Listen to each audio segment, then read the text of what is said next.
Jadi kamu harus menerima kenyataan itu ya bang. Karena kodammu saja nggak sanggup.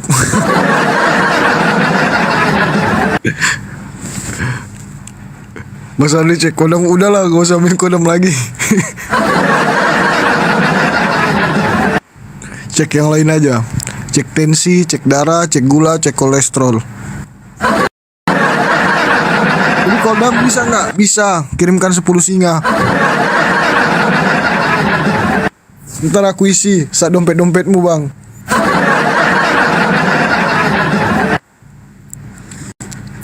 Ya cek yang lain aja teman-teman. Cek kolesterol, cek tensi. Aku bisa cek tensi lewat jarak jauh.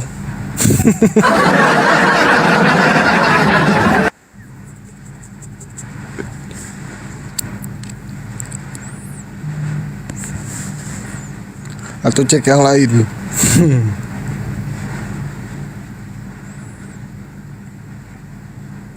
Kalau cek ATM udah pasti kosong semua.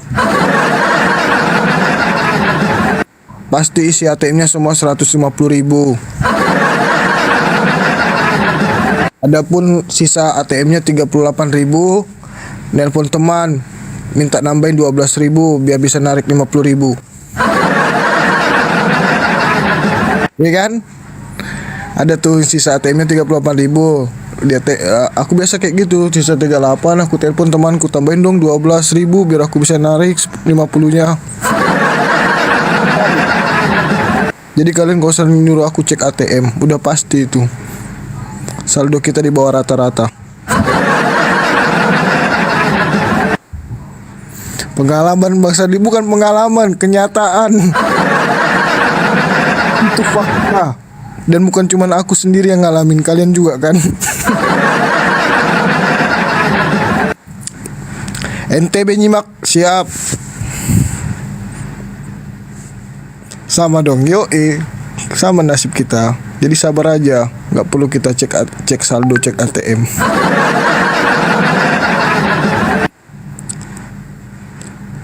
Ya, jangan lupa di tap-tap ya. Mau ngomong apa nangis, dua-duanya. Guys, bantu tap-tap layarnya. Ya, silahkan di tap-tap layarnya. Minimal 35k. Kita lu aja sendiri. Oh ya, baiklah Bang Rian, berarti Bang Rian banyak duit nih.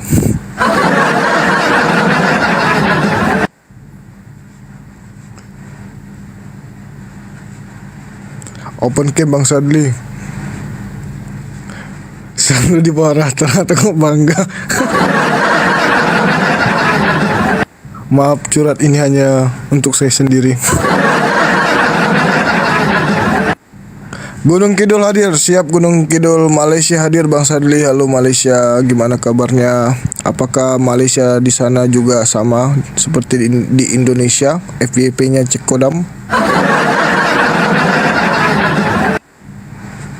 Saldoku malah 0 Bang Sadli, habis dipotong admin. Yang sabar ya Mbak. Sadli, kalau tanggal tua makannya apa? Sudah pasti makanan enak dong. Ada rendang, soto, coto juga. Pokoknya bermacam-macam, tapi dalam bentuk Indomie.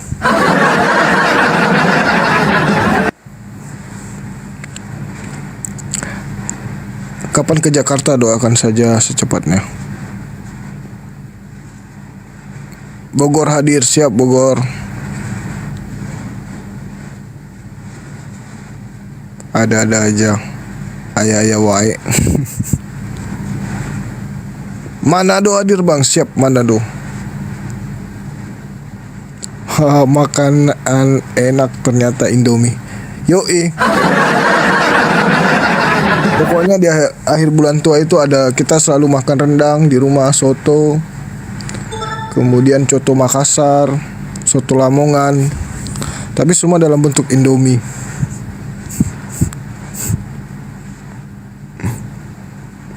Assalamualaikum Bang. Waalaikumsalam. Sadli, skincare-nya bagus loh. Suamiku kulitnya jadi bagus, alhamdulillah. Semoga cocok terus ya Kak Cindy, suaminya pakai skincare. Sadli pinter bahasa Sunda nah. Enggak, cuman tahu-tahu aja gitu.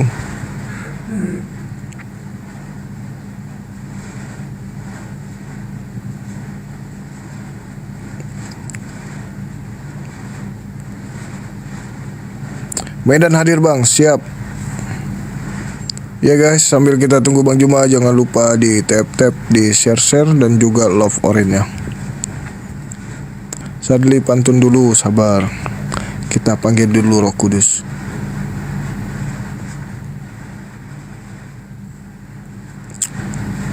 Bang, skincare-nya cocok untuk ini. Oh, cocok.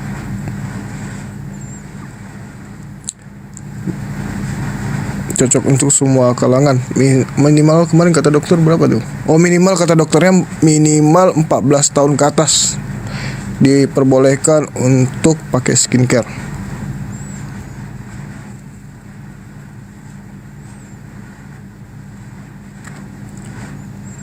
Cek kodam Sadli. Udah selesai. Sadli kamu pakai? Aku pakai. Tapi aku lebih sering ke apa tuh? Serum. Serumnya aku pakai.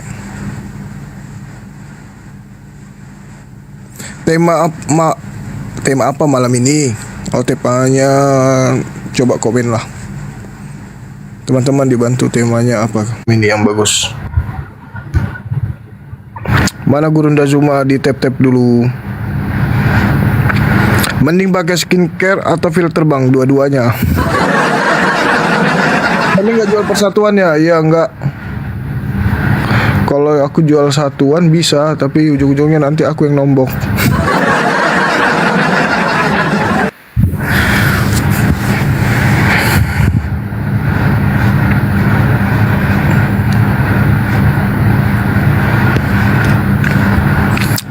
Ayo teman-teman di tap-tap, di share-share.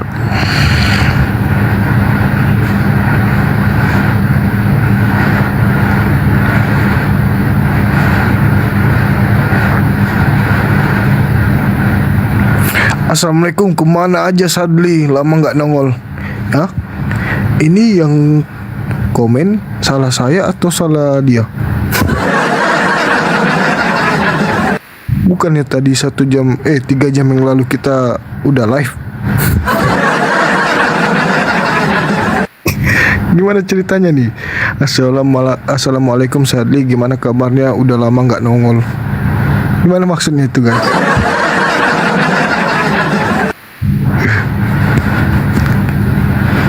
Udah 35k, siap. Kita jemput dulu Bang Juma. Bang Juma akan bangkit setelah 35k tap-tap.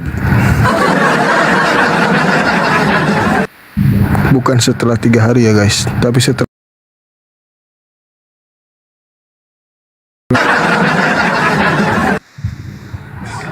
Assalamualaikum warahmatullahi wabarakatuh. Waalaikumsalam warahmatullahi wabarakatuh bang. Segala puji bagi Allah, Tuhan semesta alam. Salawat serta taslim pada manusia termulia di atas muka bumi, baginda Rasulullah Muhammad sallallahu alaihi wasallam. Sahabat yang dimuliakan oleh Allah, dan insya Allah akan mendapatkan syafaat dari baginda Rasulullah Muhammad sallallahu alaihi wasallam. Bagaimana kabarnya pada siang hari ini? Apakah sehat walafiat? Tidak dalam keadaan sakit dan tidak dalam keadaan lapar. Adakah yang bisa menjawab saya?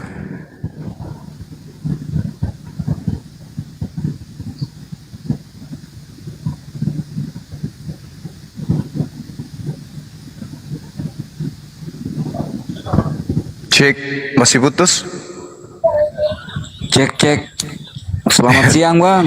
Selamat siang. Masya Allah. Iya. Assalamualaikum bang. Selamat siang. Waalaikumsalam warahmatullahi wabarakatuh. Ya, silakan.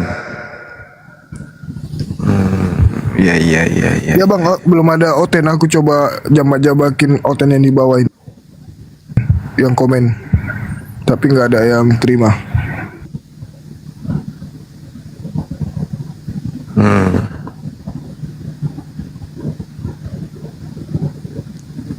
ada ini, ada oteng. Ada bang, tapi mereka cuma berani di bawah.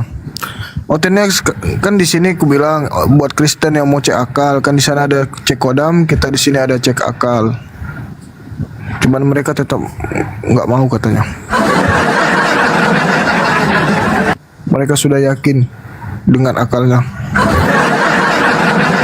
Kosong.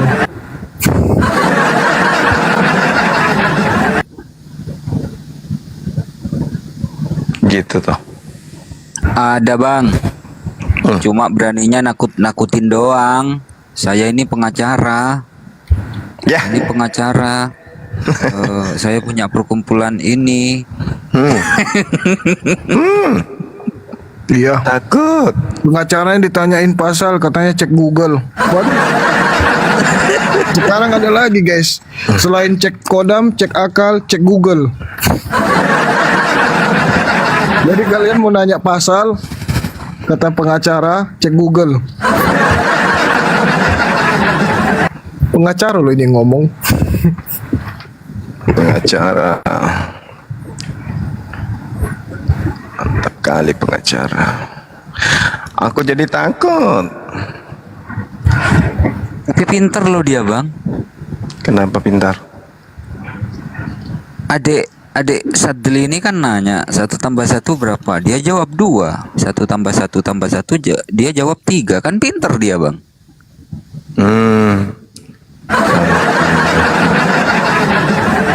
Pas ditanya Tuhan, Konslet. Bunda Rahma sudah tahu nomor kontak Ustaz? Yang baru? iya udah saya WA tadi Bunda Rama. Oh, itu ada bukti transfer 450 juta untuk Kingker.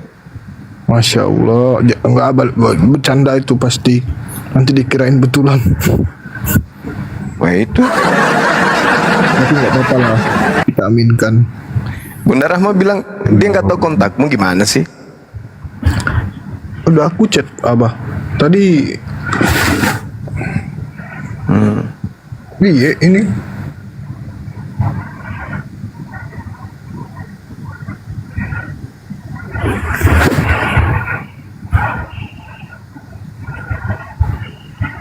Iya, biar nanti di chat ulang lagi. Mungkin kamu chat di nomor lain kali. Enggak. Atau Ini John, beliaunya. silakan like John daripada komen-komen di bawah. Ini yang komen-komen oten-oten ini pada akunnya pada private.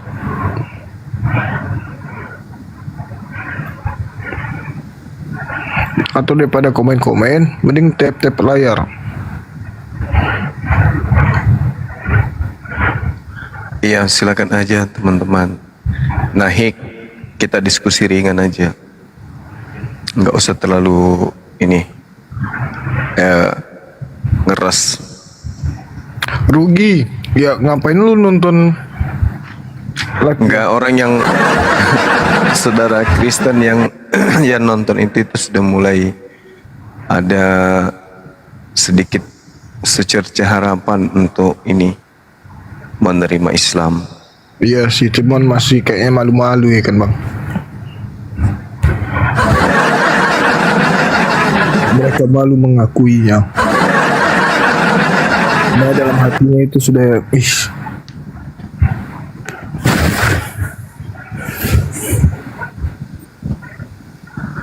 mengakui kebenaran gitu ya.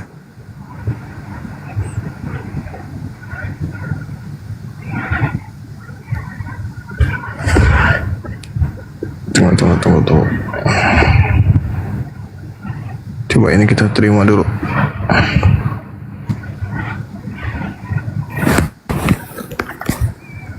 Pedro naik. Pedro Kristen atau Islam? Aku naik. Halo. Ya, selamat malam. Assalamualaikum malam. Pak Muslim. Ya, Berita keadilan. tulisannya aja lah. Ya, Kak, ini jadi saya Mbak dari Kristen, terus saya juga sudah membaca Al-Quran sampai habis lah untuk Wih. belajar. Baik. Tapi ada hal yang sebenarnya kalau masalah ketauhidan itu kan lebih mudah dipahami dibanding Tritunggal, tapi ada berbagai yang hal-hal yang saya masih kurang serak gitu sih.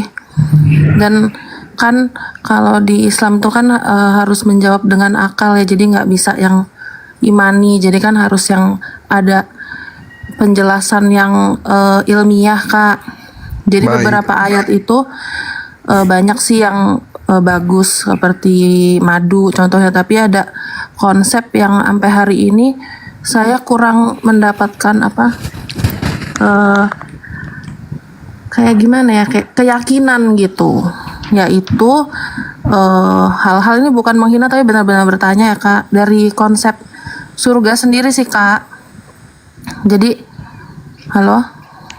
Ya, silakan Dek, silakan. Konsep surganya Islam itu kan mendapatkan yang laki-laki itu kan mendapatkan 72 bidadari yang kalau di Al-Quran saya baca itu bahkan ada kata-kata bentuk badannya lah seperti berisi putih gitu kan, Kak. Tapi kan Tuhan itu kan menciptakan manusia itu kan ada yang hitam, ada yang itu kan semua ciptaan yang mulia lah dari Tuhan.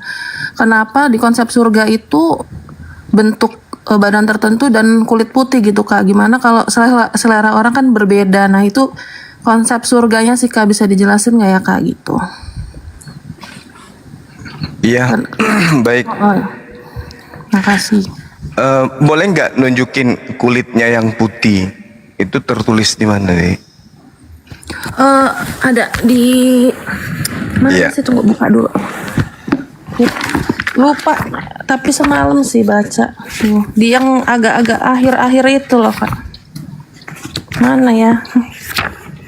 Walah nggak nyatet loh kalau surat-surat itu, tapi Al-Waqi'ah mungkin. Surah gadis-gadis yang isinya berisi gitu loh, Kak. Gadis-gadis berisi kayak gitu. berisi. Artinya dia Iya, ini Kak, latihan katanya sih beban, bukan angkat berisi berat. sih. bukan Mohon gadis yang gitu putih sih, kan? Kak, tulisannya. Karena kalau gadis yang putih otomatis pakai skincare. Kak, kita ini dari konsep surga yang tidak ada hubungan Iya. dengan seperti itu, tidak di hati itu kurang bisa menerima konsep surga yang seperti itu. Mungkin boleh jelaskan secara logis tuh kok bisa begitu, gimana, Kak? Gitu aja sih. Iya. Baik. Bismillahirrahmanirrahim. Ketika berbicara mengenai bidadari atau berbicara mengenai surga, jadi ada banyak hal yang mencakup hal tersebut. Yang pasti menurut Al-Quran, surga ini adalah hal yang masih gaib, ya, hal yang gaib. Lalu kemudian Allah Subhanahu wa taala menjelaskan di dalam Al-Qur'an, Bismillahirrahmanirrahim, "Wa may ya'mal minas shalihat min zakarin aw untha wa huwa mu'minun fa ulaika yadkhulunal janna wa la yuslamuna naqira." Dan barang siapa mengerjakan amal kebajikan, baik laki-laki maupun perempuan, sedang dia beriman, maka mereka itu akan masuk ke dalam surga dan mereka tidak dizolimi sedikit pun. Artinya laki dan perempuan itu menerima keadilan di surga. Tidak ada yang dilebihkan, tidak ada yang dikurangkan. Kemudian di ayat yang lain juga Allah Subhanahu wa taala menerangkan, wasari'u ila magfiratim min rabbikum wa jannah arduhas samawati wal ar uiddat lil muttaqin.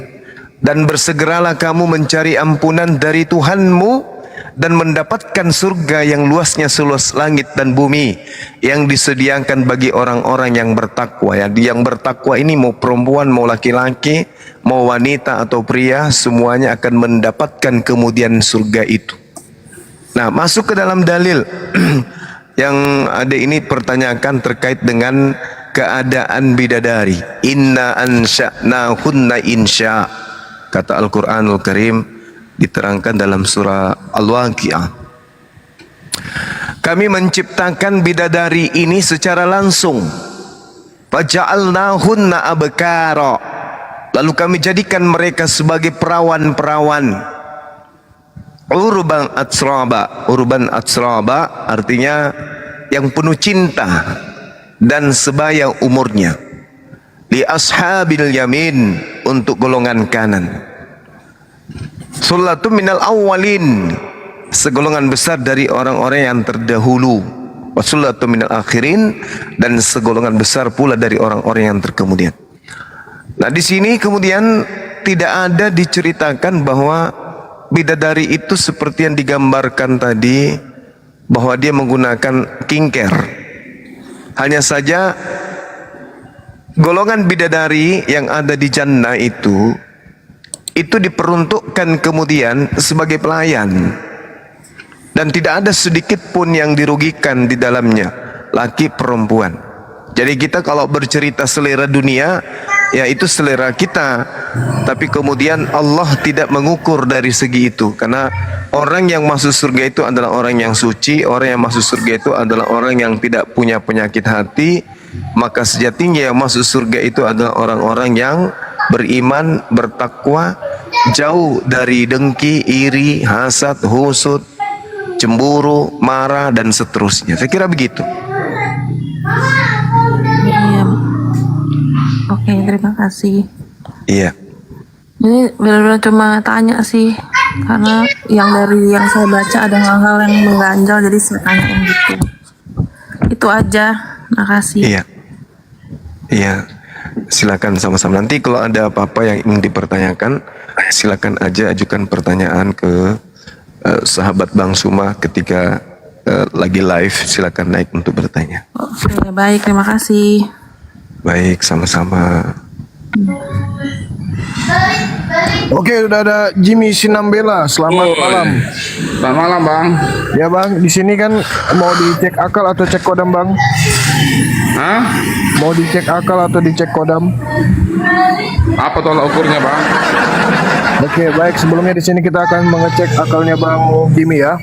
1 tambah 1 berapa Bang? 9. Nah, berarti akalnya udah kosong. Baru masuk langsung ngakak nih host. Ya, Bang, ini sebelum diskusi kamera kita sudah ada di kiri dan kanan. Nanti kalau nggak sanggup bisa lambaikan tangan ya Bang ya. Oh ya, oke. Oke, silakan Bang, pertanyaannya apa? Ada Bang Juma, katanya Bang Juma. Saya Bang Jimmy. Warahmatullahi Oh, Bang wabarakatuh. Juma. Waalaikumsalam warahmatullahi wabarakatuh, akhi. Assalamualaikum. Iya, silakan Bang Jimmy. Bang Juma, saya cuma nanya nih, saya kurang ngerti juga tentang ibaratnya apa namanya Apa tuh, agama. Tapi Ya. saya yakin bahwa Tuhan ada kan gitu. Iya. Saya diskusi pelan aja, namanya orang awam, ya kan gitu. Iya. Kan sering Bang Juma tuh saya lihat nantang-nantangi panggil semua pendeta gitu, Ya, kumpulkan betul. semua ini gitu. Iya. Jadi yang mau saya tanya begini Bang Juma, Iya. itu apa enggak melanggar Al-Quran? Karena tertulis di Al-Quran itu gini, agamamu, agamaku gitu ibaratnya. Apa sih yang pala dikaji tentang agama orang lain kalau kita yakin dengan agama kita, gitu aja loh. Iya, baik. Jadi, Kita pelan-pelan aja Bang Juma. iya betul. Benar Gak sekali. ada saling menjatuhkan, gak ada saling merendahkan. Iya. Tukar pikiran aja. Benar sekali. Ya, Jadi aku gini, tunggu Bang Juma sebentar. Iya, Aku silakan. berpatokan yang ingin kutanyakan yang tentang Al-Quran itu, agamamu, agamaku gitu ibaratnya. Iya. Jadi di mana ibaratnya itu pengertiannya itu kalau kita saling menjatuhkan. Woi, Kamu tenanglah dulu. Aku tadi kan tanya sama Bang Juma, kan namanya orang awam. orang diputar-putar terus kan udah tahu. Oke, jawab Bang Juma, silakan, Bang Juma. Nah, Iya. Jadi gini, Bung. Di Al-Quran itu ada seruan kepada kami umat Islam untuk menyeru kepada orang-orang kafir. Betul, dalil yang Anda bawa itu ada di salah satu ayat dalam surah Al-Kafirun. Bismillahirrahmanirrahim. Qul ya ayyuhal kafirun. Katakanlah wahai orang-orang kafir, la a'budu ma ta'budun. Aku tidak akan menyembah apa yang kamu sembah. wala antum abiduna ma a'bud, dan kamu bukan penyembah apa yang aku sembah. Nah, mendasar terhadap ayat ini, orang Kristen dalam hal ini tokoh-tokoh yang membuat kemudian Bible itu menginginkan kita menyembah kepada sembahan yang sama. Terbukti orang-orang yang punya kepentingan di Kristen membikin buku yang mereka anggap sebagai kitab suci dengan Tuhan yang sama dengan Tuhannya umat Islam, yaitu menuliskan dengan kata Allah dan membacanya dengan Allah. Padahal sembahannya orang Kristen dan sembahannya umat Islam itu berbeda. Maka Al-Quran mengatakan la a'budu ma ta'budun wala antum a'biduna ma a'bud. Nah, ayat terakhir mengatakan lakum dinukum waliyadin, untukmu agamamu, sembahlah Tuhanmu, pakailah nama Tuhanmu, pakailah kemudian nama-nama yang kamu ibadahi, dan untukku agamaku. Aku pakai Tuhanku, aku pakai konsep-konsep agamaku sendiri. Jangan dicampur adukkan. Nah, kenapa kemudian saya menyeru kepada para pendeta? Mereka tahu Bible, mereka ngerti sejarah kekristenan itu asal usulnya dari mana. Yesus tidak pernah mengajarkan kekristenan, Yesus tidak pernah mengajarkan menyembah kepada dirinya, tetapi kemudian para pendeta ini ngerti, pastor tahu, tokoh-tokoh agama saudara tahu kalau Tuhannya umat Islam itu adalah Allah. Tapi kemudian mereka mencampur adukkan itu. Maka saya nantang mereka untuk jangan menggunakan penghinaan terhadap Tuhannya umat Islam, tetapi masih menggunakan istilah nama Tuhannya umat Islam. Seperti itu, Bang. Andai saja orang Kristen ini jujur menggunakan nama Tuhan mereka dengan panggilan Tuhan atau panggilan dewa atau apapun itu selain daripada Tuhannya umat Islam, selesai perkara. Selayaknya Islam kepada Buddha, selayaknya Islam kepada Hindu.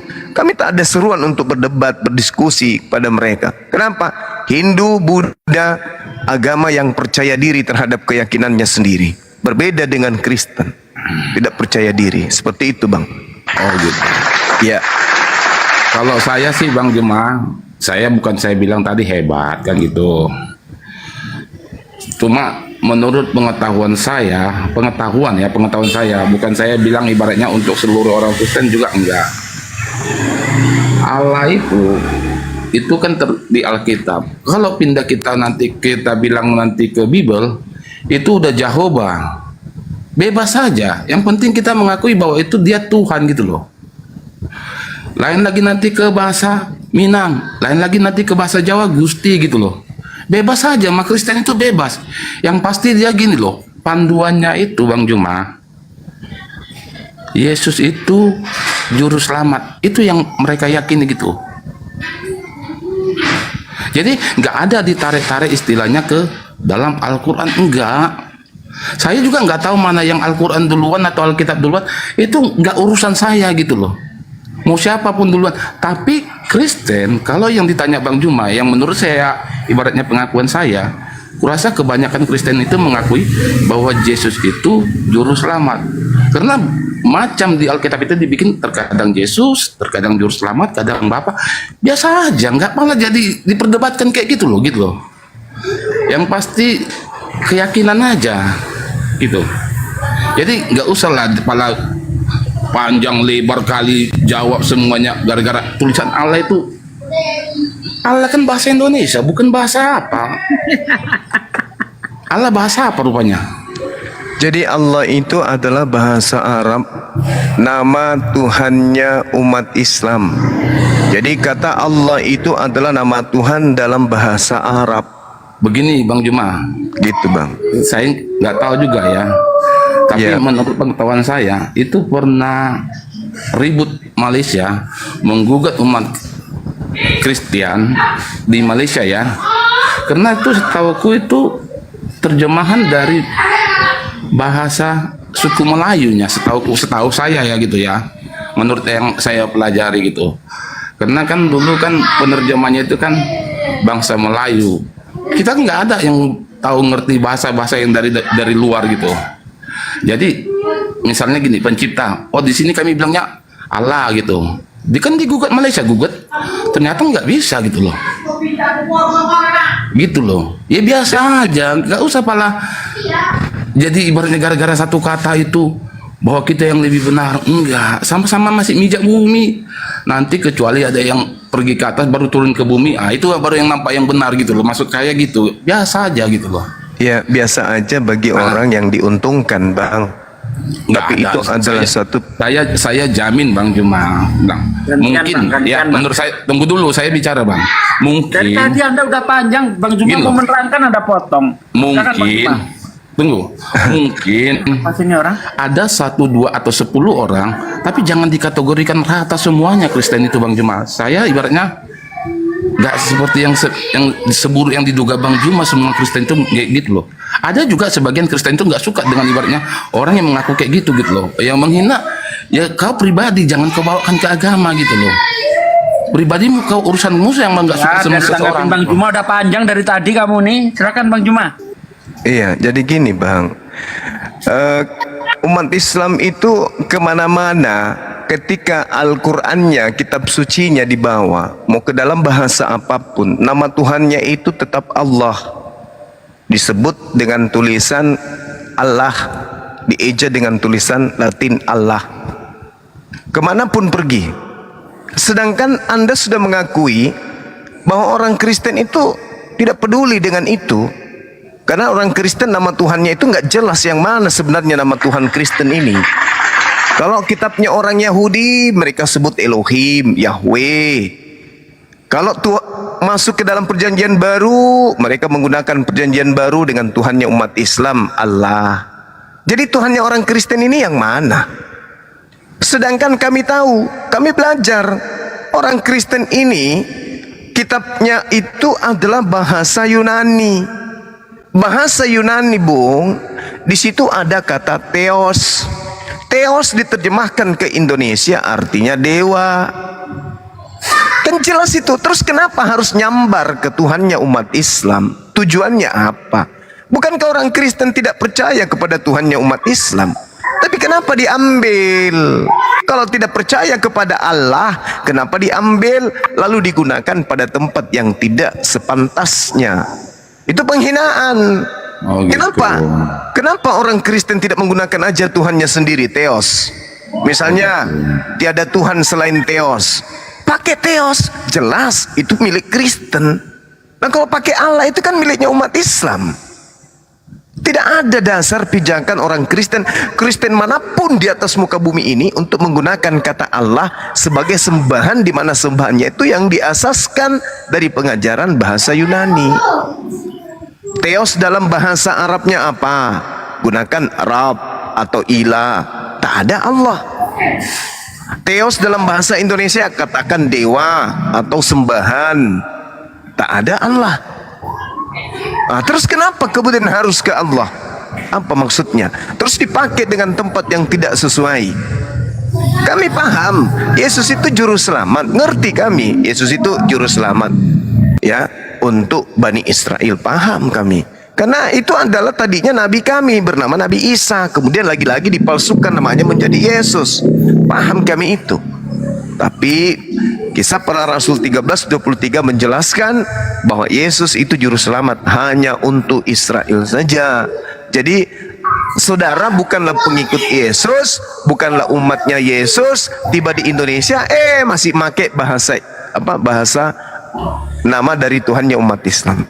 Nah ini makanya Bang, saya ingin berdiskusi dengan pendeta yang punya pendidikan, yang bisa menguraikan ini semua supaya seperti benang kusut ini bisa diluruskan kembali supaya tidak ada sikut menyikut antara Islam dan Kristen. Gitu tujuannya. Silakan. Setahu saya itu Allah itu ya bahasa Indonesia. Setahu saya ya, nggak bahasa Arab, nggak bahasa Yunani, nggak bahasa Jepang. Allah ya tulisannya ALLAH, itu aja gitu loh. Setahu saya gitu loh. Saya mulai dari sekolah SD sampai tamat SMP Allah gitu, yaitu tulisan Indonesia gitu. Nggak ada dibilang itu Allah itu tulisan, oh ini tulisan agama ini gitu. Nggak ada. Saya dulu belajar di ibaratnya sekolah, guru saya belum pernah bilang kayak gitu. Ini harus Islam yang baca. Nggak ada Bang.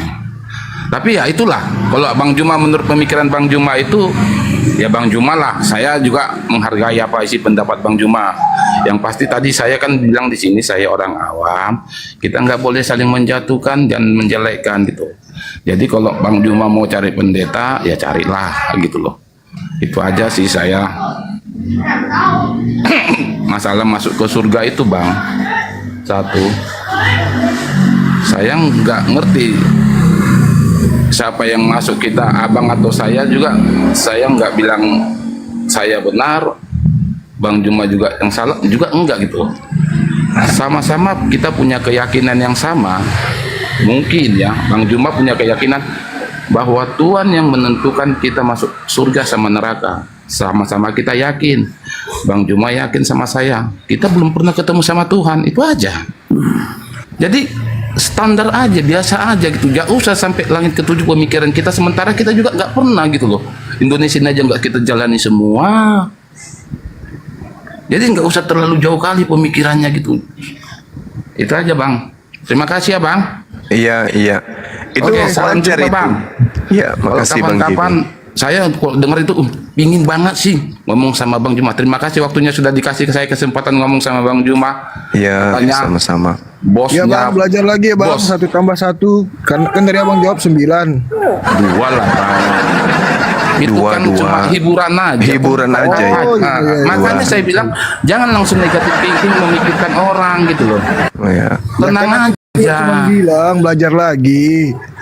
Tenang Bang, saya bicara kayak gini, saya bilang sama Bang, saya bicara kayak gini, belum tentu Abang lebih pintar dari saya tentang kehidupan gitu loh. Kehidupan ini kan banyak, nyari makan, bersosial.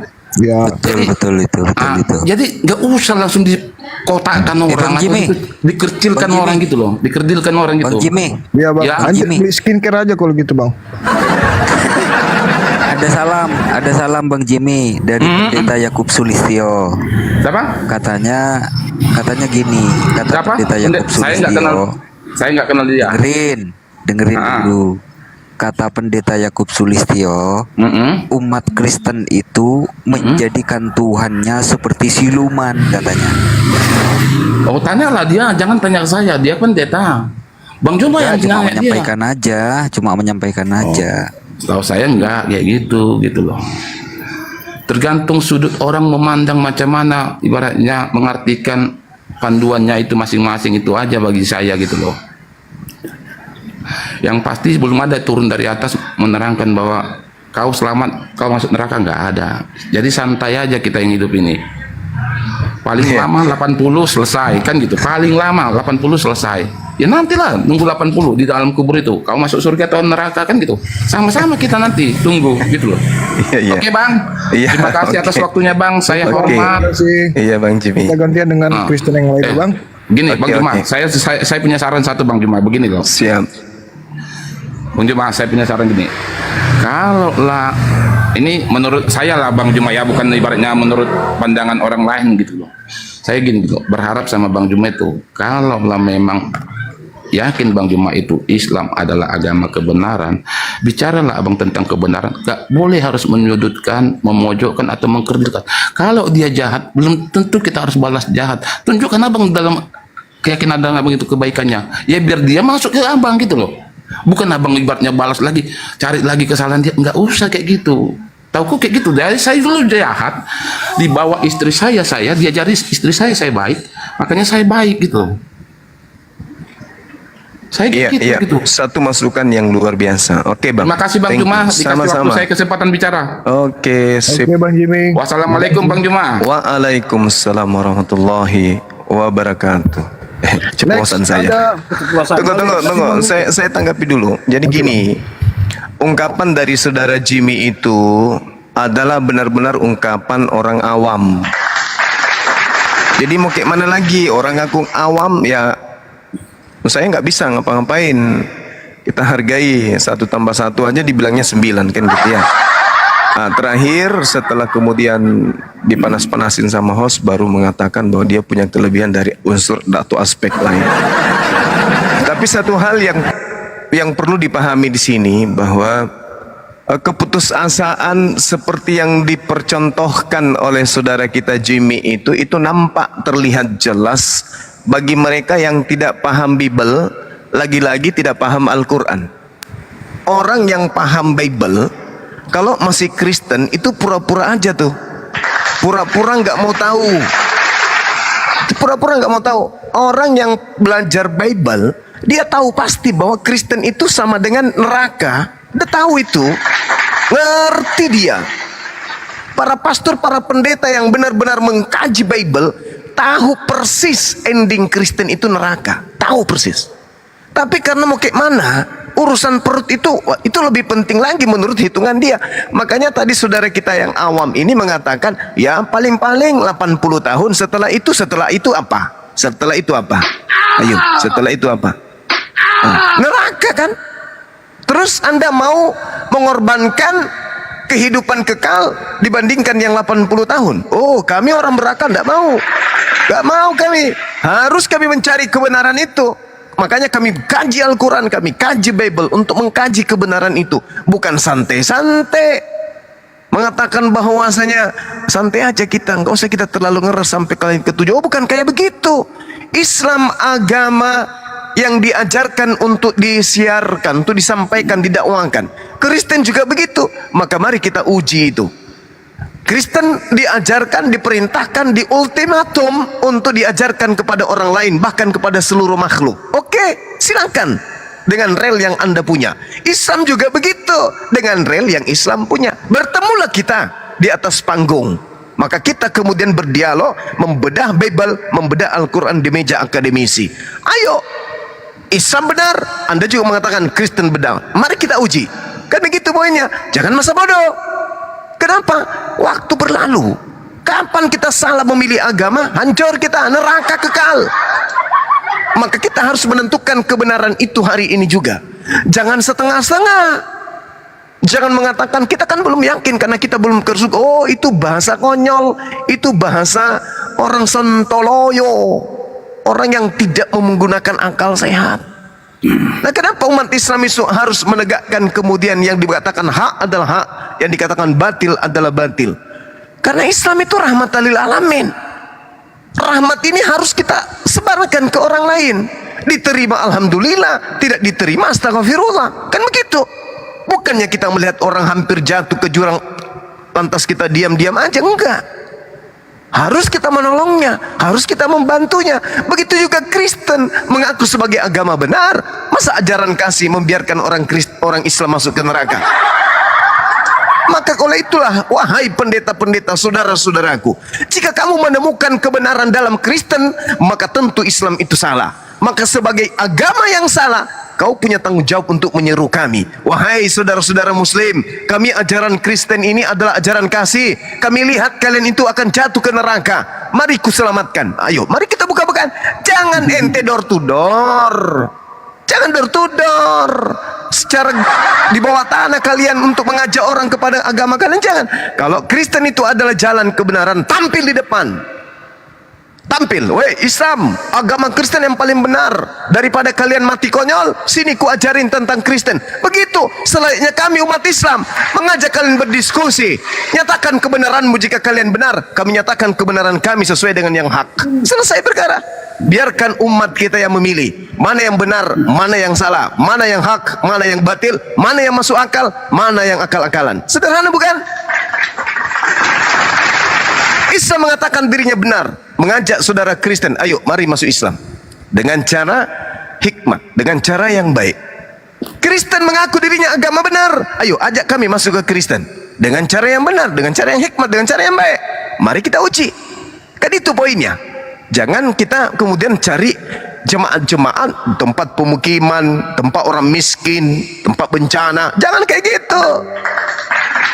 Itu maling namanya. Nyatakan kebenaran itu di permukaan. Selayaknya kami menyatakan kebenaran itu di permukaan. Berapa banyak masjid di Indonesia ini setiap saat mengumandangkan kemudian kebenaran menggunakan toa. Kenapa? Karena percaya diri, kebenaran itu harus disampaikan. Jangan diumpetin. Seperti itu teman-teman. Jadi saudara Jimmy saya menghargai, tapi sekali lagi saya katakan, andai saja Anda itu belajar Bible, Anda akan menemukan bahwa Kristen itu adalah calon penghuni neraka berdasarkan Bible, dan Bang Suma bisa membuktikan itu secara akurat. Demikian. Mantap. Menyala Bang Juma. Oke, kita sambut dulu pasien selanjutnya, ada Mr. Mongin. Silakan Bapak Mr. Mongin, dibuka mic-nya Pak. 1, 2. Assalamualaikum. Selamat malam Pak. Assalamualaikum. Selamat malam. Baik, Bapak Kristen atau? Saya kira manggil saya tadi. Oke, baik, ke mana nih? Mr. Mongin dulu. Waalaikumsalam Pak. Saya Muslim. Islam ya Pak ya? Muslim Pak, ya Islam. Oh baik, kita ke Kristen dulu Pak ya, biar kita mulai dulu diskusinya. Next, ke Balai Simangungsong, silakan Bang. Iya, malam Kristen Kristen saya ya, Bang, ya? sampai mati. Oke, sebelum kita mulai, kita Wajib cek itu. akal dulu Bang. 1 tambah 1 berapa? 11 kalau nggak ada semedangannya. Waduh, ya kosong ini Bang. Kita isi dulu akalnya Bang ya. Silakan pertanyaan Bang.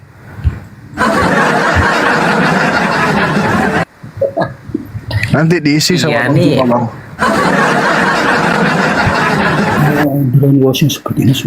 Diisi pakai GIF ya. Ya, gampang. Iya, ini bahas apa namanya, penasaran sama bahas yang tadi si Mr. Jimmy yang bilang Allah, yang Bang Suma bilang Allahnya itu Kristen sama Islam itu sama, seperti itu. Tapi kalau pemahaman saya sendiri ya itu berbeda sih, seperti itu. Nah ini saya kasih alasannya kenapa bisa berbeda. Bahwa Allahnya Kristen yang kita sebut sebagai Bapa, ya dengan sebutan Bapa, dengan Allahnya umat Islam itu yang di tanah Arab itu bukan Allah yang sama, seperti itu. Ingat, kalau Allah Kristen yang benar ini Sang Bapa yang Maha Kuasa, itu bukanlah Allah sesembahan bangsa Arab yang umat Islam sembah. Mengapa berbeda? Sangat sederhana sih, karena Allah yang benar yaitu Allahnya Abraham, Ishak, dan Yakub yang diyakini oleh umat Yahudi dan disebut sebagai Bapa oleh umat Kristen. Tetap konsisten bahwa tidak ada pengampunan dosa tanpa penumpahan darah. Itulah mengapa orang Yahudi selalu mempercikan darah di atas untuk perdamaian. Dan Kristen, Yesus Kristus menjadi kurban dengan darahnya yang kudus untuk pengampunan dosa. Sedangkan Allahnya dari bangsa Arab itu tidak ada penumpahan darah untuk pengampunan dosa.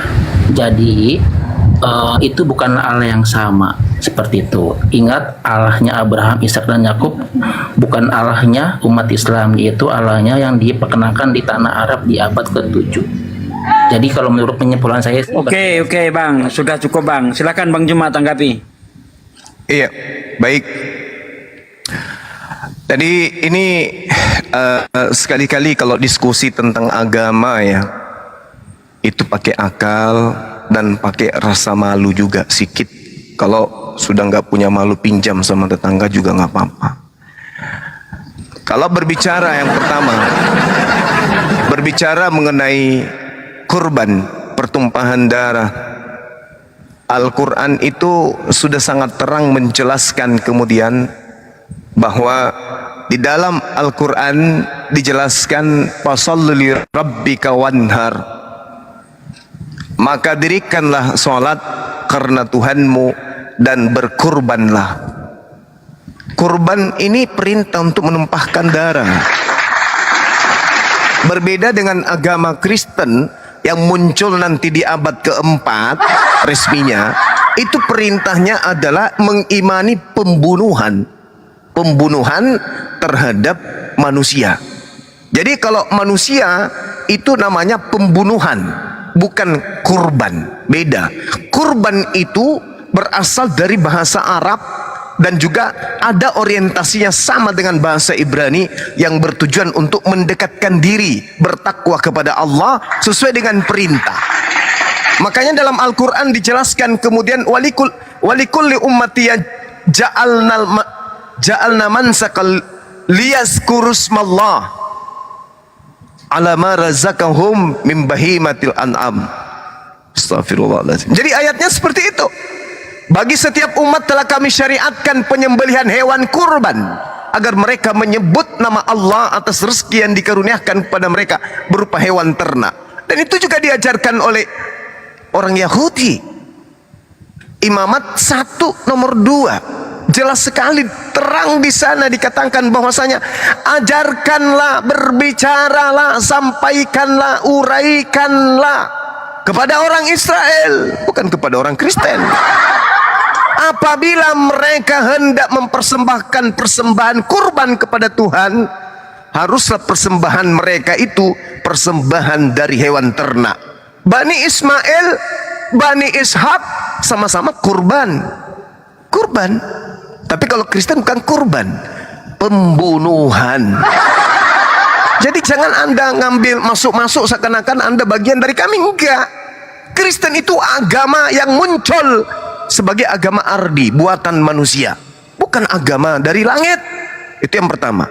Kemudian yang kedua, Anda menyusahkan diri Anda dengan mengatakan bahwa Tuhan yang kami sembah tidaklah sama dengan Tuhannya saudara kami Bani Israel.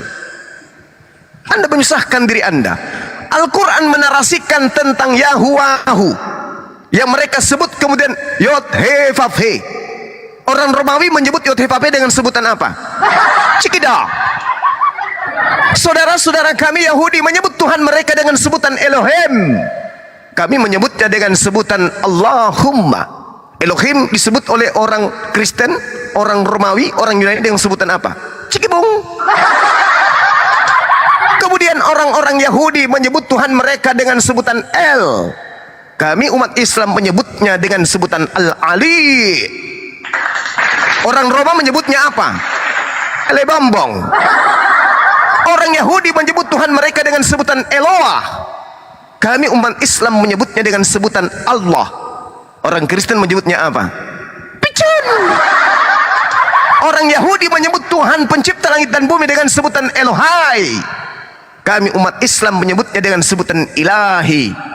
Orang Kristen menyebutnya apa? Cikidot. Orang Yahudi menyebut Tuhan mereka dengan sebutan Saddai. Kami menyebutnya dengan sebutan Al-Qadir. Orang Kristen menyebutnya apa? Qadir Doyo, bukan? Jadi jangan Anda menyepelekan ini. Ini masalah besar. Ketika kami menyebutnya kemudian Allahumma, Al-Ali, Allah, Ilahi, Al-Qadir, Ar-Rahman, Ar-Rahim, itu adalah nama-nama Tuhan kami. Dan itu disahkan kemudian dalam pemahaman tradisi Yahudi bahwa Tuhan mereka itu sama dengan kami. Saya masih teringat dengan kejadian 17 nomor 7. Coba Anda buka sekarang. Itu kitabnya saudara kami Yahudi, bukan kitabnya orang Kristen tuh. Itu kitabnya saudara kami Yahudi. Ingat, keturunan Abraham itu menggunakan 3 bahasa. Ibrani, Aram, dan bahasa Arab. Itu keturunan Abraham. Sedangkan bahasa Yunani itu bahasa, entah bahasa dari mana tuh. Nah, Anda baca kejadian 17 nomor 7. Apa yang tertuang di sana? Wahai Abraham, aku akan menjadi Tuhanmu, Tuhan anak-anakmu, Tuhan keturunanmu secara turun-temurun. Inilah perjanjianku antara aku dengan kau. Kristen muncul kemudian cie-cie ingin membatalkan firman Tuhan. Wahai Abraham, aku akan menjadi sembahan anakmu Ismail, Ishak secara turun-temurun dengan keturunannya. Lalu Kristen ini siapa? Oh, kami tidak menyembah Tuhan yang disembah oleh Islam. Ya memang tidak. Langsung sembahan kamu itu dewa dari Romawi kok. Zeus nuzul menjadi manusia. Makanya Yesus Anda imani apa? Separuh manusia, separuh dewa. Itulah sembahan kalian. Ada nggak kemudian Anda bisa berbicara seperti itu lantas di depannya orang Yahudi? Ya betul Bang Suma, memang saudara Kristen itu Tuhan kami sama. Tuhan kami bernama Yesus yang pernah dilahirkan oleh seorang perawan bernama Maria. Kacau. Tak ada itu Bang. Jadi makanya dialog agama itu harus punya muka. Di samping punya akal, muka juga. Artinya harus punya malu. Ketika saya bertanya kepada saudara, Yotef apa yang diterjemahkan dalam bahasa Yunani itu apa artinya? Apa bahasanya? Apa rentetannya? Apa sinonimnya? Atau konotasinya? Atau makna yang serupa dengan itu? Apa? Dilarikan ke Theos. Theos itu artinya apa? Dewa. Mana ada Yotevave itu dewa? Gak ada. Tapi kalau Yahuwahu, dia yang adalah dia, ini baru betul.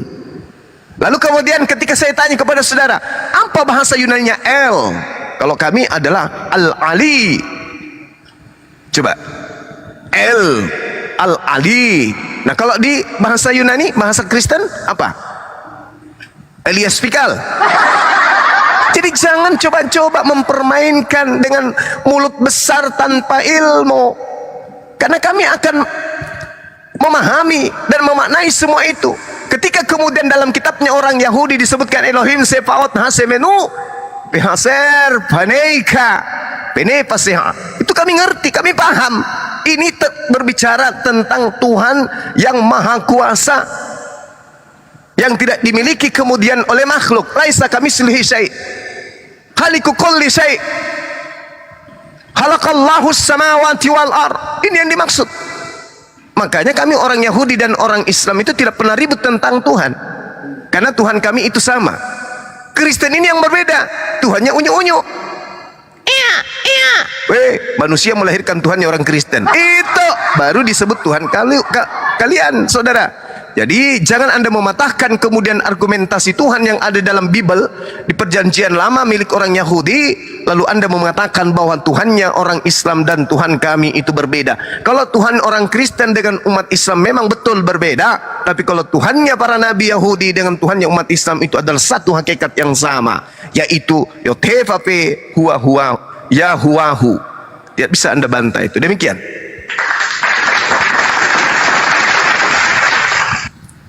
Ya, tapi gini loh Bang, ya kalau seandainya seperti itu, coba ada gak Bang, apa namanya, kalau di kita kan Allah mengorbankan anaknya, yaitu contoh Yesus seperti itu. Nah itu kalau Islam sendiri gimana Bang? Kalau di Alkitab, kalau di Al-Quran sih aku lihat kayaknya nggak ada Bang, yang ada malah diambil alih gitu sebagai penggantinya, kayak Simon dari Cinere seperti itu. Itu sih, Iya. Bang. Oke, saya hargai ya, saudara. Bukankah pembunuhan terhadap Yesus itu justru melanggar firman Tuhan, melanggar firman Yod-Heh-Vav-He? Keluaran 23 nomor 7, jangan kau membunuh orang yang tidak bersalah. Mana perintah membunuh Yesus dalam Bible perjanjian lama? Ada? Tak ada. Hanya orang Kristen sendirinya ini yang aneh gitu loh. Bahwasanya kalau orang berbicara mengenai kurban, Bani Israel, Tuhannya itu murka semurka-murkanya ketika ada yang mempersembahkan manusia. Mana dalilnya? Imamat 18:21. Jangan kau membunuh seseorang, jangan kau serahkan, jangan kau korbankan seseorang, anak manusia untuk dipersembahkan kepada dewa Molok. Imamat 18:21. Itu perintahnya. Imamat 20 nomor 3. Aku sendiri Tuhan akan menentang orang itu dan akan melenyapkan dia dari setengah-tengah bangsanya, karena dia telah menyerahkan anak manusia kepada dewa Molok. Mana perintahnya kemudian? Seperti yang Anda katakan, kalau di kami itu korbannya manusia. Mana perintah? Waalaikumsalam warahmatullahi wabarakatuh. Assalamualaikum Bang Sam. Ya, waalaikumsalam warahmatullahi wabarakatuh. Di mute dulu Pak De. Assalamualaikum warahmatullahi wabarakatuh. Ya, jadi mana perintahnya? Sementara tadi saya sudah membacakan perintahnya di dalam kitab Imamat 1 nomor 2. Berbicaralah kepada orang-orang Israel, katakan kepada mereka, apabila seorang di antaramu hendak mempersembahkan persembahan kepada Tuhan, haruslah persembahanmu yang kau persembahkan itu adalah ternak, yakni lembu, sapi atau kambing domba. Mana ceritanya di sini? Perintahkanlah kepada mereka untuk persembahkan anak manusia, yaitu Yesus, Bom-Bom atau Hercules. Mana ada? Enggak ada. Yang diperintahkan kemudian di sini adalah lembu, sapi, kambing, domba. Begitu juga dalam Al-Quran. Tadi sudah saya bacakan kepada saudara bagaimana Al-Quran mengatakan dengan sangat jelas bahwa umat Islam disyariatkan penyembelihan kurban. Walikulli ummatin ja'alna mansaqal liyazkuru smallah ala ma razaqahum min bahimatil an'am. Perintahnya kemudian untuk berkorban menggunakan hewan ternak. Yahudi hewan ternak, Islam hewan ternak. Hanya Kristen yang mempersembahkan manusia kepada dewa Molok. Anda nggak sadar di situ? Anda belum paham di situ? Belajar lagi, silakan. Iya, ya itu kan mungkin dari Bang Zuma gitu. Tapi kan kalau dari kita sendiri emang benar-benar tujuannya Yesus itu emang untuk disalibkan, Bang. Seperti itu. Kalau nggak disalibkan ya berarti dia gagal turun ke bumi. Itu sih kalau menurut saya. Oke, sekali lagi saya menghargai saudaraku Bali. Tapi sifat yang disifati ajaran dari langit itu kagak begitu. Tidak ada perintah kemudian, baik di perjanjian lama maupun di perjanjian baru. Tidak ada perintahnya membunuh manusia. Bahkan kalau Anda melihat Matius 19, ketika Yesus ditanya, wahai guru, apa yang harus aku lakukan supaya aku memperoleh hidup yang kekal, supaya aku bisa masuk surga? Apa kata Yesus? Jangan ente membunuh. Yesus melarang membunuh. Elohim melarang membunuh. Jangan kau membunuh orang yang tidak bersalah. Keluaran 23 nomor 7. Sebab aku Tuhan tidak akan membenarkan pembunuhan terhadap orang yang benar. Amsal 6 nomor 16. 6 perkara yang dibenci oleh Tuhan, bahkan 7 kekejian di dalam hatinya, yaitu menumpahkan darah orang yang tidak bersalah. Lalu mana legalitas pembunuhan terhadap Yesus itu? Bunuhlah Yesus, bunuhlah Yesus supaya kalian mendapatkan keselamatan. Mana? Perintahnya mana? Mana? Anda mengatakan dia datang ke bumi untuk dibunuh. Mana dalilnya? Mana? Ada dalilnya? Tunjukkan kepada saya sekarang dalilnya. Mana? Ada, Bang. Enggak ada. Jadi mau kayak mana kita ini? Tadi kan di awal saudara Jimmy, Bang Suma, janganlah terlalu kayak begini. Terus kita mau diamkan gitu. Saya sayang kepada orang Kristen. Sayang kali pun sama mereka. Saya punya kakak angkat orang Kristen. Sayang sekali saya. Lahir batin saya sayang demi Allah. Bukan saya buat-buat. Saya cinta, saya sayang dengan kakak angkat saya itu. Tapi mau kayak mana? Dia lebih percaya doktrin. Padahal ajaran Bible tidak mengajarkan seperti itu. Ajaran Biblenya justru mengajarkan hal-hal yang saya bacakan barusan. Jangan kau membunuh, kata Yesus. Kata Bapa di surga, jangan kau membunuh orang yang tidak bersalah. Jangan kau membunuh orang yang tidak memiliki kesalahan apapun, alias orang yang benar. Jadi membunuh Yesus sama dengan melanggar perintah Tuhan. Melanggar perintah Tuhan sama dengan neraka. Tapi apakah kemudian iblis menginginkan semua anak manusia itu menjadi selamat? Tidak. Iblis akan mempengaruhi orang-orang yang lemah akal, yang hanya percaya kepada angan-angan, yang hanya percaya kepada keturunan, yang hanya percaya kepada janji-janji omong kosong dari bisikan-bisikan alam gaib. Sekarang kalau saya tanya, mana dalilnya? Dengan lancar saudaraku mengatakan, tidak ada, Bang Suma. Berarti ada bisikan alam gaib yang mengantar Anda percaya kepada penyaliban adalah unsur keselamatan untuk manusia. Kan tidak ada dalil. Bukankah di dalam Amsal 3 nomor 5, jangan kau berdasarkan penafsiranmu, pemikiranmu, angan-anganmu sendiri, tapi harus berlandaskan kepada apa yang difirmankan oleh Tuhan. Nah, mana firman Tuhan terkait dengan pembunuhan terhadap orang-orang yang suci, orang yang benar ini, yaitu Yesus? Mana? Nggak ada kan? Makanya ketika miliaran manusia orang percaya tentang penyaliban tersebut, Allah Subhanahu wa taala yang Maha Tinggi, Maha Suci menyelamatkan mereka dengan mengutus Nabi Muhammad sallallahu alaihi wasallam menegur, laqad kafaral ladzina qalu. Begitu juga dalam surah An-Nisa ayat 157. Celakalah mereka dengan ucapan mereka bahwa Nabi Isa itu mereka telah bunuh dan mereka telah salibkan. Sebenarnya mereka tidak membunuh, tidak menyalibkan, melainkan Allah telah menyelamatkan beliau, diangkat ke langit. Berarti Islam datang menolong kalian untuk keluar dari keinginan setan untuk mengajak kalian ke dalam neraka. Ini seruan, Bung. Saya tidak memaksakan, saya tidak kemudian menghujat, saya tidak merendahkan, tapi coba direnungkan. Kemana akal kita ini ketika kita beragama tanpa dasar pijakan dalil? Bukankah kitab suci, bukankah para rasul, bukankah para nabi diutus untuk membimbing kita sebagai manusia untuk menuju kepada keselamatan? Lalu apa artinya Yesus bagi kalian ketika Yesus mengajarkan dalam Matius 8 nomor 4, pergilah, perlihatkanlah dirimu kepada imam-imam, persembahkanlah persembahan yang diperintahkan oleh Nabi Musa. Akal ini kemana? Kalau Yesus sendiri memerintahkan kita berkorban hewan, sementara kita mau beriman bahwasanya dia mati untuk kita, sementara Yesus mengatakan jangan kau membunuh, berarti haram hukumnya membunuh itu. Berarti Yesus gak boleh dibunuh, karena Yesus itu manusia juga. Membunuh Yesus yang adalah manusia, hukumnya adalah neraka. Berarti pembunuhan, penyaliban itu mengakibatkan dosa, bukan menebus dosa, tapi melahirkan dosa. Bukan menghancurkan dosa, tetapi malah menghidupkan dosa itu. Coba, Islam salah ketika orang Kristen mampu menunjukkan perintah penyaliban. Dari Tuhan, mana? Dari Yesus, mana? Kalau itu ada, Islam mundur. Tapi selama itu nggak ada, Islam tidak akan pernah berhenti untuk menyuarakan kebenaran. Seperti itu, Bang. Cobalah tampilkan pendeta kalian yang bisa berdialog, yang menguasai Bible, yang ketika saya bisa tiktokan dengan dia dengan data. Tapi kalau tidak ada, hanya sekedar iman, masuk ke gereja hanya didoktrin, hanya disuruh berdoa, melipatkan tangan, mengheningkan cipta, mengusukkan diri, berpikir melanglang buana pikiran ke langit. Ya kalau orang kayak gitu mah orang yang tak beragama juga bisanya. Orang bertapa juga bisa melakukan itu. Orang yang memahami telepati juga mampu yang kayak gitu-gitu. Tapi yang kita butuhkan ini adalah menyembah Tuhan dalam khusyuk dan kebenaran, dalam roh kita.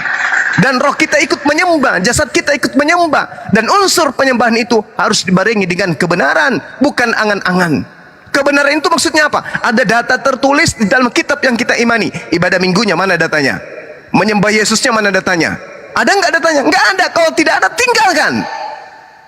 Karena agama yang lebih baik, kata Yesus dalam Matius 5 nomor 20, jika hidup keagamaanmu tidak lebih baik dari ahli Taurat, kamu tidak akan masuk ke dalam surga. Berarti sesempurna-sempurnanya 10 hukum, sesempurna-sempurnanya aturan mainnya orang Yahudi dalam beribadah, kata Yesus, akan muncul agama yang lebih baik dari itu, yang lebih sempurna aturan mainnya, yang lebih komplit daripada aturan ibadahnya, yang aturan-aturannya itu untuk seluruh umat manusia, bukan hanya sekelompok manusia saja. Torah hanya untuk Bani Israel, lalu manusia yang lain gimana? Dengan adanya Islam, dengan ajaran Al-Quran yang tadinya Tuhan berfirman inni ma'akum hanya kepada Bani Israel, begitu Islam datang, rahmatan lil alamin itu kemudian tercurah di atas muka bumi. Artinya apa? Islam itu adalah jalan satu-satunya kembali kepada pencipta, bukan yang lain, bukan yang lain. Sekira begitu, Bung. Sekali lagi terima kasih. Kalau saudara sudah mengatakan bahwa perintah berkorban manusia itu tak ada dalam Bible, maka orang yang beriman terhadap, percaya terhadap penggantungan anak Maria di atas pohon, itu adalah penolong-penolong setan di dalam menyesatkan manusia. Kenapa? Karena hanya setanlah yang menginginkan pembunuhan terhadap orang yang benar. Setanlah yang menginginkan penganiayaan. Setan yang menginginkan pembunuhan terhadap utusan-utusan Tuhan. Oleh karena itu, siapa yang beriman percaya kepada hasil upaya setan, maka dia adalah pengikut setan. Sekira begitu, teman. Kemana beliau? Tadi udah lambaikan tangan, Bang. Jatuh, Has, jatuh. Oke, next kita sambut dulu ini Bang Josim. Silakan Bang Josim, dibuka mic-nya, Bang. Halo. Aku nggak disapa loh. Assalamualaikum Gurunda. Oh iya. Waalaikumsalam. Saya Bang Katolik. Sadil. Assalamualaikum teman-teman semuanya. Lanjut Gurunda. Oke, Bang Josim, sebelumnya kita akan cek akal dulu ya. 1 tambah 1 berapa, Bang? Sama dengan 1. Oh. Waduh, kosong ini, Bang. Kita isi dulu ya sama Bang Cima, Bang. Satu istri saya dengan satu suami dengan satu istri saya itu satu keluarga. Berarti 1 kan? Oh iya, Bang. Tuh. Ini Langsung parah fonis nih. lah. Ini parah nih. Oke, Bang, apa pertanyaan, Bang? Biar di Pertanyaan saya adalah yang pertama. Saya sebelum saya memberikan pertanyaan pertama, Anda sudah bersaudara dengan Yahudi ya? Anda sudah bersaudara, tadi katakan saudara kami Yahudi. Tapi teman-teman Islam saya mengatakan bahwa membunuh 12 orang Yahudi sama nikmatnya dengan melakukan seks. Di mana saudara Anda sebagai orang Yahudi itu? Membunuh orang Yahudi. Itu satu ya. Di mana dalilnya itu, Bung? Yang dalilnya. kedua. Dalil. Yang kedua, Itu teman dalil. saya yang bilang, saya tidak membaca dalil. Oh, Itu teman teman ente, saya. paling juga Teman Kristen Islam saya. sendiri. Ah, Teman itu Islam. Nah, yang kami nggak kedua, percaya. Yang kedua. Kami nggak percaya. Yang kedua. Kami Yang nggak kedua percaya dulu. karena itu tidak ada dalilnya di dalam Al-Quran maupun dalam hadits. Oke, itu nanti jelaskan. Saya yang Oh, kedua nggak dulu. bisa. Itu nanti Anda jelaskan. Saya kasih kesempatan saya berbicara ya. Tapi Ya, kalau yang hanya kedua, bawa saya dalil Anda. kebohongan untuk apa? Oke, nanti itu pertanyaan saya nanti Anda jawab. Ya, saya tidak punya kewajiban dan Anda tidak punya hak untuk itu. Ya, kalau tidak mau jawab sudah terserah. Tapi Ya karena memang nggak ada itu cuma omong kosong. Sama Oh, iya, ketika apa saya hal itu? dengarkan dulu. Saya kira Anda Kalau hebat. dengar. Kalau Anda Nah, mengatakan saya tidak mau membunuh Yahudi, Kasih kesempatan dulu saya bicara baru saya dengar. saya minta Anda Saya mempertanggungjawabkan minta- saya ucapan tadi Anda. Saya minta Anda mempertanggungjawabkan ucapan Anda. Sok bener ente itu dengan membawa narasi kayak begitu. Anda mengatakan Yesus itu adalah Tuhan ente bunuh. Lantas Anda bernarasi bahwa kami bersaudara dengan Yahudi, kami bunuh Yahudi. Mana ada yang kayak gitu-gitu? Siapa yang ngajarin Anda berdusta kayak begitu? Ada saudara saya Muslim yang mengatakan begitu. Sama juga kalau saya mengatakan hal yang sama. Ada juga saudara saya Kristen mengatakan membunuh 10 umat Islam itu adalah sama halnya dengan masuk surga. Ayo. Kamu minta dalil, saya bilang, pokoknya ada saudara saya mengatakan gitu. Kamu mau apa? Jadi ayolah, diskusi itu jangan emosi. Diskusi itu pakai dalil. Diskusi jangan pakai kebencian. Diskusi itu pakai dalil. Ya, jangan bohong-bohong kayak kesaksian-kesaksian penyembuhan-penyembuhan itu jangan kayak gitu. Di sini nggak laku yang kayak gitu. Silakan. Ada kebohongan lagi? Kebohongan yang kedua, silakan. Kebohongan pertama sudah jungkir balik. Sekarang kebohongan kedua, silakan.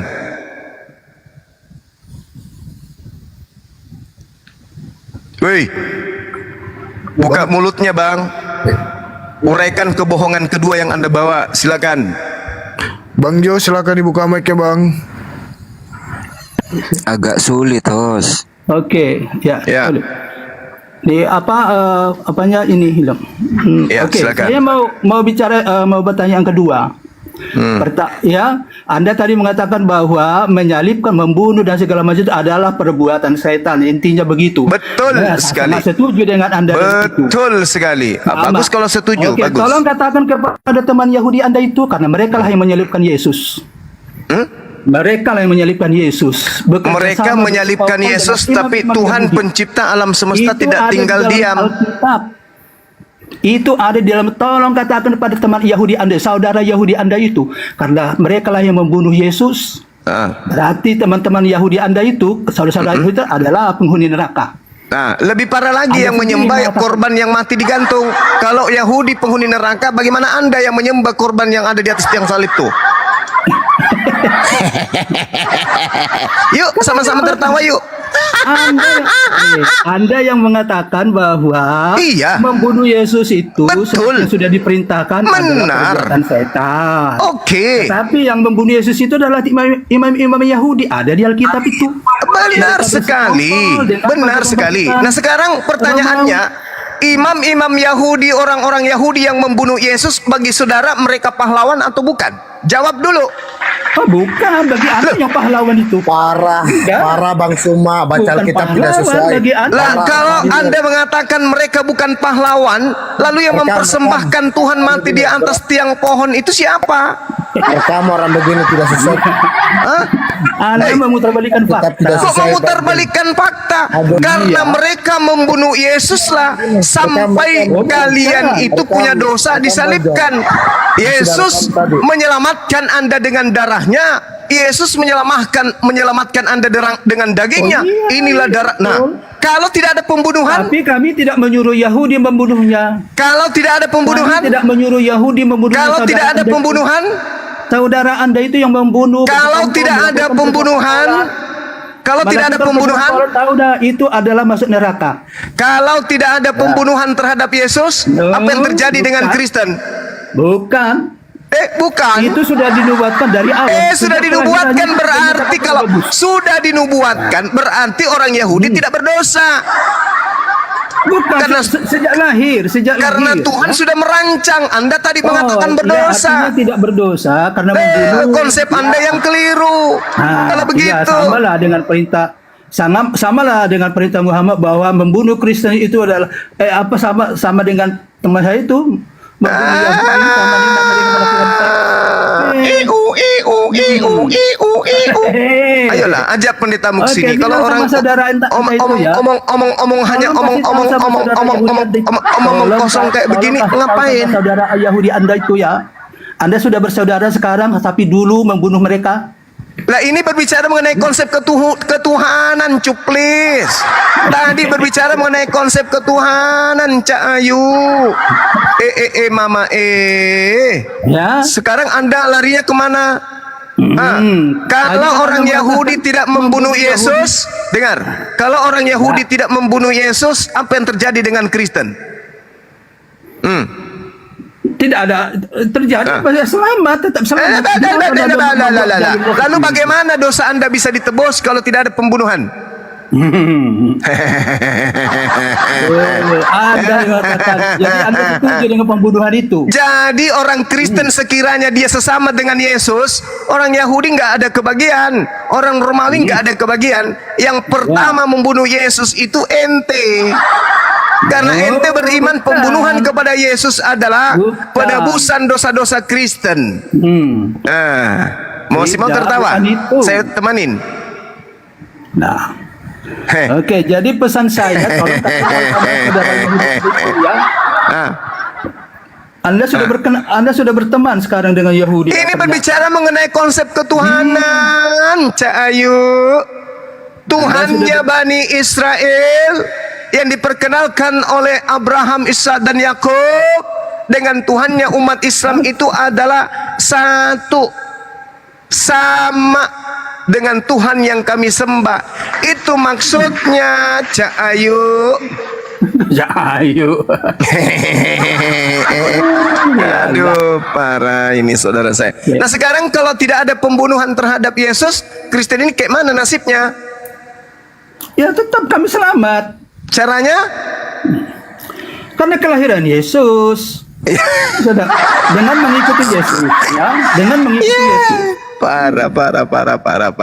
Jadi orang kalau dialog agama, Bang, bukan hanya sekedar bekal nafsu, emosi, semangat, juang. Emosi, orang masuk medan perang itu harus punya senjata. Kalau cuman lari masuk, begitu lihat orang pedang-pedangan di dalam, lari aja masuk. Innalillahi wa inna ilaihi rajiun. Gak bisa modal kayak gitu, gak bisa. Anda harus masuk ke medan perang. Itu kalau cuma masuk aja sekali tabrak mati, kayak mana ceritanya? Jadi kalau Yesus mati dibunuh oleh orang Yahudi, orang Roma, berarti Anda harus menganggap mereka sebagai pahlawan, betul? Bukan. Mati mereka adalah pendosa besar. Loh, berarti pembunuhan terhadap Yesus itu mengakibatkan dosa, bukan penghapusan dosa. Mengakibatkan dosa bagi pembunuh. Iyalah. Bagi pembunuh. Lalu bagaimana ceritanya kalau mereka tidak membunuh? Gantian host. Kayak mana ceritanya kalau sekiranya Yesus tidak dibunuh oleh pendosa ini? Kalau tidak dibunuh, ya Yesus tetap hidup kan? Iya. Lalu yang mati di atas tiang salib. Tapi itu kan pengandaian. Faktanya dia mati beneran. Jadi faktanya terjadi begitu. Berarti faktanya mereka yang membunuh termasuk setan adalah pahlawan bagi Kristen. Tepuk tangan dong. Itu asumsimu saja. Lu kok asumsi pula? Kalau setan tidak merasuki Yudas, Yesus tidak disalib. Iya. Nah iya, berarti berterima kasih kepada Syekh. Oh tidak, ngapain harus berterima kasih? Iya. Kita harus berterima kasih kepada pahlawan kita yang telah memberikan kemerdekaan kepada kita. Kristen telah dimerdekakan dari perbudakan dosa. Kristen telah dibebaskan dari kuk penghambaan, Galatia 5 nomor 2. Kristen telah dibangkitkan baginya mayat untuk menjadi Tuhan, Roma 14 nomor 9. Kristen dengan matinya Yesus telah dibebaskan dari hukum-hukum Tuhan. Efesus 2 nomor 15. Nah, iya, betul. Jadi berkat setan, Betul. Kristen ini merdeka. Beparakadilah saudara saya ini. Maka ucapan yang pantas Kristen ucapkan kepada setan adalah terima kasih Eyang. Itu Bung. Mati meja. Kalau bukan apa? Wahai setan, aku benci kau setan. Kenapa kau membunuh Yesusku? Kan gitu ya? Itu maunya. Kami tidak diperintah Yesus seperti itu. Setan, kurang Hanya ajar kau mengatakan setan. Memaafkan mereka. Mereka tidak Setan, tahu apa kurang yang dia ajar lakukan. kamu. Kenapa kau membunuh Tuhan kami, setan? Berkat kamu membunuh Tuhan kami. Kami nggak punya Tuhan lagi. Bu, nggak bisa kayak gitu kan? Jadi harusnya setan, terima kasih ya. Berkat kamu kami sudah diselamatkan. Andai saja kamu tidak membunuh Tuhan kami, maka celakalah kami karena kami yang akan membunuh Tuhan kami sendiri. Untung saja kau mewakili kami membunuh Tuhan kami sehingga kami diselamatkan. Halilintar. Kan gitu, Bang. Itu kan kesimpulan yang keliru. Jadi yang mana yang benar? Yang benar penyelamatan Yesus terhadap kami ada kebangkitannya. Bagaimana mau bangkit kalau tidak dibunuh dulu, Cak Ayu? Ya, betul. Mama bulu ketek. Kayak mana ceritanya mau bangkit kalau nggak mati dulu? Mama kayak mana ceritanya? Gimana ceritanya Yesus bangkit dari kematian kalau nggak mati dulu, Bang? Halo. Lu kok jadi halo sih? Ada-ada aja ini abangku ini. Kayak mana ceritanya? Jadi setan ini adalah pahlawan bagi Kristen. Makanya Al-Quran mengatakan wa kanal kafiru ala rabbih sahira. Adalah orang kafir itu penolong setan di dalam durhaka kepada Tuhan.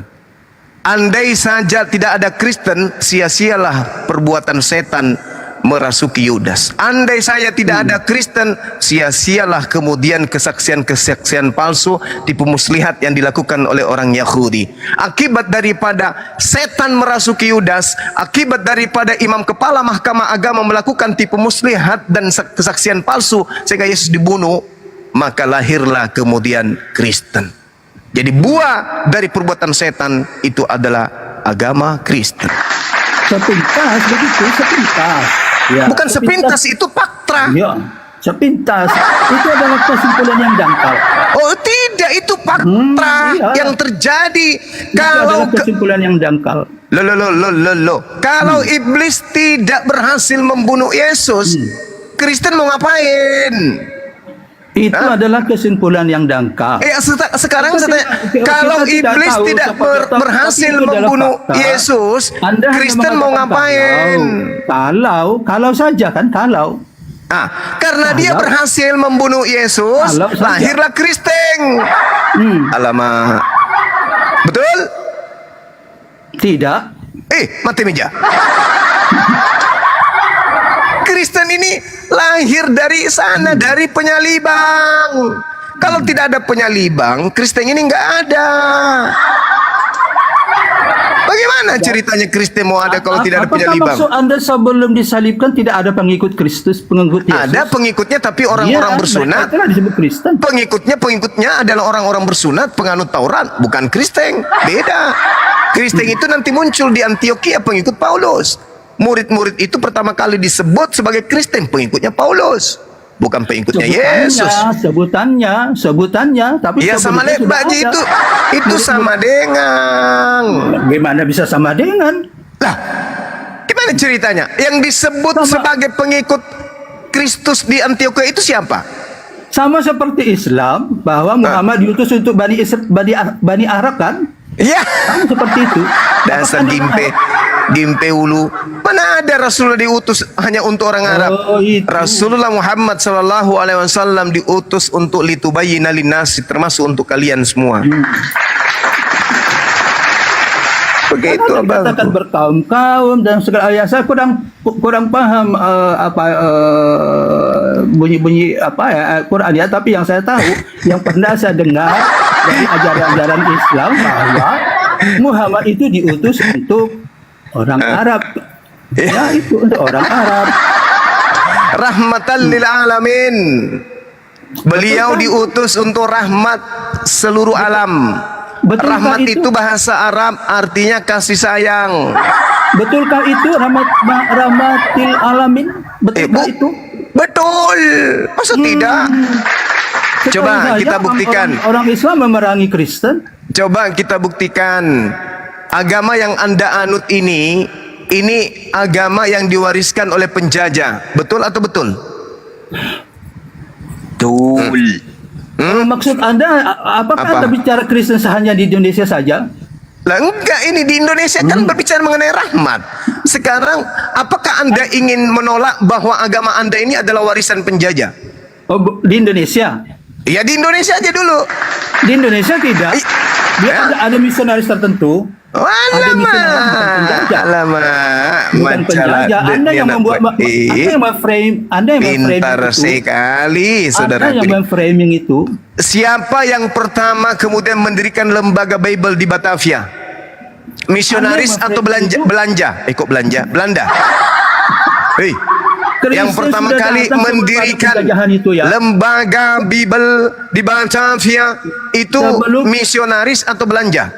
Belanja pula, Belanda. Sebelum penjajahan itu Kristen sudah datang ke Indonesia. Jadi Tahu. itu bukan penjajah, itu hanya framing Anda. Kapan Kristen masuk ke Indonesia? Mulai Abad ke-6. mati mija. Anda kaget.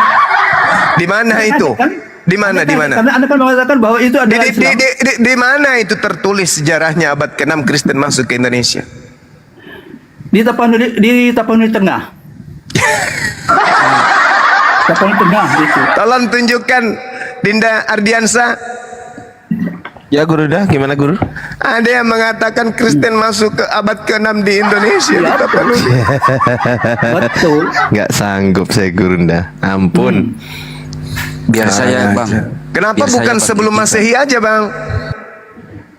Biar saya izin bang. Anda tidak tahu sejarah berarti. Oh iya. Anda Saya nggak tidak tahu sejarah. Ini dia. Tolong sebutkan nama gereja yang ada di abad ke-6. Oh, tidak Nama mendirikan gerejanya? gereja pada saat itu karena mereka berdagang ke salah satu desa dekat Sibolga. Oh, kalau cuma Ya, ngomong kayak itu gitu mah kan. pantat ayam juga bisa, Bang. Ada kok itunya. Tapi Apa Islam adanya? mengklaim itu adalah Adanya yang Islam. apa? Apanya yang ada, Bang? Bang? Ya, Apa? ada.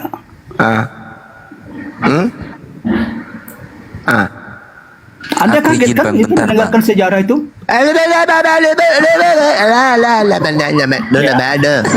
Iyalah. Pak Jo,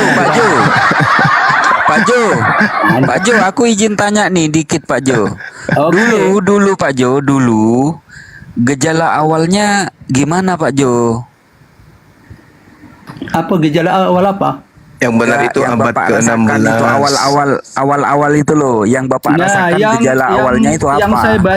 Yang saya baca dalam sejarah ya bahwa aliran Nestorian ya dari Timur Tengah sana datang berdagang rempah-rempah itu mencari rempah-rempah. Mereka tiba Abad di sana. keberapa, Di sana Cak tidak- Ayu? Kristen masuk ke Nusantara itu di abad ke-16. No, Itu pun sudah dibawa Anda kemudian salah. oleh penjajah. Anda salah karena Anda menyebut bahwa Kristen itu penjajah, lalu Anda buat framing seperti itu. Lah, Anda salah, baca aja sejarah. Kristen itu bukan penjajah. Kan? Yang menjajah itu orang-orangnya, tapi Tuhannya Yesus. Kitabnya Bible. Tadi Anda katakan bahwa Kristen itu agama penjajah. Lah, kalau mau dibalik boleh. Kristen agama penjajah, penjajah bukan agama Kristen. Hah? Bisa nggak dibalik? Tidak seperti itu. Faktanya tidak seperti itu. Kristen bukan agama penjajah, oke. Tapi penjajah beragama Kristen, betul atau tidak? Oh, saya tidak tahu agama penjajah itu. Oh, nggak tahu. Ya. Mereka semua belum tentu mereka semua Kristen. Ada juga yang ateis. Oh, jadi Belanda itu ada yang Islam abad juga 16 sudah ternyata. ada Ya. ateis Jangan-jangan juga. Belanda datang ke sini bersama dengan Pak Kiai.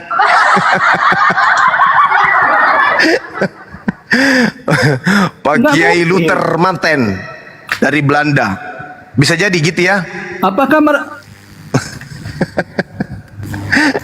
Abang ini lucu dari tadi. Kiai Westerlin. Tidak, bukan. Anda saja yang mengatakan itu. Penjajah katanya apa? Kristen bukan agama penjajah. Penjajah beragama Kristen. Yang mana yang Anda pilih ini? Karena semuanya dua survei tidak bahwa penjajah dua-duanya itu beragama benar Kristen soalnya. semua. Tidak semuanya, tapi ada penjajah. Sama seperti Islam, ada yang berdagang, mungkin ada juga yang tidak berdagang datangnya. Ya, ada juga imigran kan? Seperti itu.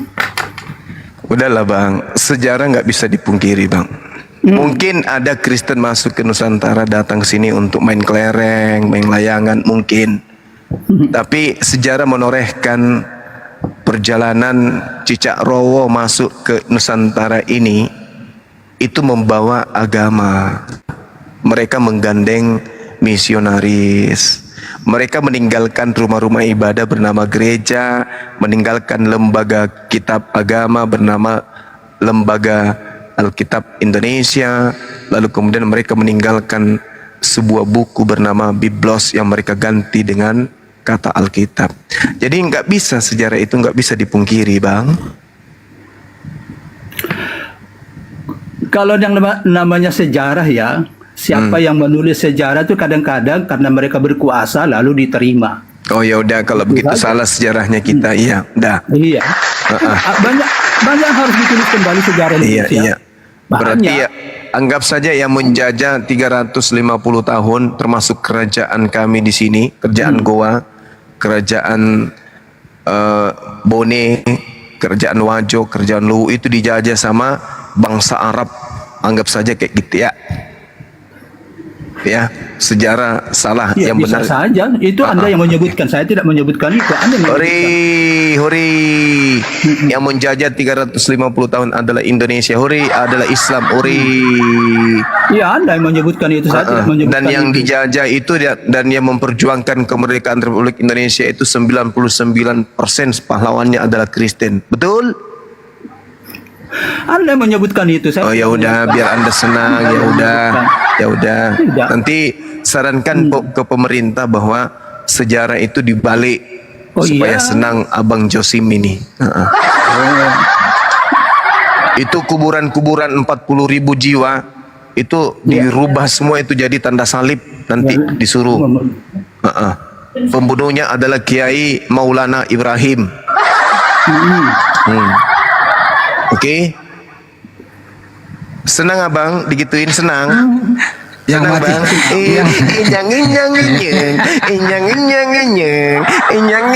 Inyang. Senang nak abangku ini, ya Allah yang karim. Masya Allah. Jadi isi kuburannya orang Belanda semua ya. Iya. Kabur dia. Kena langsung. Malunya tuh di sini. Assalamualaikum Bang Handi. Lanjut. Waalaikumsalam. Kejam kali tadi dia awal.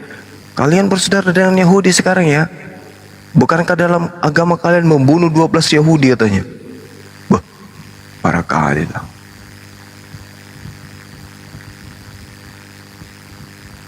Silakan dilanjut teman-teman. Giliran dikasih data nangis. Enggak, udah dikasih bonus dia tadi bang. Oke, kita Kuburan next. 40 jiwa itu diganti Cek nanti. akal selanjutnya ada terang dunia. Silakan dibuka mic ya. Hari dong. Ya bang, selamat malam. Sebelum kita cek akal, saya mau tanya dulu 1 tambah 1 berapa bang? 2-0. Oh, agak setengah-setengah kosong nih bang ya. Silakan bang pertanyaannya.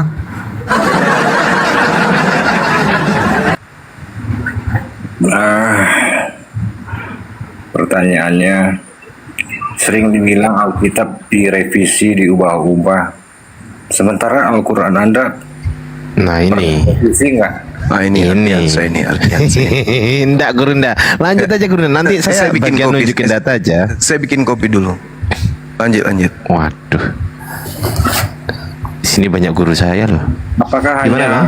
Alkitab Ini yang kan bidang direvisi antum, atau silakan, Dek. Al-Quran? Kerja. Izin guru-guru sekalian. Iya, silakan. Bismillahirrahmanirrahim. Ya bang, apanya yang direvisi bang? Qurannya?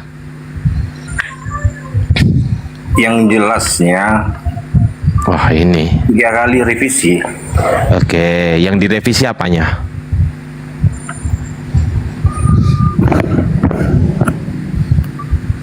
Karakteristik yang berbeda pula setiap edisi. Oke, tunjukkan mana buktinya. Tahun yang ini kita awal dari tahunnya ya, kita ambil Ya. Tahun Revisi berapa? pertama tahun 1971. Nah, tunjukkan, sabar. 1971, tunjukkan dulu Al-Qur'annya, silakan. Gimana? Tunjukkan dulu Al-Qur'annya tahun 1971.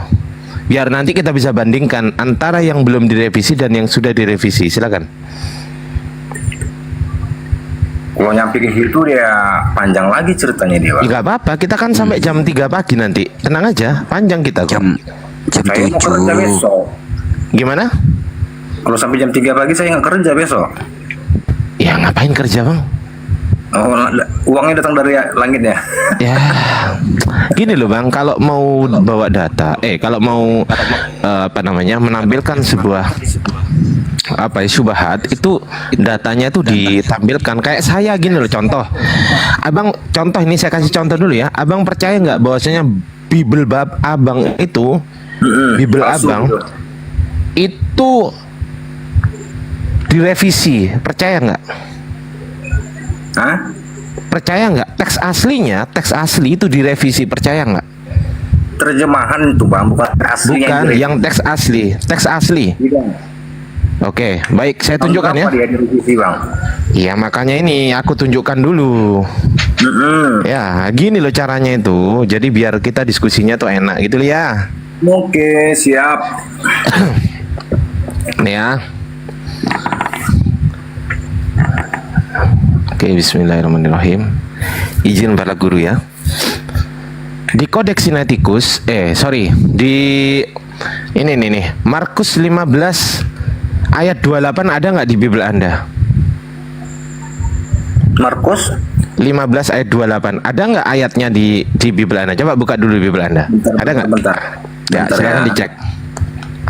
Markus 15 ayat 28. Ada nggak? Bentar. Bahaya ini. Bang Ardi, aku bagian yang ngangkut oksigen ya. Ya.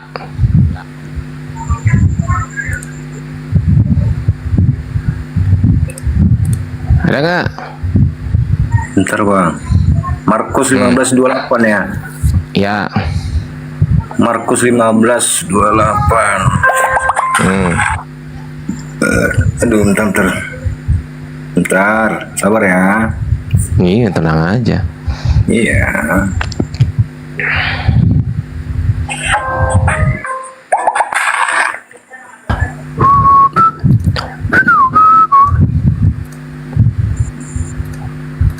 Kacau, kalau bahas itu jangan deh, saran saya, serius. Tapi kalau mau nyebur ke situ, ya nggak apa-apa ya. Udah biarin aja, itu kan pilihan dia. Dan saya akan tunjukkan nanti ya, banyak sekali kebohongan dari pihak Kristen. Saya akan tunjukkan kepada teman-teman semuanya. Bang Andi,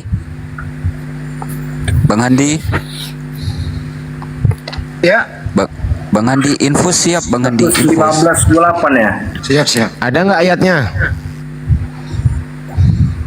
Ada. Oke, ada. Sip. Pinter. Mari kita buktikan. Ini Kodeks Sinaiticus ini abad keempat ya. Markus 15 27 ya kan. Kita cek 28. Ini abad keempat nih, abad keempat. 26 27 20 berapa? 29. Oke. Mari kita baca dulu. Kita baca dulu, sabar ya. Kita baca dulu. Kai, sun, auto, staurosin, au, apa nih? Oke. Saurosin, duo, lestas, ena, ek, dexion, kai, ena, x, Eunomon, auto. Nah nih, auto. Setelah auto, ya, setelah auto, ingat ya, ayat 27 terakhir berbunyi auto. Setelah auto terakhir, ternyata tiba-tiba kai hoi para poreumoneon monei. Tiba-tiba di sini ada kai, harusnya 27 kan 28. Ini kok 29? Ini satu. Di Codex Sinaiticus. Kita cek di Codex Vaticanus.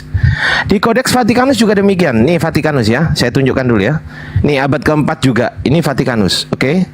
Di Codex Vaticanus di sini tertulis gini nih. Kebetulan pas lagi cari ayat ini teman-teman ya. Mohon maaf ya. Kai sun auto s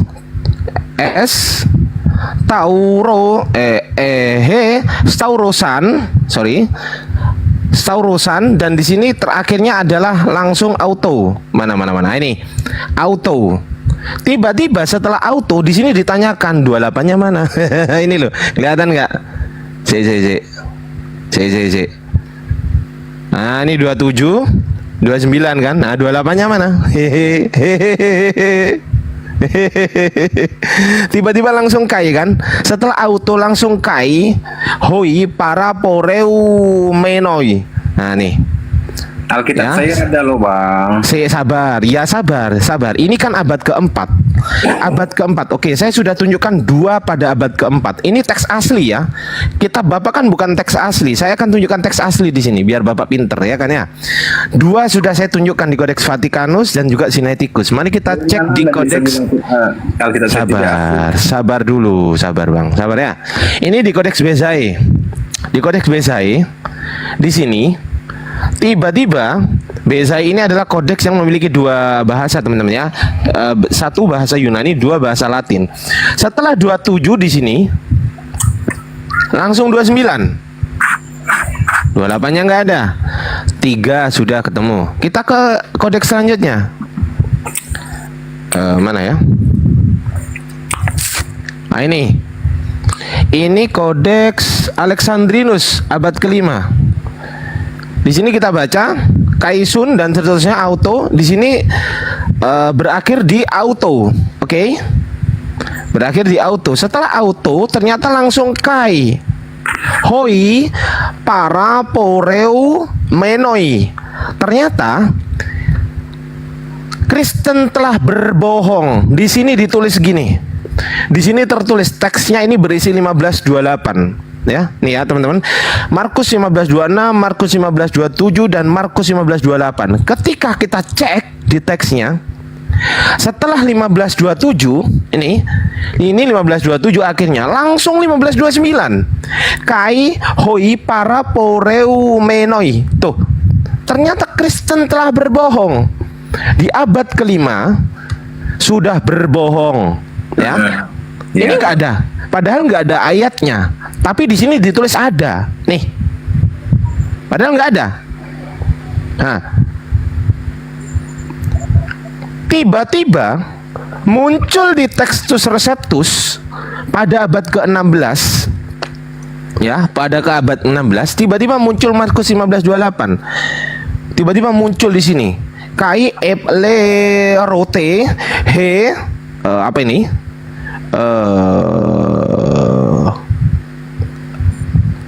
Raupe he legosa kai meta dan seterusnya. Nah ini tiba-tiba munculin dari mana ayatnya ini bang? Sumbernya yang digunakan dari Textus Receptus ini ngambil dari manuskrip apa? Kalau itu sih saya kurang tahu dan kurang mampus lah. Nah, sekarang dirubah nggak ini berarti? Dirubah nggak? Yang semula abad keempat nggak ada, abad keempat di Sinaiticus nggak ada, abad keempat di Vaticanus nggak ada, abad kelima juga nggak ada di Alexandrinus, di Bezae juga nggak ada abad kelima, ya kan? Di Washingtonianus juga nggak ada. Tiba-tiba di Bible Anda sekarang ada. Pertanyaan saya, itu dirubah nggak? Soal dirubah nggak dirubahnya itu Anda bisa tunjukkan dalam bentuk buku atau teks? Loh lah ini lah teksnya kucluk. Dalam bentuk buku. Loh lah ini. Ini Itu kan layar komputer loh. ini Bang. manuskrip kucluk. Oke, terserah. Ini manuskrip, ini nggak dijual, tapi bisa diakses langsung di Codex Sinaiticus. Ini Vatikanus juga loh ini. Nih. Digital Vatikanus Library. Ini Vatikanus loh ini tuh. Terus? Ini Vatikanus ini. Iya, terus? Mau nyalain Vatikanus? Jadi kodeksnya itu difoto, ini kodeks ya, ini manuskripnya itu difoto. Setelah difoto, diupload di website resmi Vatikanus resmi nih, digi.vatlib.it resmi nih lambangnya nih kalau nggak percaya nih ya. Nih ya. Iya, oke. Jangan betul-betul aja, jangan betul-betul aja kalau nggak paham. Iya, oke, udah bang. Ya, pertanyaan saya itu dirubah nggak? Iya, kalau menurut ya yang saya lihat dirubah. Ya sudah selesai. Lanjut. Udah Oke, dirubah. saya Kita mau dirubah-rubah. Udah selesai. Pertanyaan saya sama abang ada nih. Udah dirubah kan? Iya, maksud saya pertanyaan saya sama abang ada. Mana? Sebelum kau bertanya, kau juga open cam. Mana yang Al-Quran yang direvisi itu? Oke, mana Al-Quran yang direvisi? Tunjukkan kayak saya menunjukkan kepada Anda. Silakan. Kita tunggu 60 hari. Saya ngambil datanya dari Google. Iya nggak apa-apa. Saya butuh manuskripnya. Saya butuh manuskrip Quran tahun 19 berapa tadi? 1971. Tunjukkan manuskrip Quran seperti halnya saya menunjukkan manuskrip Bible. Adil kan? Iya, saya tahu baca Quran. Nggak salah siapa terus? Terus salah siapa? Siapa yang mendalilkan, dia yang membukti. Oke, saya bertanya lagi. Lah, nggak bisa. Belum selesai. Nggak bisa. Nggak bisa, bro. Kamu hormati dirimu, keluargamu, dan agamamu. Sekaligus hormati Tuhanmu. Kalau kau begini, diam dulu kau. Kalau kau begini artinya kau tidak menghargai dirimu, keluargamu, dan agamamu, dan Tuhanmu. Kau mempermalukan agamamu. Masih mau kau datang besok? Silakan. Siapa yang mendalilkan, dia harus yang membuktikan. Mana Al-Quran yang direvisi itu? Tampilkan sekarang. Saya hitung sampai 10. 1, 2, 3, 4, 5, 6, 7, 8, 9. Out. Bullshit kamu. Ini namanya polemikus tidak bertanggung jawab. Betul Bang Handi. Saya ingin mengkoreksi ya, bacaan saya tadi keliru. Ini grape teman-teman ya. Jangkrik, saya grogi. Grogi tadi, ini grape ya. Mohon maaf ya. Ini grape. Ini tiba-tiba muncul gini. Muncul ini ayatnya, ini tiba-tiba muncul di Textus Receptus gitu loh. Ini ya, Textus Receptus Bible. Ini tiba-tiba grape. Mohon maaf, ini grape. Saya tadi salah baca. Oke, gitu aja. Wajar lah. Tapi yang jelas di sini ini Bang Handi, saya barusan nyari dan sudah saya kumpulkan di sini. Di Codex Sinaiticus Markus 15:28 tidak ada ayatnya. Di Vatikanus Markus 15:28 tidak ada ayatnya. Vatikanus yang website lain saya cari juga tidak ada ayatnya. Di Codex Washingtonianus malah Markus 15 ayat 13 sampai 37 gak ada ayatnya, bukan cuma 28, tapi 13 sampai 37. Di Codex Bezae Markus 15:28 halaman 670 tidak ada ayatnya. Di Codex Alexandrinus Markus 15:28 halaman ini 0645 BJPEG disebutkan ada, tapi ternyata ayatnya tidak ada. Ini penipuan nih Codex Alexandrinus ini. Ini gimana ini? Tuh, disebutkan ada ya Codex Alexandrinus teman-teman. Codex Alexandrinus di sini disebutkan ada Bang Handi. Tuh. Tapi ternyata ayatnya lo nggak ada. Coba teman Kristen yang bisa baca ini bantah saya. Nggak ada ayatnya. Setelah auto langsung kaihoi paraporeu menoi, langsung paraporeu ini Markus 15:29. Mari kita buktikan. Markus 15:29. Kai hoi paraporemenoi. Saya bohong nggak? Tuh. Nih. Nih, tuh. Saya bohong nggak? Ya kan? Nah, Markus 15:27 berakhir di auto. Oke ya, mari kita buktikan. Markus 15:27 berakhirnya di auto. Tuh, auto. Nih. Tuh. Nah, saya nggak bohong ya. Ternyata di sini Kristen, siapa lagi bukan Kristen ya, telah melakukan pembohongan publik dengan menyertakan ayat Markus 15:28 yang ternyata di teks aslinya di sini tidak ditemukan. Sekian dari saya, guru-guru saya, mohon maaf kalau ada khilaf. Guru Ndazuma, Bang Handi guru saya, Bang Bibel Berjalan, Bang Alayubi, dan lanjut silakan. Markus 15 itu sampai ke 8 dulu. Terus 9 dari mana nongolnya? Itu Markus, maksudnya gimana Bang Andi? Markus 16. Markus 16. Oh, Markus 16. Oh, kalau Markus 16 itu nongolnya di Kodeks Bezai abad ke-5. Tiba-tiba muncul di situ. Dulunya Markus 16. Awalnya hanya sampai 8, kemudian ada penambahan 9 sampai 20 gitu ya. Yes, betul. Di Vatikanus gak ada, di Sinaiticus gak ada. Tiba-tiba muncul di Kodeks Bezai abad ke-5 gitu.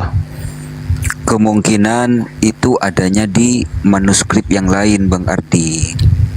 Loh, lah iya ada, tapi di manuskrip Kodeks Bezai. Pertanyaannya, Kodeks Bezai pada abad ke-5 ini dapat dari mana gitu loh?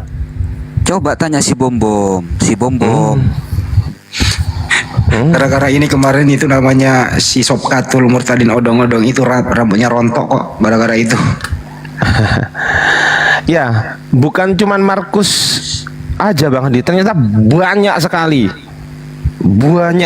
Saya temukan tuh banyak sekali. Gitu. Ya gimana udah, bro? Terang dunia udah. ganti namamu, gelap dunia. Kitabmu udah dirubah-rubah. Bahkan kitabmu itu satu perikop bro, satu perikop itu ditambahin bro, bukan cuma satu ayat ya. Kalau yang barusan saya tampilkan kan satu ayat, saya bisa menampilkan satu perikop ditambahin. Bayangin.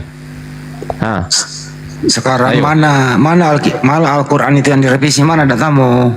Ya, mana datamu? Silakan Bang Handi. Afan. Ayo. Aku pengen belajar bro.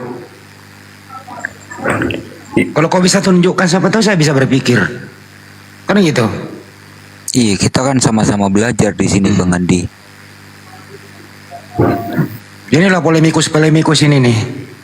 Membaca saja, tidak punya data, tapi percaya diri ingin membuktikan Al-Quran direvisi.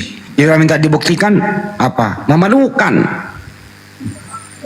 Malulah kau jadi orang Kristen bro. Malu kau itu sama keluargamu, sama agamamu itu. Malu kau. Saya kalau malu begini, aduh, saya cari kuburan dah. Gue diam di sana seumur hidup. Ngapain Bang Andi ke kuburan? Ya mati aja di sana, ngapain hidup kalau cuma bohong? Google yang menanyakan seperti itu Bang Andi, Anda kok menjas orang seperti itu?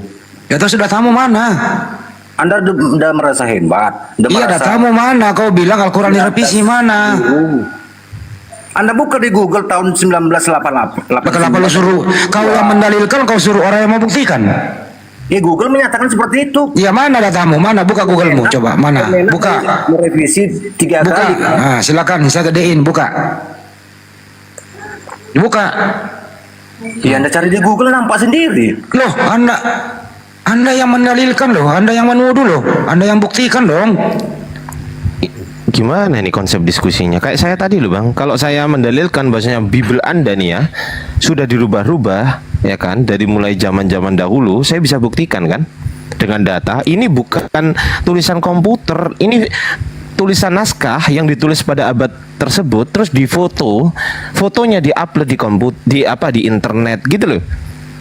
Itu uploadan foto asli manuskrip dan itu terkonfirmasi oleh siapa? Oleh kekristenan sendiri. Kok Anda satu-satunya Kristen yang menolak itu, kan aneh. Siapa yang menolak? Oh, berarti menerima. Itu belum rampung semua yang Anda baca itu. Menerima nggak? Berarti menerima nggak? Kita mau dirubah-rubah. Terserah Anda, versi Anda. Loh, itu perkataan Ini Anda. diskusi, Bung. Itu Ini belum diskusi. rampung. Ini diskusi, Bung. Iya diskusi, kita diskusi sel, jangan menjas orang gitu, oke? Loh, saya kan menunjukkan data. Setelah saya tunjukkan datanya, menurut Nah, itu Anda, si Bang Hendy dia terlalu menjas orang seperti itu, dia merasa lebih dari guru. Udah nggak usah ngambek, nggak usah ngambek. Malah Kalau ngambek cuma ini ngomong gimana ya? petantang petenteng ke barat ke timur apa bedanya dengan orang gila kau? Masuk katanya Al-Quran direvisi 1971 berbeda dengan yang 19 sekian. Ditanya Bro. data nggak ada. Bro, kamu boleh menghina pribadi saya, tapi kalau kitab suci saya kau angkat kayak begitu, ya saya marah dong. Kau harus buktikan. Ini kitab suci loh, nggak main-main loh. Nggak main-main loh, kitab suci umat Islam loh. Nah, kalau kau Iya, berbicara betul. begitu, kau harus buktikan. Kalau kau bilangin saya binatang, apalah, saya nggak pernah marah. Tapi kalau kitab suci saya, kau bilangin direvisi, kau nggak bisa buktikan, marah saya. Mohon maaf gitu loh. Iya, Betul, Anda Bang terlalu Hendy. menjas seseorang seperti itu. Nah, buktinya kau memang harus dijudge seperti penipu, kan kau nipu di sini. Ya terserah Anda mau ngomong saya penipu. Ya buktinya begitu. Kau mau mendalilkan, kau nggak bisa buktikan, bro. Saya bisa aja membuat fitnah itu, berbohong itu paling mudah, Bang. Tapi mempertanggungjawabnya itu susah. Tapi kami Muslim itu nggak pernah diajarkan seperti Anda.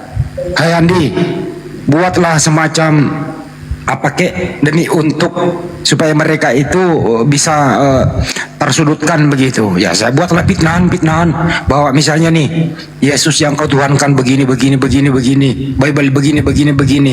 Giliran saya masuk room Kristen, mana buktimu Andi? Saya tidak bisa buktikan, malu saya. Malu gitu loh. Muka ini mau taruh di mana? Mau pindahin ke pantat gitu?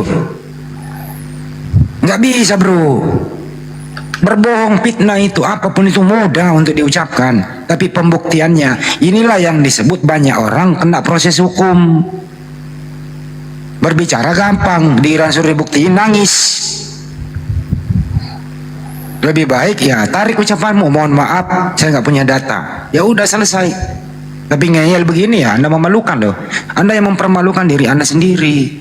Jadi area publik loh banyak yang nonton. Di sahabat Bang Juma ribuan orang yang menonton, di sini 4.000. Belum lagi di tempat saya, Anies Lebes Channel. Belum lagi di, aduh, ini nanti jutaan orang yang menonton. Anda malu loh. Malu loh. Sanksi sosial loh yang kena Anda ini, sanksi sosial loh. betul Bang. Sepakat. Sanksi sosial loh, masa malu loh bro.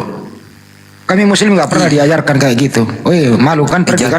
Jatuh Bang Andi jatuh. Nggak dikik kan? Nggak dikik. Saya bukan moderator di sini. Oh iya, Bang Andi, mumpung Bang Andi, silakan Bang Andi. Ya Pak Sekjen lagi lah sekali-kali lah yang mengumumkan.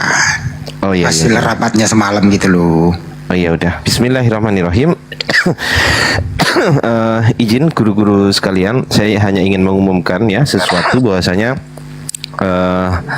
teman-teman Muslim, Apologet Islam Indonesia atau API yayasan kami akan segera menggelar diskusi lintas agama gitu kan, secara offline di Jakarta, tepatnya di Universitas Islam UIN itu apa sih singkatannya?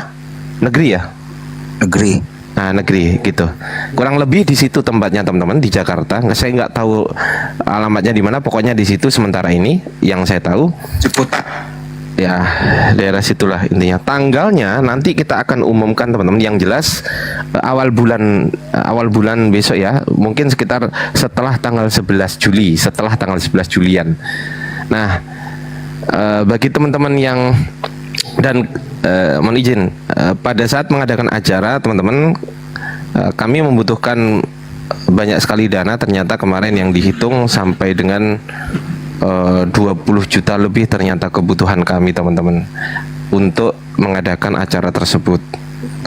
Ya, bagi teman-teman yang ingin apa namanya, apa bahasanya ya, ingin berpartisipasi, ya ingin berpartisipasi, silakan melalui rekening Bank BNI, nomornya saya lupa ya, 75 kali ditambah 51 ditambah 770. Ya, oke, diketik di bawah aja ya. Gimana Bang Andi?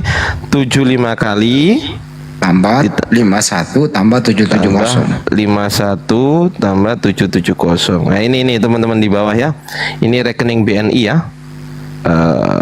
Teman-teman silahkan yang ingin saja ya. Yang maksudnya yang berkenan saja, yang berkenan bersedekah, bersedekah gitu, monggo. Yang penting ikhlas. Berapapun jumlahnya tidak ada paksaan di situ. Salah, itu bukan BRI tapi BNI. Ya, BNI, N nasional.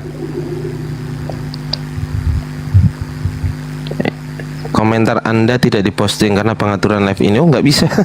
Jangan, nggak boleh. Biar netizen yang nulis. Nggak boleh. Kalau orang di atas menulis nggak mau. Iya, gitu ya teman-teman. Ya, sekali lagi, ini diskusi pertama kali API ya, diskusi kita insya Allah akan dihadiri oleh ustadz-ustadz kita tentunya, gitu kan ya. Gitu aja sih dari saya. Bang Juma dong pembicara utama. Gimana sih? Gurunda Zuma, monitor Gurunda. Masih bikin kopi kayaknya. Enggak, udah bikin kopi dia. Ya, nomor rekeningnya ada yang tanya lagi tuh Bang Andi. 75 kali plus 51 plus 770. Saya ngomong plus karena biar nggak di banned ya teman-teman dari TikTok ya. 75 kali plus 51 plus 770. Betul Bang Andi ya? Betul. Nah itu, bebas teman-teman. Dan saya minta tolong bagi yang sudah berdonasi atau bersedekah, minta tolong konfirmasinya lewat DM saya ya. Di DM, di screenshot, terus dikirim lewat DM saya ya. Itu biar satu pintu aja. Nanti saya akan setor juga kok ke Bang Handi, ke guru-guru kami di sini. Nama rekeningnya adalah Apologet Islam Indonesia. Ini bukan rekening pribadi teman-teman, tenang aja. Ini rekening yayasan Apologet Islam Indonesia namanya. Itu ya. 75 kali plus 51 plus 770. Acara diskusi lintas agama yang diadakan di UIN Jakarta di atas tanggal 11 Juli insya Allah. Kemudian lawan kita adalah pendeta lulusan S3. Waduh, luar biasa ya teman-teman. Doktor semua ya? Profesor beliau. Profesor. Itu. Kita semuanya lulusan SMA, mereka lulusan S3. Mantap. Lanjut Bang Handi, mungkin ada yang kurang dari narasi saya, mohon maaf ya Bang Handi. Enggak pinter kayak gini saya. Udah sama aja.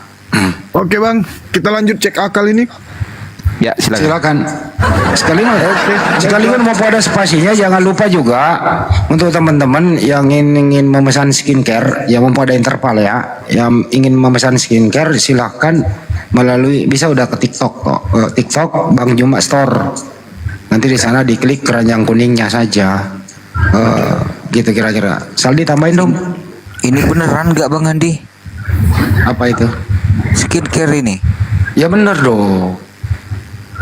Ya, yang mau skincare langsung aja ke Bang Zuma Store atau WA saya dari bio profil, di chat aja lewat WA. Oke, kita sambut dulu ada Leku. Selamat malam Leku. Assalamualaikum kalau muslim. Leku. Kalau gak ada suaranya aku turunkan ya. Next ada Yahli Tembunan. Selamat malam, assalamualaikum kalau muslim.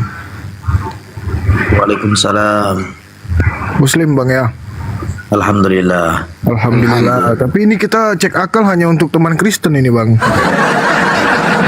Enggak. Siapa tahu ada yang mau disampaikan dulu nggak Ya, apa-apa. Silakan kalau Bang. ada yang ingin disampaikan, saya berikan waktu 3 menit. Nggak ada sih bang. Oh, nggak ada. Ya udahlah Bang ya, kalau gitu. Betul bang. Kemarin abang katanya mau jual tanah warisan, nggak jadi. Pak Yali. Nggak ada. Atau Abang mau beli skincare? Ya, oke. Langsung aja ya Bang ya, di video profil. Makasih Bang Yali, selamat malam, sehat selalu. Alhamdulillah. Next ada tikungan tajam. Selamat malam, ini Oten ini udah pernah naik sini nih. Oke, selamat malam Juma. Bang Juma lagi nggak standby. Ini Kenapa? tikungan mau cek akal atau cek kodam? Kok merajut dia karena dikit koinnya? Hostnya lucu juga ya. Kok merajut si Juma karena dikit koinnya? Kenapa sih ini Oten kalau habis makan babi kenapa jadi nggak pada waras ya? Kenapa nggak ada yang sehat ya? Makanya gue bilang juga itu babi dikurangin sama alkohol begini jadinya masuk tidak beradab. Ngomong asal ngomong. Kenapa ya? Kamu nggak malu jadi orang Kristen bro? Kamu tindakanmu, etikamu nggak ada sama sekali. Kamu nggak malu jadi orang Kristen kayak gini? Mana Jumanya? Ini kodamnya ini Gundorwo hitam, jadi dia memang kayak gitu Bang. Dia merajut. Karena koinnya dikit. Kau sendiri nggak ada apa-apa? Kau miskin begitu? Saya iya. Kalau saya bukan pengemis seperti kalian. Coba kau tampilkan di mana kau pernah menyumbang. Coba bukti transfermu. Berapa dana yang paling besar kau pernah sumbang kemana? Coba. Pernah nggak kau menyumbang? Oh, kalau saya dan tangan kanan tidak perlu diberi apa. Itu namanya kau miskin, nggak pernah ada apa-apamu. Alasan klasik, dasar kucluk lu. Tangan kiri membeli, tangan kanan enggak. Perlu ngomong. Iya, istilah apaan tuh? Kayak suara si Petra kalau nggak salah ya. Nah inilah kelompok-kelompok mereka kan polemikus ini loh. Tidak menghormati dirinya sendiri. Masuk tidak beradab. Gimana Kristen mau nambah bro kalau begitu caramu? Masuk tuh baik-baik. Saya Kristen, boleh nggak saya diskusi? Kali-kali ada orang tertarik mau jadi Kristen. Tapi kalau begini caramu, oh gak orang. Ya silakan Oma Kensi. Oma Kensi. Halo Oma, selamat malam.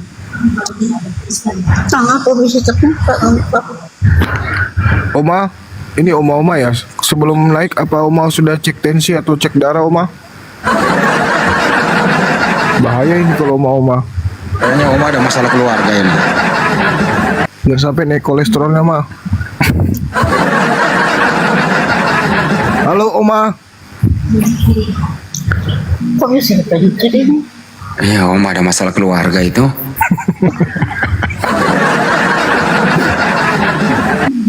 Oma saya turunkan dulu ya. Selesaiin dulu deh secara kekeluargaan Oma. Iya Oma, dicek dulu darahnya Oma. Saya nggak mau ikut campur. Next, ada Nafia Sob. Selamat malam, assalamualaikum kalau muslim. Ini ada yang bening-bening ini.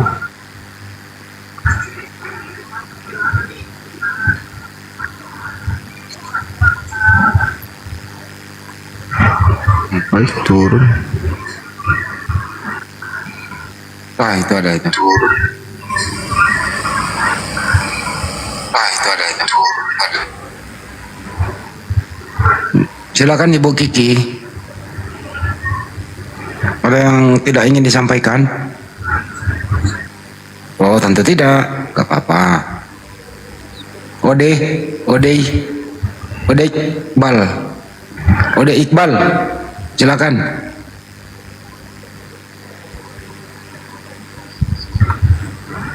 Ode Iqbal, selamat malam, assalamualaikum. Waduh, kenapa naik daun pada diem ya?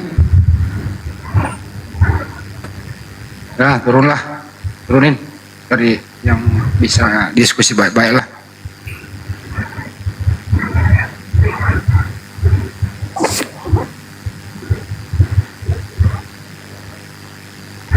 Next, bermental ratu. Selamat malam. Assalamualaikum kalau muslim.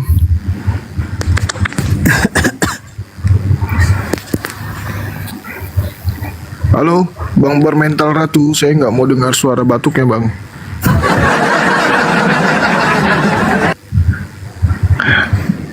Kenapa semua ini ya? Ada itu, ada Namboru itu, Namboru. Namboru Rambe.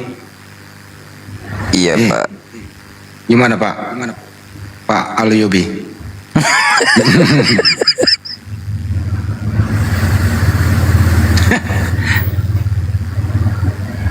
Bermental ratu.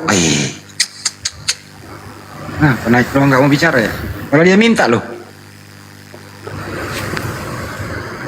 Mic-nya pada rusak ya. Ya. Bermental. Jen. Selamat sore, Jen. Assalamualaikum Bang Handi. Waalaikumsalam warahmatullahi wabarakatuh. Agak kerebat tuh. Dia mah DC, Deng. Alhamdulillah. Alhamdulillah. Saya dengar tadi mau diadakan ini ya, diskusi di UI Jakarta. Iya, betul. Sekali-sekali diadakan di UI Nalodin juga, Bang. Saya tuan rumahnya. Insya Allah dalam program berikutnya lah kita di Makassar jadi tuan rumah toh. Iya, nanti saya coba komunikasikan di dalam di Fakultas Usuluddin. Iya, betul. Sekali-sekali diadakan di UI Nalodin. Aduh, double-double nih suara ya. Iya, kenapa begitu ya? Itu ada yang baru naik, signalnya nggak bagus, susah di mute. Oh, udah.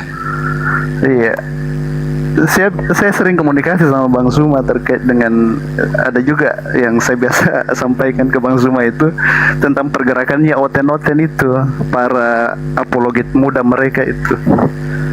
Kan ada yang saya temani komunikasi itu sebagian dari mereka. Insya Allah lah kita selenggarakan di Makassar, bagus itu Bang. Iya Iya. Insya Allah saya usahakan untuk fasilitasi di dalam. Makassar bagus itu Bang. Iya. Cari lah kalau ada, siapa tahu ada pendeta yang minat toh. Iya, cocok. Cari-cari ke orang tator biasanya itu banyak mau diskusi. Saya pernah ketemu orang dator itu di depannya Banton Rotterdam itu.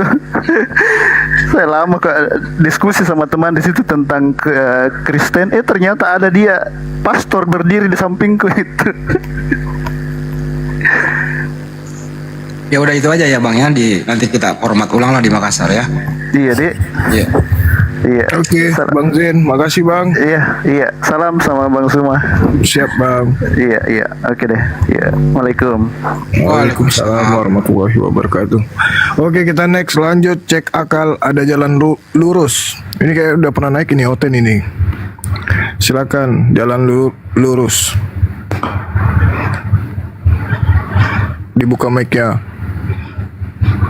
Oi. Selamat malam. Kayaknya ini pernah aku suruh ganti namanya jadi jalan yang bengkok.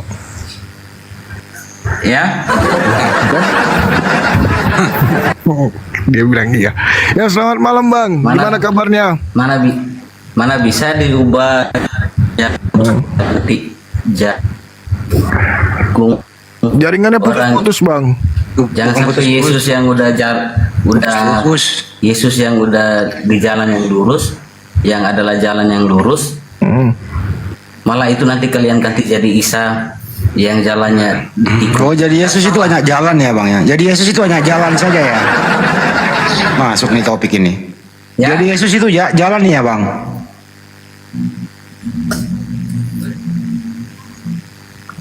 Hanya itu yang kamu tahu? Ya saya tanya Abang, Yesus itu jalan apa tujuan? Wih, lama banget ini berpikir. Menurutmu, jawab saya dulu. Jika dia adalah jalan, menurutmu? Ya menurutku saya pakai data diam ya. Apa yang ku cari kalau dia adalah jalan? Ya menurut Yohanes 16:4. 46 apa? Ya 46. Jangan kasih saya ayat, kita bicara secara logika sekarang. Memang Anda masih bisa berlogika ya? bisa. Oke, baik, berlogika kita. Jalan itu adalah lalu yang kita lewati untuk menuju tujuan. Bicara. Wah, ini nggak denger ini signalnya, ini beli HP nggak beli sinyal, susah ini host. Jadi Yesus itu jalan.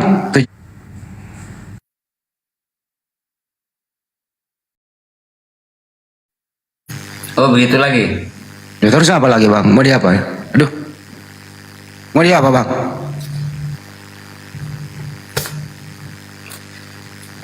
Sekarang saya tanya, menyangkut kita bicara umum ya, kita gak perlu yang khusus-khusus, oke? Bicara aja bang, nggak apa-apa. Nggak ada yang larang kok anda bicara. Menurutmu Kristen itu dibenarkan sama Yahudi apa tidak? Oh enggak, ditolak.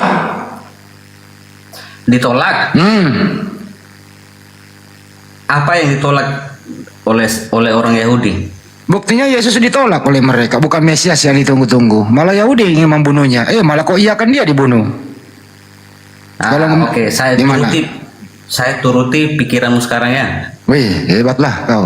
Silakan. Kalian mengakui bahwa Kristen ditolak sama Yahudi.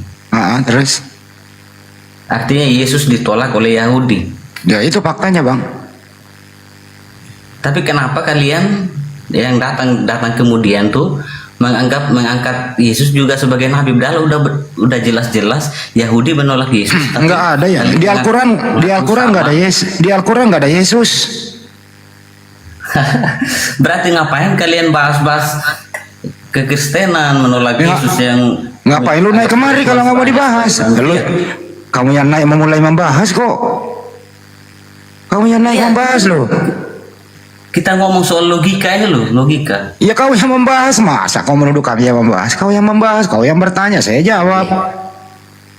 Iya, saya bilang kalau orang Yahudi udah menolak Yesus, ngapain Yesus kalian angkat jadi nabi? Kan goblok namanya. Loh, enggak, nabi saya bukan namanya Yesus, nabi saya namanya Isa alaihissalam. Bukan Yesus. Yesus itu orang Romawi yang mati terkutuk di tiang salib. Orang dari mana? Romawi. Yesus itu nama Romawi yang mati terkutuk di tiang salib. Anaknya Bunda Maria bukan nama Yesus. Yesua Amasia namanya anaknya Maria, bukan Yesus. Masih mau ke datang besok? nangis ketawa loh. Dengar kau itu. Bang Suma ketawa dengar kamu. Bang Suma ketawa, Anda yang nangis. Bila perlu Bang Suma ngomong kasih adab ke saya sini. Bang Suma ditantang. Ada dulu Bang Suma, terapi dulu nih Bang Suma, anak kecil ini Bang Suma. Ya, saya lagi punya ginjal.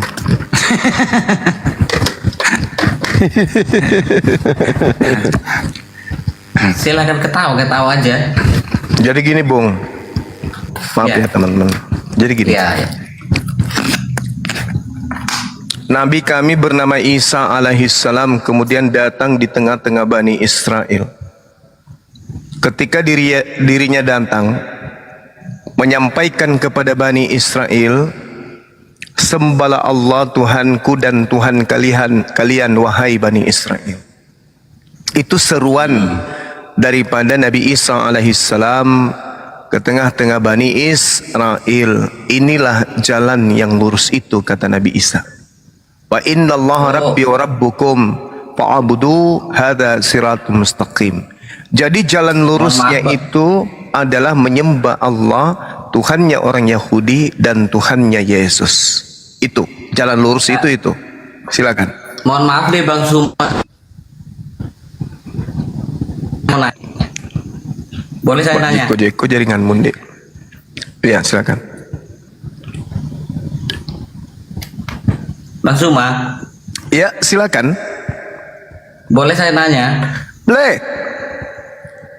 Tadi itu kan ada teman satu tadi, entah siapa itu yang bicara, saya nggak tahu. Katanya kami nggak mengenal Yesus, yang kami kenal Isa gitu. Iya, saya sedang menjelaskan Nabi Isa ini, saya tidak menjelaskan Yesus ini. Ini yang saya bahas ini Nabi Isa. Nabi kami yang datang di tengah-tengah Bani Israel yang dibengkokkan ajarannya kemudian sehingga muncul Yesus dan muncul Kristen. Apakah sekarang saya tanya Bang Sumanya, apakah orang Yahudi pernah menyalibkan orang yang bernama Isa? Dulu orang-orang Yahudi menolak Nabi Isa alaihissalam. Mereka membuat makar kemudian. Nabi Isa datang mengajarkan mereka. Gimana? Apakah Bang Suma punya catatannya itu bahwa orang Yahudi mengenal yang namanya Isa itu? Catatan kami adalah Al-Quranul Karim. Oh, ini wahyu. Oh, Al-Quran. Saya pikir. Oh, jelas. Kami tidak berdasarkan terhadap hasil penelitian orang-orang yang tidak dikenali. Oh, kalau bukan berdasarkan hasil penelitian, untuk apa orang banyak berpikir tentang kalau penelitian manusia itu syarat dengan kesalahan. Tapi kalau Allah pencipta alam semesta yang maha menyaksikan segala sesuatunya yang menorehkan, kami yakin itu tak akan mungkin ada kesalahan di dalamnya. Nah, ini kan udah soal apalagi kalian tahu Quran kan katanya penuh dengan sains kan gitu.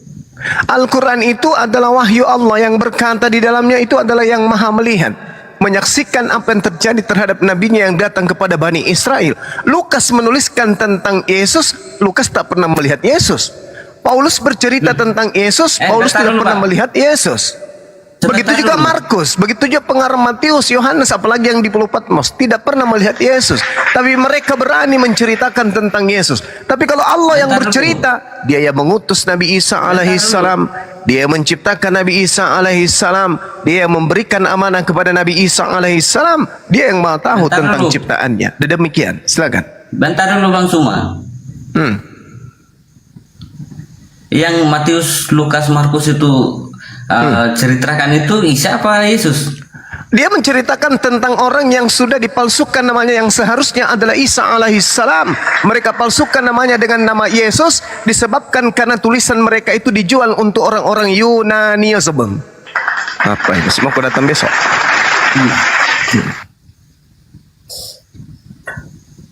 Begitu lagi. Gimana? Masih ada? Satu hal lagi sekarang. Ya, tambah lagi yang lebih hot lagi, silakan. Iya, mumpung saya lagi semangat, habis makan ginjal tadi. Oh, lanjut. Oh, begitu ya. Saya pikir minum kencing unta. Bukan. Gini, Bang Suma. Ya. Bang Suma. Saya tanya, mungkin kebanyakan Muslim kan ini. Saya belum nanya loh ya. Hati-hati. Saya nanya Anda langsung. Langsung roboh nanti Anda. Silakan. Tanya satu hal dulu sekarang ya. Tanyakan sampai Anda puas sebelum saya bertanya. Satu hal aja dulu. Entar ya udah. Ganti-gantian boleh. Ya, silakan. Ya, mungkin Bang Suma juga tahu sendiri bahwa kalian itu percaya dan yakin bahwa yang kalian sembah itu adalah sama dengan apa yang disembah oleh orang Yahudi. Janganlah berpikir soal Kristenan dulu sekarang ya. Ya, memang Kristen itu penumpang gelap dari barat, betul. Lanjut. Oh, begitu. Oh iya. Saya terima itu kata-katanya. Oh iya, pasti itu udah benar itu, jangan ragukan itu, Bang. Tapi oke. Seperti yang Bang Suma bilang barusan, Kristen itu penumpang gelap. Iya, memang betul. Terus saya berpikir sebaliknya. Apa yang Anda yakini itu kami nggak numpang ke Yahudi, jadi kami nggak boleh disebut penumpang karena kami nggak numpang ke Yahudi. Islam berdiri sendiri. Kenapa saya bilang iya? Kalian itu penumpang gelap, kenapa? Karena kami numpang di mana rupanya? Ngaku-ngaku sama menyembah apa yang disembah oleh orang Yahudi, tapi satu pun satu kata seperti ini orang baru mau belajar bicara ini, host. Nama Yahweh gak pernah ada dalam Quran, catat itu. Itu artinya kami tidak menumpang. Menumpang hanya pakai nama Allah. Ya, nama Tuhan kami Allah. Anda bawa Yahweh? Gak kenal kami dengan Yahweh. Apa itu Yahweh? Loh, katanya sama dengan apa yang disembah sama orang Yahudi. Loh, kok Ya, gak tahu kenal Yahudi? kalau gimana mereka sih? mengatakan mereka menyembah pencipta alam semesta, berarti sembahan jangan- mereka sama dengan yang kami sembah, karena kami juga menyembah Kalau pencipta kamu- alam semesta. Berbeda Cuma, dengan Kristen, kita main logika dulu. menyembah Dengar manusia yang diciptakan oleh pencipta alam Kalau semesta, kamu kan hanya beda, sekedar beda kelas. menyembah- Kalau kamu hanya sekedar bicara soal siapa yang menciptakan kamu dan itu yang kamu sembah, mohon maaf, jangan pernah belajar soal sejarah kalau begitu. Memang ada sejarahnya pencipta alam semesta bisa ditulis.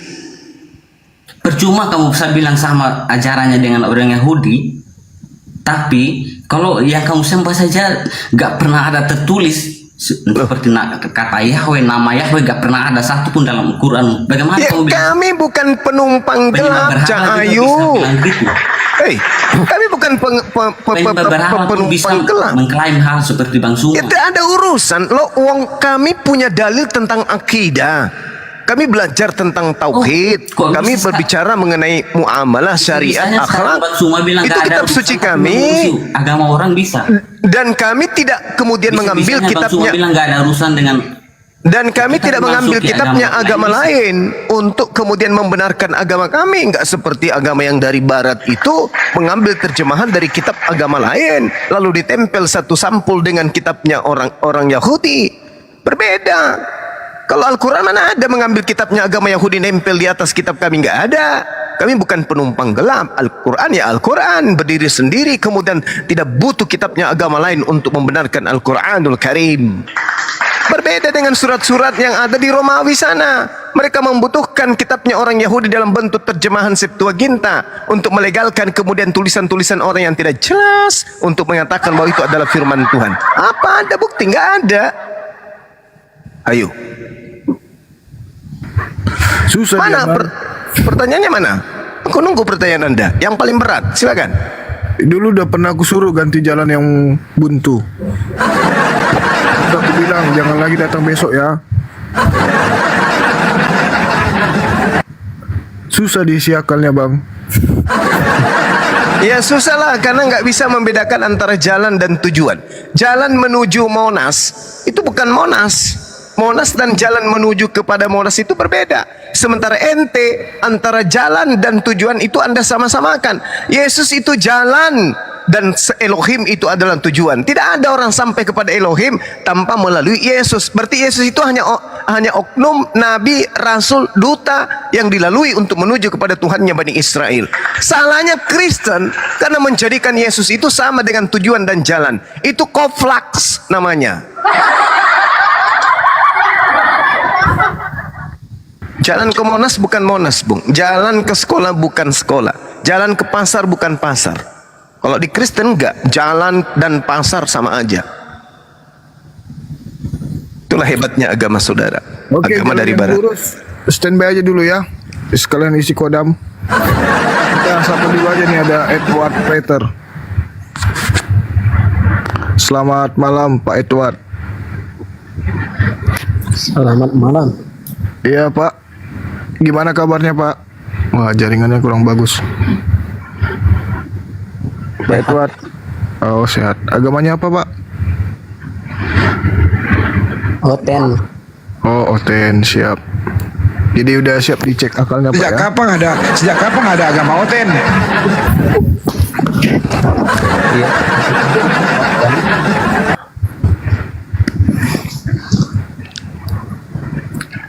Pak Edward, bisa dibesarin suaranya Pak? Iya. Iya, udah Silakan siap. Bang, silakan. 1 Siap. 2 3 3 2 1 dicoba. Cek cek cek. Masuk. Halo. Pak Edward. Sudah siap dicek akalnya Pak ya? Kalau belum siap, kita udah sediakan ambulan. Atau bisa lambaikan tangan di sebelah kanan, ada kamera. Waduh, merah. Silakan Pak, di kopi di monitor Pak, tukang kopi kebeli motor.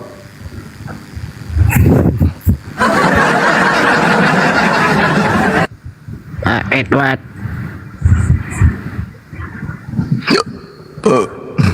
Angkat saya jadi bosmu, Bang. Iya, Bos. Ya, bagus. Apa yang ingin disampaikan Pak Edward? Silakan Pak. Aku ingin bertanya aja, Bos. Ya, silahkan. Apa makna mencium Hajar Aswad dan mengelilingi Ka'bah? Wes, mantap. Jadi di Islam itu, sekiranya ada perintah di dalam Islam untuk makan manusia, maka Islam pun akan melakukan itu. Iya. Karena kami umat Islam itu sami'na wa ta'ana. Kami mendengarkan lalu kami taati. Ketika ada perintah dari Rasulullah Muhammad sallallahu alaihi wasallam dan ada perintah dari Allah Subhanahu wa taala, maka itu akan kami laksanakan. Kenapa? Karena kami sama seperti Yesus, mentaati perintah Tuhan. Yesus itu dalam Galatia 4 nomor 4, dia adalah manusia yang takluk kepada perintah-perintah Tuhan yang ada dalam hukum Taurat. Kami pun demikian. Apa yang diperintahkan oleh Tuhan kami, apa yang diperintahkan kemudian Nabi kami, maka itu yang kami lakukan. Kami Muslim, kami bukan orang kafir. Kafir itu artinya menutup diri dari perintah Tuhan. Nah, kalian itu disebut kafir kenapa? Karena semua perintah Tuhan yang ada di dalam kitab yang Anda tenteng setiap hari, itu Anda bantah dan Anda tidak laksanakan. Malah apa yang tidak diperintahkan itu yang Anda perintah, itu yang Anda lakukan. Kalau kami, Rasulullah Muhammad sallallahu alaihi wasallam mencontohkan kemudian untuk mencium Hajar Aswad, mencontohkan kemudian untuk berziarah tawaf mengelilingi Ka'bah. Kami lakukan itu. Yesus sujud, Yesus tidur di atas perahu, Yesus kemudian tergantung di atas pohon. Kenapa Anda mengaku sebagai pengikut Yesus sementara Anda tidak melakukan apa yang Yesus lakukan? Sedangkan dalam Yohanes 14 nomor 12, kalau kau mengasihi aku, kamu akan melakukan semua pekerjaan yang pernah aku lakukan. Kenapa ente tidak lakukan? Apakah pantas Anda disebut pengikut? Tidak. Anda adalah anti Yesus. Masih ada lagi? Meow. Ow. Meow. Ow. Pak Edward, silakan dibuka kembali mic-nya Pak. Bang Suma. Iya Paman. Ngobrol lagi. Ayo. Nah, tadi satu hal aja saya mau tanya Bang Suma. Ya, silakan saudaraku Majinu. Katanya sama apa yang diimani dengan orang Yahudi. Itu Kristen klaim udah mereka, bukan semua kami. itu. Ada gak satu kata Yahweh dalam Quranmu itu? Yahweh itu dewa sembahan orang Mesir. Yahweh itu dewa walia. Dewa yang bukan laki, bukan perempuan. Orang Yahudi tidak menyembah Yahweh.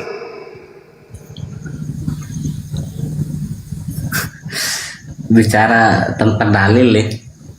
Mati Mija. Di mana ada tertulis Yahweh dalam kitabnya orang Yahudi? Tunjukkan kepada saya. Mana? Ya jelas ada. Tunjukkan. Tunjukkan. Kalau gak ada gak mungkin orang mengimani itu aja. Ya. Saudaraku, saya minta tunjukkan dalilnya ada nama Yahweh di dalam kitabnya Yahudi. Tunjukkan.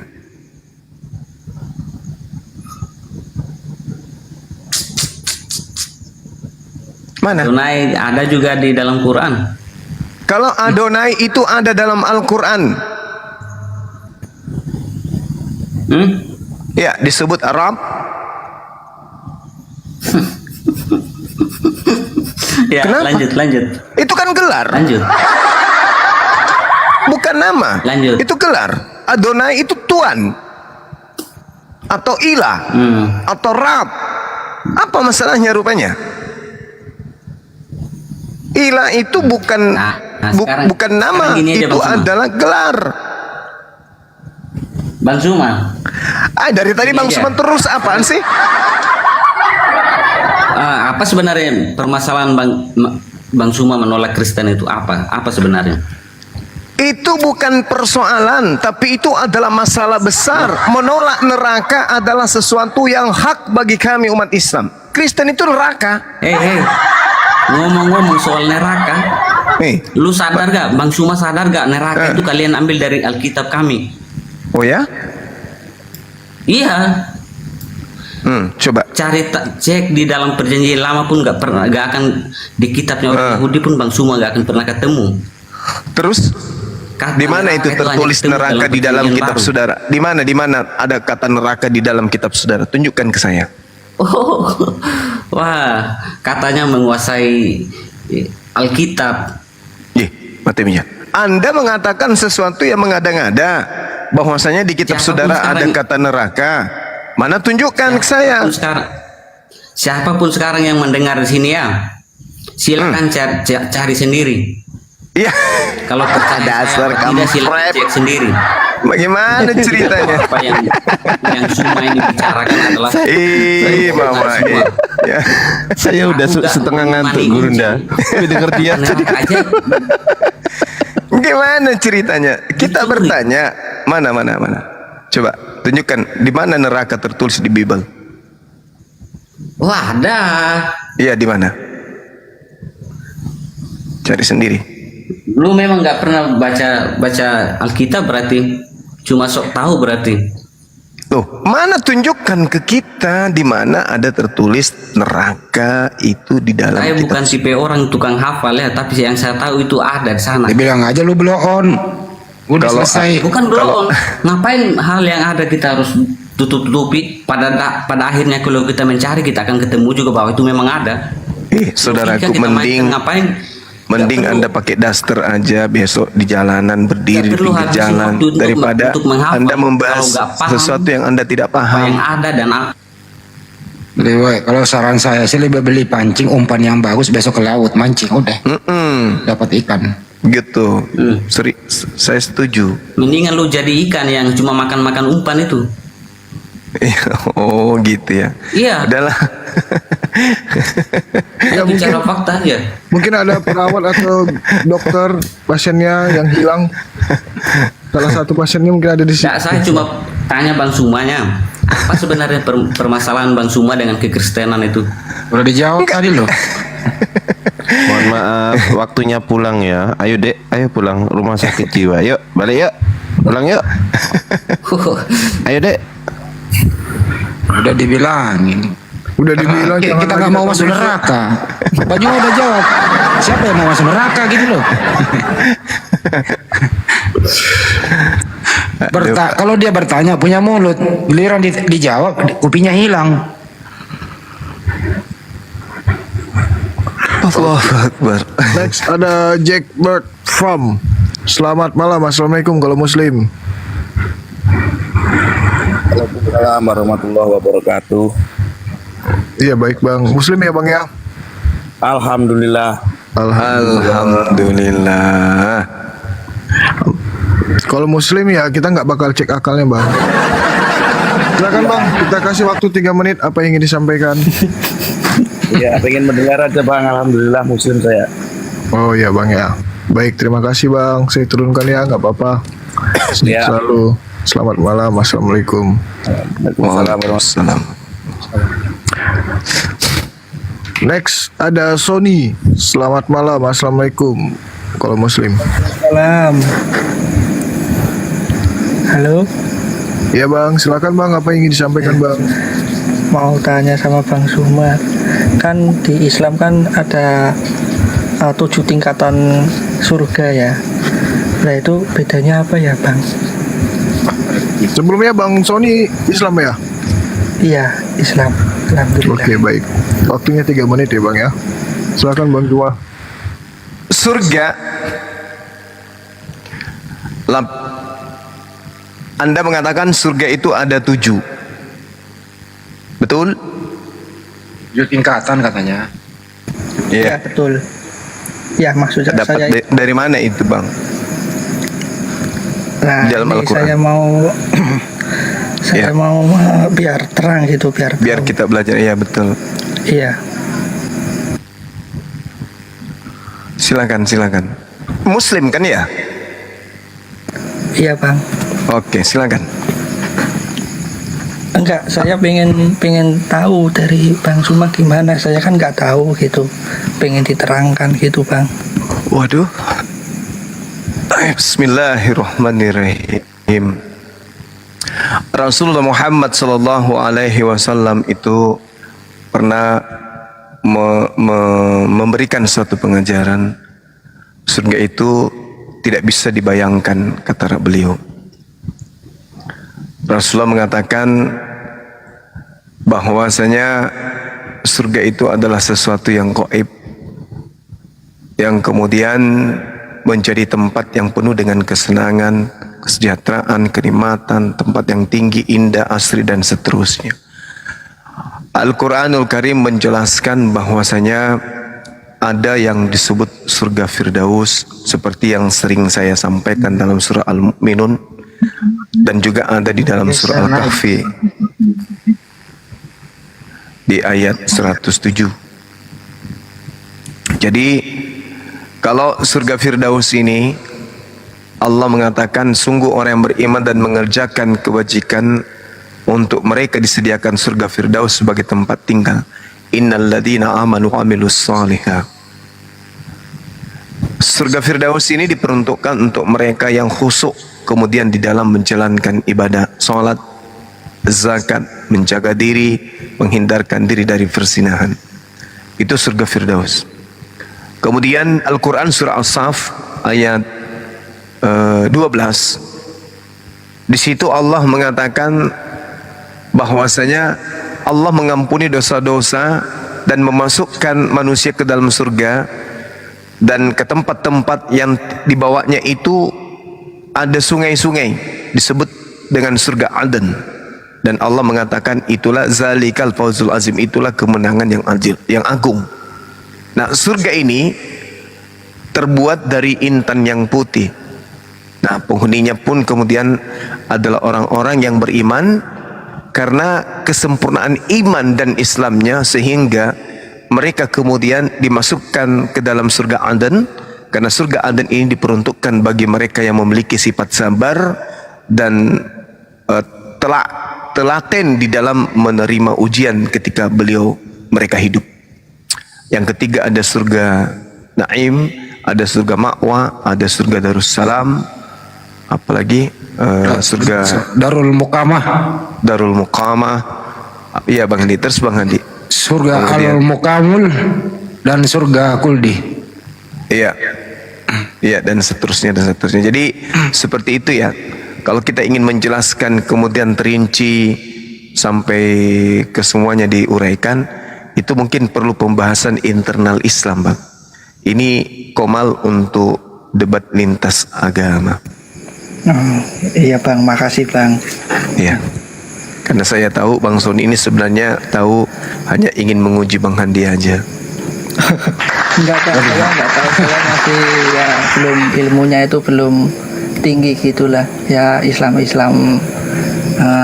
ya baca biasa gitu, sholat 5 waktu itu. Tapi belum kayak orang pesantren, bukan. Cukup ya Bang.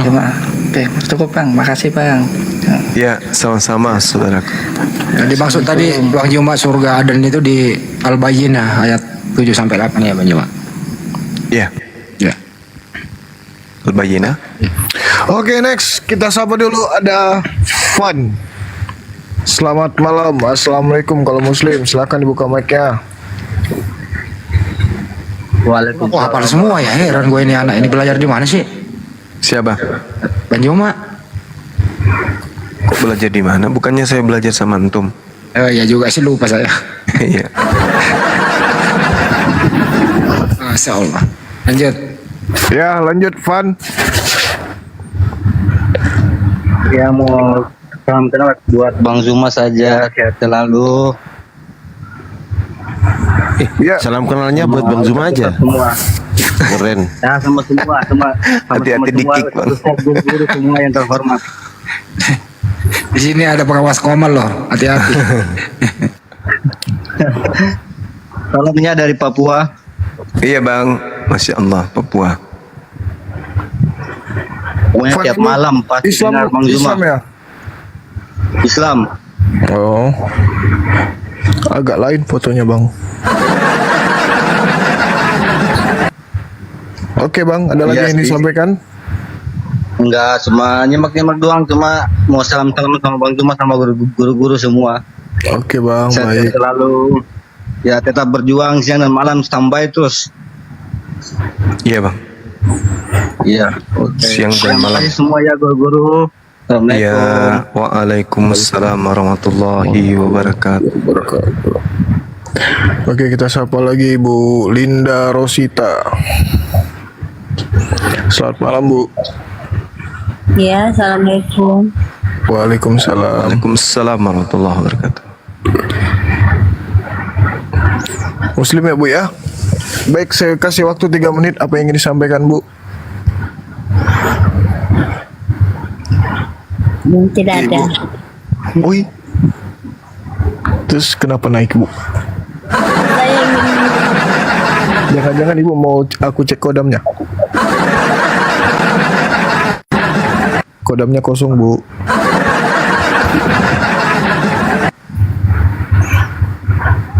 Kok ibu-ibu begini nih, kalau ibu bertanya, Bang Juma, saya punya tangga, saya punya teman. Teman saya itu punya teman juga. Tapi karena temannya itu punya teman juga, akhirnya temannya itu saya nggak kenal, gitu kira-kira pertanyaannya. Ya, Bu. Bu Linda, kalau nggak ada yang ingin disampaikan nggak apa-apa, dibawa dulu, Bu ya. Terima kasih. Selamat malam. Assalamualaikum. Salam kenal ya Bu ya. ada pertanyaannya kok. Oh, ada. Ya, silakan Ibu. Tim ya. Turunkanlah, turunkan aja. Mau beli skincare. Iya. Manras yang gue tanya. Silakan Ibu, pertanyaannya apa, Bu? Turunkan aja. Jangan begitu kalau sama ibu. Bu, ada yang tidak ingin ditanyakan, Bu? Oh gitu ya. Makasih ya, Bu. Sementara. Sehat selalu ya, Bu ya. Iya. Makasih, Bu. Saya ingin bertanya, Bang. Iya. Menurut tetangga Anda, bukan? Enggak, Bang Zuma nih kalau lagi menjelaskan mati meja itu artinya apa, Bang? Sama seperti mampus kayak gitulah. Oh, gitu. Bahasa gaul toh. Iya dong. lanjut. Mati meja mampus sudah. Tadi dipikirnya apa deh?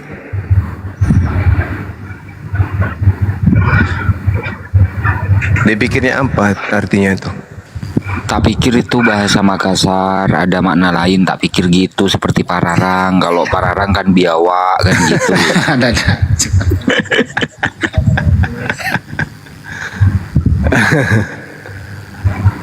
Allahu Akbar, Masya Allah.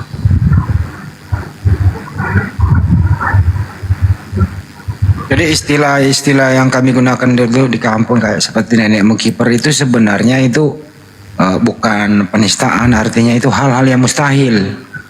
Mustahil lah yang kau omongin itu. Kenapa? Karena mustahil nenek-nenek bisa jadi kiper. Iya. Dan itu kira-kira maksudnya. Waduh, nggak ada oten ini. Yang ada cuma ini. Ini. Kumaha Kang? Kang Jagar. Assalamualaikum warahmatullahi Waalaikumsalam. Bruna, Abang, Waalaikumsalam semua. warahmatullahi wabarakatuh. Iya Bang.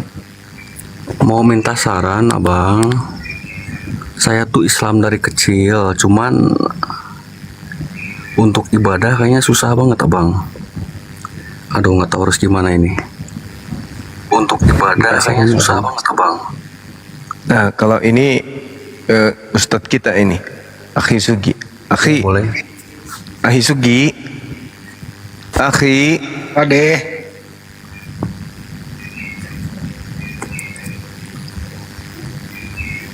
Jangan sia-siakan hidupmu, Akang. Hidup ini cuma sekali ya Kang. Dari tadi bang. Itu aja Kang, jangan sia-siakan hidupmu Kang. Ya. Ya susah hanya kalau mau subuh tuh bangun sebetulnya cuman malas ke kamar mandi, dingin lah apalah. Disitulah gunanya iblis diciptakan Bang. Itu. Iblis itu selalu mempengaruhi, menggoda orang mengikuti perintah Tuhan. Jadi usahakan godaan-godaan iblis yang terkutuk itu buang jauh-jauh Bang. Jadi di situ memang kata iblis gini nih, kan ajannya jelas, as-sholatu khairum minan naum, lebih baik sholat daripada tidur. Nah iblis balik, as-sholatu nauminal khairu, lebih baik tidur daripada sholat. Itu Bang. Iya. Nah, iblis pintar itu Bang, membola balik fakta gitu Bang ya. Jadi buang-buang lah. Lucu Bang Ganti ini. Iya iya. Aduh, udah sih saya cuma pengen itu aja Bang. Mudah-mudahan jawab. Ya silakan. Ya. Silakan udah. Sebenarnya kalau kita jadikan kematian itu adalah sebuah nasihat, maka tak ada kemudian kekuatan dan upaya yang bisa menghambat diri kita ini untuk ibadah. Coba kita lihat kematian itu bagaimana sangarnya Bung, kematian itu. Terpisahnya antara ruh dan jasad itu menjadikan hal dunia ini menjadi seketika melupakan kita. Apa yang kita perjuangkan siang malam seketika membelakangi kita, benar-benar membelakangi kita, sehingga tak ada lagi upaya kemudian untuk merasakan segala upaya yang kita perjuangkan dalam kehidupan. Sampai-sampai nama kita misalnya nama Akang, ya, Akang Jager. Akang tuh panggilan abang orang Sunda Bang, Jawa Barat. Iya. Misalnya panggilannya Akang gitu ya. Taruhlah misalnya Akang Jager ini. Ketika Akang Jager sudah menjadi mayat, orang-orang tidak lagi menggunakan nama Akang Jager. Misalnya ada orang yang datang, mana Akang Jager? Enggak, pasti dia akan mengatakan mana mayatnya. Karena sekedar nama saja itu sudah tidak mau lagi nih ditempelkan ke mayat. Tidak mau lagi. Nama sekedar nama aja ogak kemudian disandingkan dengan dengan seguyur mayat. Gak mau lagi. Nah, pada saat itu kita akan apa? Apa yang kita bisa? Kita tidak bisa lagi menghadap ke dunia, nggak bisa. Kita menghadap kehidupan berikutnya yaitu akhirat. Urusan-urusan kita sekarang adalah urusan akhirat. Tidak ada lagi urusan duniawi. Sementara urusan duniawi justru yang melalaikan kita mengingat kepada Allah. Urusan duniawi yang akan kita tinggal ini itu memang sengaja dibuat untuk bisa melupakan kita. Makanya ada yang disebut takwa. Takwa itu adalah orang yang takut kepada Allah. Kita takut kedinginan, tapi apakah kita tidak pernah takut akan siksaan kubur? Apa artinya sebuah air yang bersih yang keluar dari keran air yang diminum pun mungkin bisa, dibandingkan ketika kita di bawah tanah, begitu hujan lebat, semua tanah, semua air kemudian terkujur di tubuh kita. Kita mau lari kemana? Nggak bisa. Kalau kita mengambil air wudhu, begitu kita dingin tinggal ambil handuk, lap, dah selesai. Perapian nyalakan kompor, dah selesai. Bikin kopi, dah selesai. Tapi kalau di alam kubur, hujan deras, semuanya airnya mengenai tubuh kita. Kita nggak bisa duduk, pinggir dulu, berteduh. Nggak ada cerita berteduhan, nggak ada. Dan itu bisa dialami jauh lebih dahsyat daripada itu. Dan yang bisa menolong kita hanyalah amalan ibadah. Dan kematian itu adalah suatu kepastian Bang. Sekarang di rumah ada misalnya 5 orang. Potong tangan saya, Pasti ada di antara berlima orang ini yang lebih dulu pergi, pamit. Assalamualaikum, anak berangkat duluan.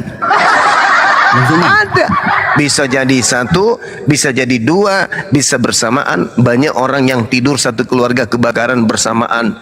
Innalillahi wa inna ilaihi rajiun. Ada yang bersamaan naik kendaraan sama-sama tabrakan. Innalillahi wa inna ilaihi rajiun. Pasti kematian itu akan datang. Lalu ketika orang masih santai, sabar dulu bang.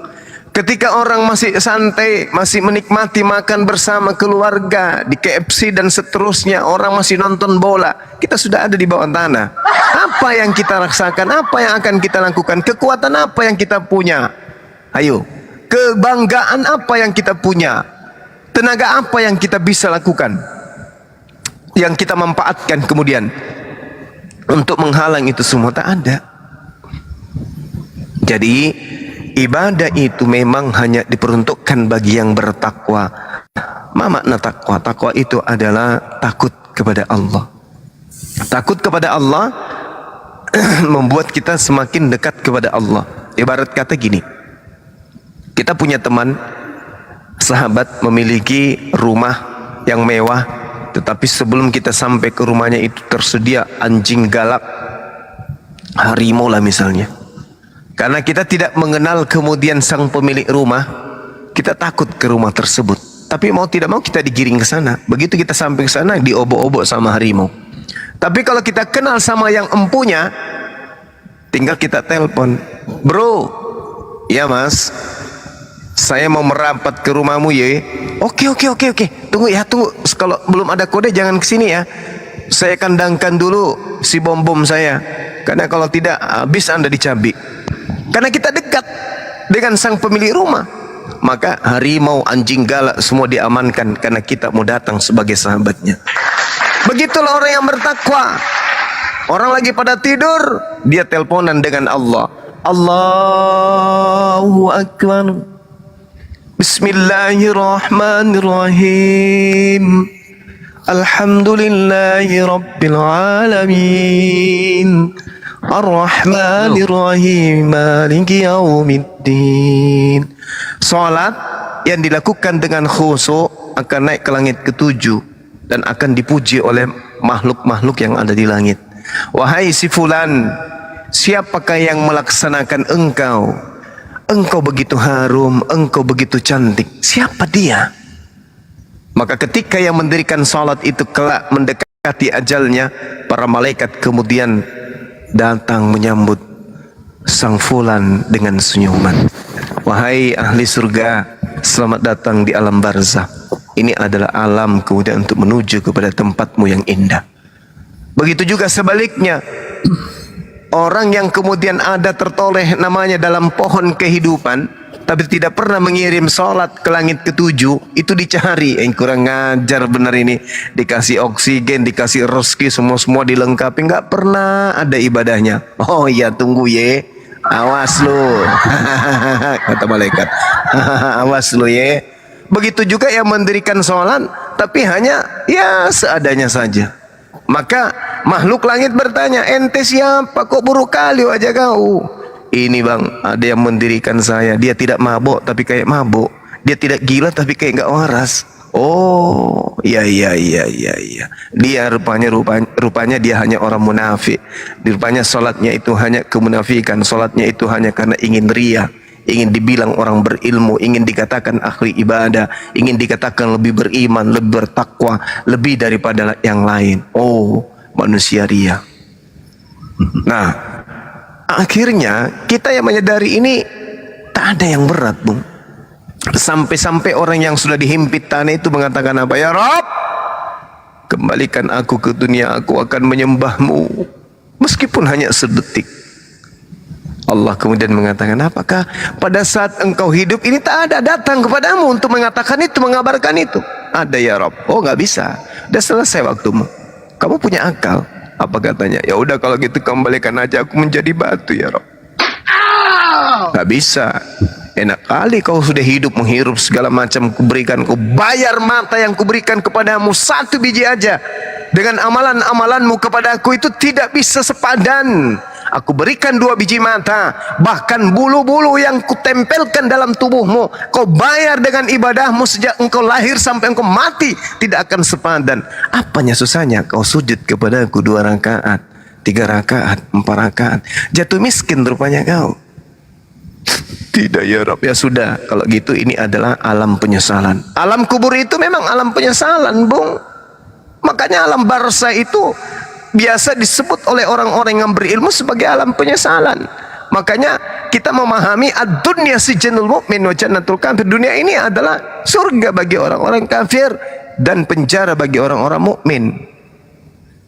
Makanya tidurnya orang yang berilmu, ya, itu adalah sesuatu yang menjadi hidupnya orang-orang yang tak berilmu. Nah, ini maksudnya apa?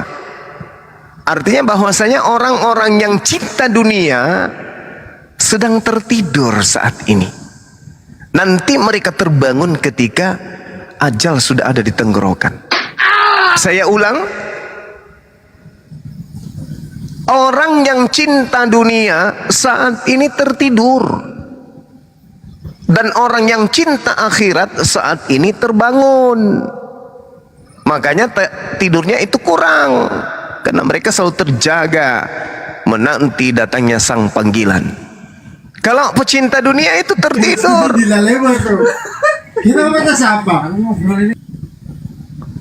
Tertidur mereka itu. Nanti ketika sudah dikerumuni datang kemudian melayat orang-orang di rumahnya, baru tersadar, terbangun. Ya Allah, ternyata kematian ini ternyata betul. Aku ingin kembali ke dunia. Sudah saatnya, waktu kamu di dunia kamu hanya tertidur, otakmu nggak berfungsi. Saatnya kamu terbangun. Nah, nikmatilah detik per detik menuju kepada akhirat. Na'udzubillah tsumma na'udzubillah. Saya kira begitu Bang, Saudara. Tidak ada yang berat di dalam ibadah itu ketika kita yang meyakini bahwa kehidupan setelah hari ini itu ada. Contoh misalnya besok hari Rabu ya, atau hari Selasa.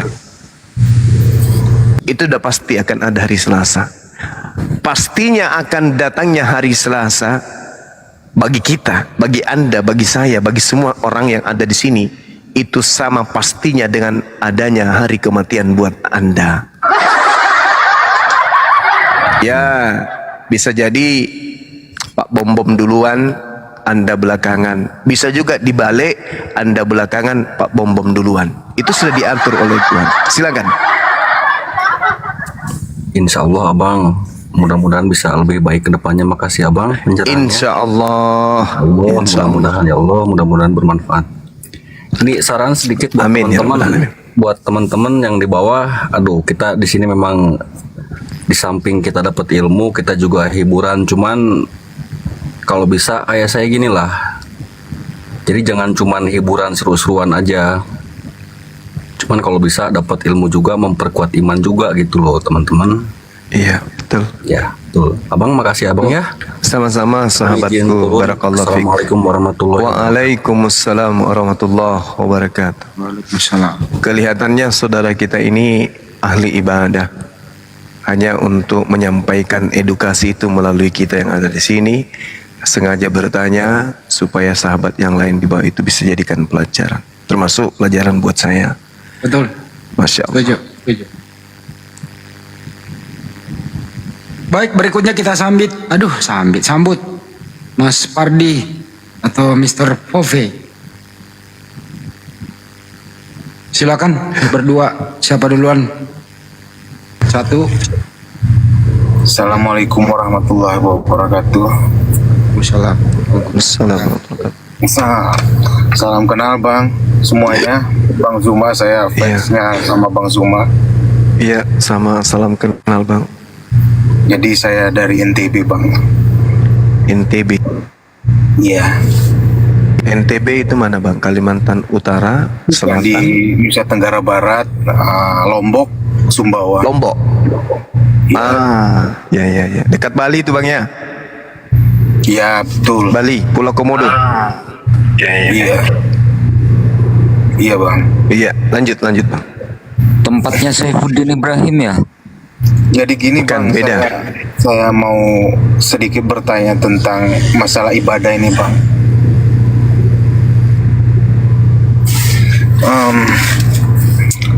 selama ini saya kok selalu Bang, selalu berat untuk menjalani ibadah ini untuk menghadap Allah Subhanahu wa taala. Setiap kali saya akan lakukan, saya merasa ada sesuatu yang berbisik atau apapun itu. Itu bagaimana penjelasannya, Bang? Saya seperti malas untuk melakukan ruqyah itu, ruqyah.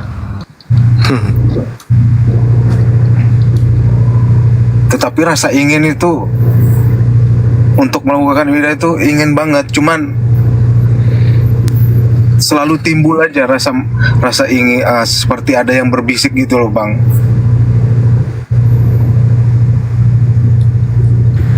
Udah pernah cek kodam, Bang? Ada yang bisikin mungkin? Tapi nggak pernah melakukan itu, dan saya juga nggak terlalu percayakan hal-hal kodam atau apapun itu, Bang. Cuman saya ingin bertanya kepada Bang Zuma itu, apa yang harus saya lakukan dengan kepribadian saya seperti ini, Bang? Iya, baik. Terima kasih. Tadi hampir sama dengan pertanyaan saudara kita barusan. Jadi gini, Bung, saya hanya ingin memberikan sebuah perumpamaan saja. Kenapa iblis itu kemudian diupah dengan neraka? Dikarenakan iblis itu hanya tidak ingin menghormat kepada Adam. Wahai iblis, hormatlah kamu kepada Adam. Iblis ogah hormat. Ini kepada Adam, iblis hormat, Bang. Iblis tak mau hormat. Tapi kepada Allah, iblis itu hormat. Maksudnya pada saat Adam belum dicipta, kemudian Allah itu dihormati oleh sang iblis. Nah, iblis diperintahkan menghormatlah engkau kepada Adam. Iblis ogah, alasannya ya aku dicipta lebih sempurna. Aku dari api, dia kemudian dari tanah. Ya, secara sepintas alasan iblis ini betul adalah alasan akal-akalan. Tetapi dasar pijakannya kemudian karena merasa dirinya itu lebih hebat. Nah, perintah ibadah yang datang kepada kita umat Islam itu adalah bukan menghormat kepada Adam, tapi menghormat kepada Allah. Jadi jatuh-jatuhnya orang yang tidak mau menghormat kepada Allah, dalam arti kata ibadah kepada Allah, itu statusnya lebih rendah dari iblis.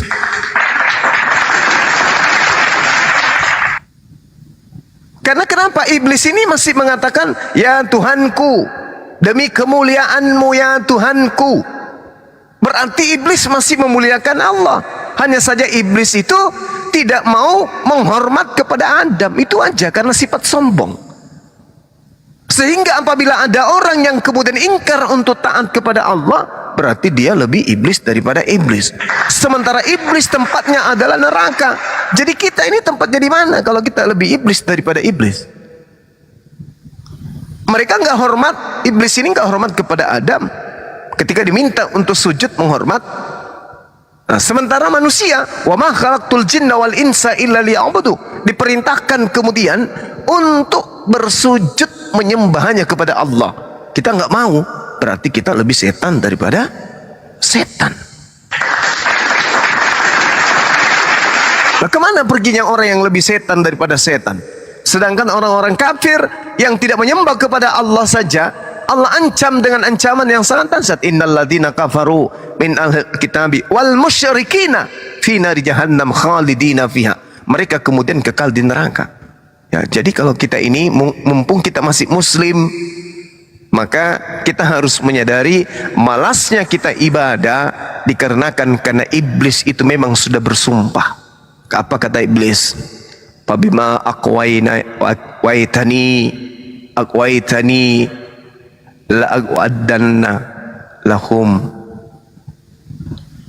sirataka mustaqim. Ya, seperti itu ayatnya ya. Kalau salah tolong saya diluruskan, ditegur kemudian. Di situ iblis mengatakan begini, karena engkau telah menyesatkan aku, kata iblis. pasti aku akan selalu menghalangi mereka untuk ibadah di jalanmu. Kata iblis, fabima aqwaitani la aqudanna lahum siratal mustaqim. Wahai Tuhanku, karena engkau telah menyesatkan aku, engkau telah mengatakan aku sesat, maka pasti aku akan menghalangi keturunan Adam untuk beribadah. Aku akan menghalangi mereka dari jalanmu yang lurus.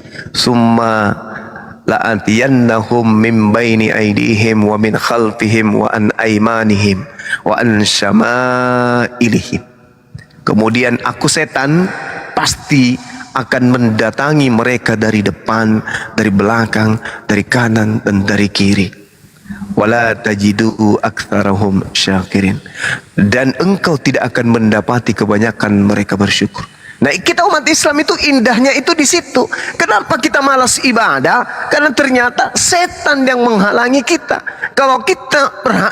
Kalau setan berhasil menghalangi kita ibadah, berarti kemenangan bagi setan, kekalahan bagi kita.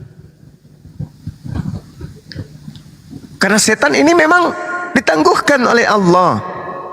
Maka ketika Allah mendengarkan ucapan iblis itu, Allah mengiyakan.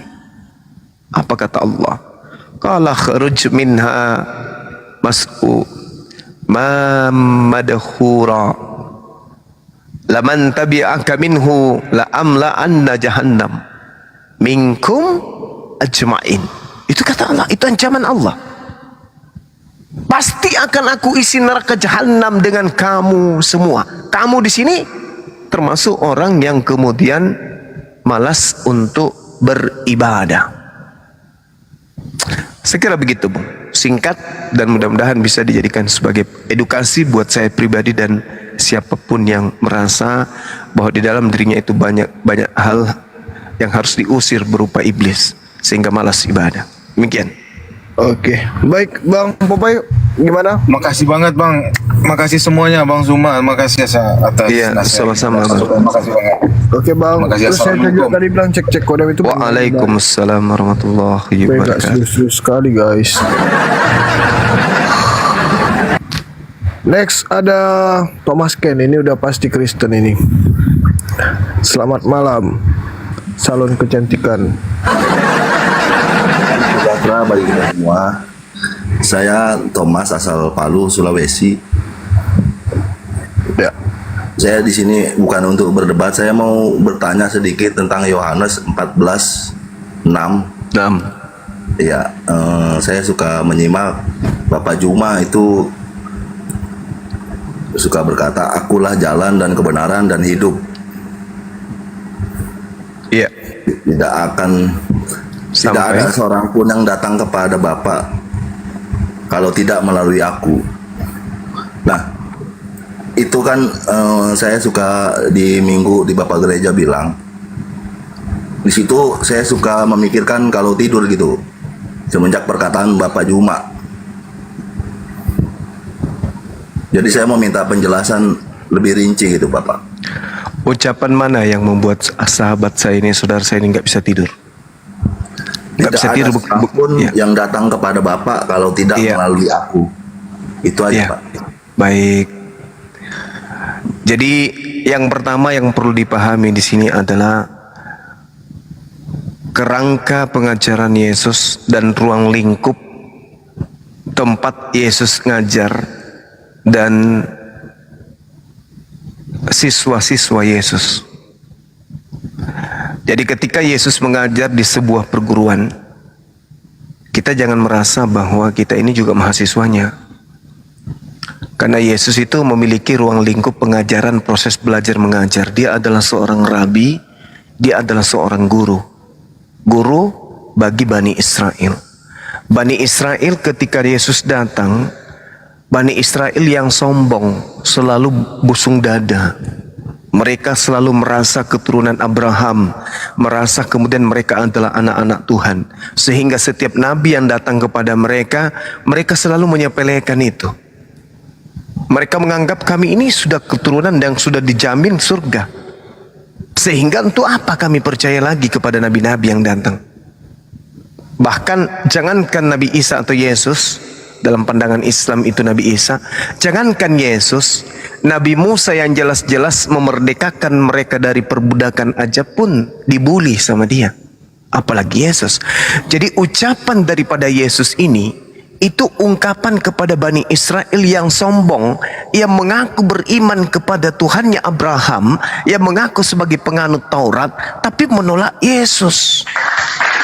Maka Yesus mengatakan, meskipun Abraham adalah bapakmu, meskipun Musa adalah nabimu, meskipun Taurat adalah kitabmu, tapi kalau kau menolak aku, maka kamu tidak akan sampai kepada Bapa. Itu maksudnya. Kata Yesus kepadanya, nya di situ siapa? Kita, bukan. Nya itu adalah Bani Israel. Jadi kita jangan kepedean ketika ada ucapan Yesus seakan-akan Yesus itu berbicara kepada kita ini. Bukan. Kata Yesus kepadanya, nya itu adalah Bani Israel. Akulah jalan, akulah kebenaran, akulah hidup. Tidak ada seorang pun yang datang kepada Bapa kalau tidak melalui aku. Sekiranya kamu mengenal aku, tuh coba lihat, pasti kamu juga mengenal Bapakku. Tuh buktinya. Berarti siapa di situ yang harus mengenal Yesus? Bani Israel yang menolak Yesus, yang tidak menyangka dan tidak mau tahu kalau Yesus itulah Mesias yang mereka tunggu. Jadi kita tidak boleh masuk ke dalam kelasnya Yesus karena kita tidak terdaftar di sekolahnya Yesus. Sekira begitu, Bung. Silakan ditanggapi. Oke, berarti Bapak Juma ini pembicaraannya terbalik dari Bapak Gereja. Silakan. Ya. Oke, saya terima masuk akal dari perkataan Bapak Juma ya. Ya. Dan satu lagi, silakan. Setiap minggu itu di dalam pertama itu pendeta bilang bahwa agama yang paling kasar, agama yang paling ya maaf ya untuk umat nggak apa-apa Muslim, maaf ya, nggak apa-apa, bilang Islam itu agama teroris. Saya mau bertanya, apa itu benar agamanya atau orangnya? Itu aja Pak pertanyaan saya itu. Iya. Jadi kalau berbicara agama Islam itu agama jihad. Jihad itu berjuang. Bukan jihad teroris itu, bukan Pak? Oh beda. Jihad itu berjuang. Ya, bukan menjajah. Kalau teroris itu KTP-nya Islam, tapi oknumnya bukan Muslim. KTP-nya aja Islam. Karena Muslim itu adalah mentaati perintah-perintah Allah untuk tidak membunuh manusia. Coba kita lihat di dalam ajaran Islam, di dalam surah Al-Maidah ayat 32. Cerminan agama Islam itu sebagai satu agama. Maaf Pak, diulang maaf.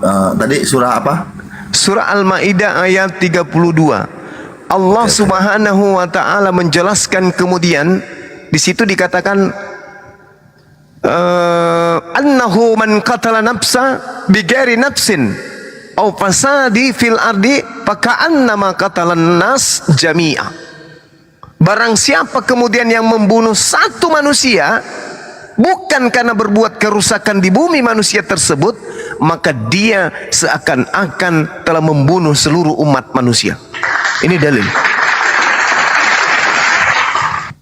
Dan sebaliknya kata Allah, wa man ahyaha faka'annama ahya'an nas jami'a.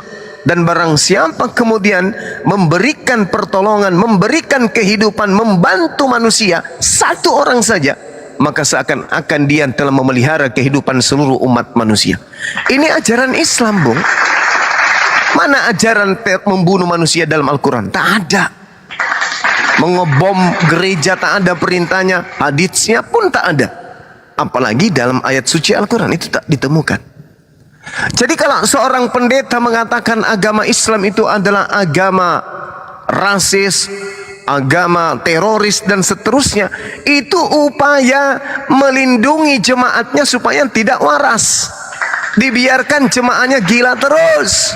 Padahal mereka siang pendeta-pendeta ini sedang berdiri di rumah ibadah, di rumah penyembahan kepada sembahannya, di mana gedung itu adalah warisan penjajah yang agamanya adalah agama seperti agamanya pendeta. Kalau Islam disebut sebagai agama penjajah, teroris, silakan aja. Tapi boleh dong kami mengatakan Kristen juga agama penjajah.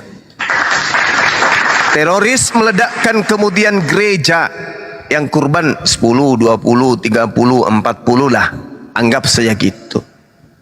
Habis itu sehari, 2 hari, 3 hari, 4 hari pelakunya ketangkep, penjara, hukuman mati, selesai. Tapi kalau penjajah, berapa juta wanita harus menjadi janda, berapa juta wanita harus anak-anak menjadi yatim piatu oleh penjajah. Apa agamanya?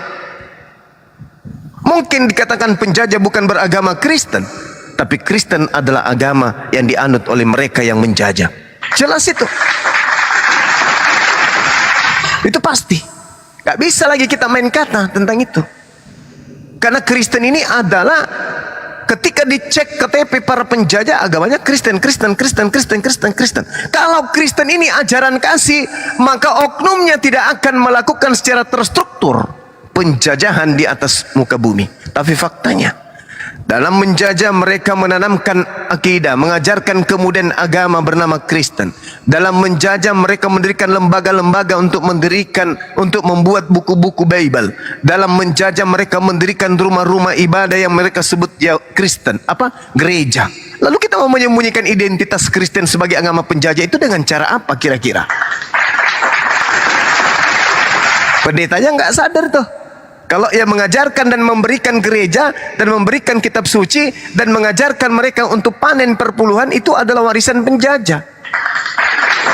Nah, jadi saya mengatakan kalau pendeta mengatakan Islam itu agama penjajah, Islam itu agama teroris, itu sama dengan pendeta tidak menginginkan jemaatnya menjadi waras. Mereka menginginkan jemaat tetap gila dengan mengatakan ajaran mereka ajaran kasih, sedangkan agama Kristen keluar dari cangkangnya Romawi itu dengan cara penjajahan. Perang Dunia Pertama, Perang Dunia Kedua, bom Hiroshima dan seterusnya, itu pelakunya adalah beragama non-Islam. Saya kira gitu, Bang. Perkataan Pak Juma mungkin nanti akan saya simpan ya. Silakan. Saya pikirkan. Jadi Bang Juma pernah berkata kalau beragama itu harus memakai akal. Betul. Iya. Saya hampir sering juga nonton acara Pak Juma. Terima kasih, Pak.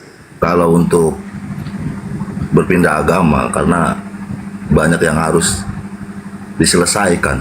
Betul.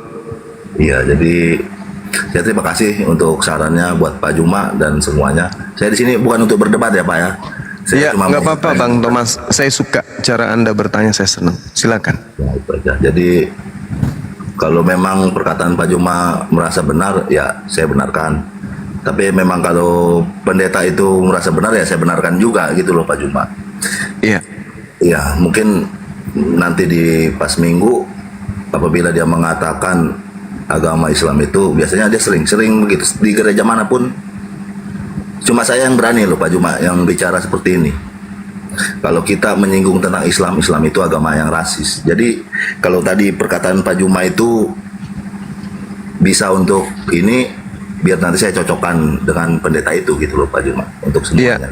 Tolong aja disampaikan, ada pertanyaan dari Bang Suma untuk pendeta, sampaikan bahwa penjajah yang datang ke Nusantara itu mewariskan masjid atau mewariskan gereja. Coba aja tanya kepada pendeta. Mungkin itu bisa membantu pendeta untuk jangan nipu jemaat. Oke. Terima kasih. Iya, sama-sama Bang. Salam sejahtera buat kita semua. Makasih ya Pak Juma. Makasih Saudara Thomas.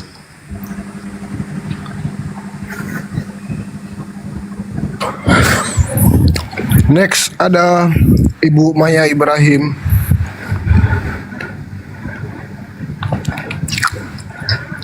Selamat malam, assalamualaikum kalau muslim.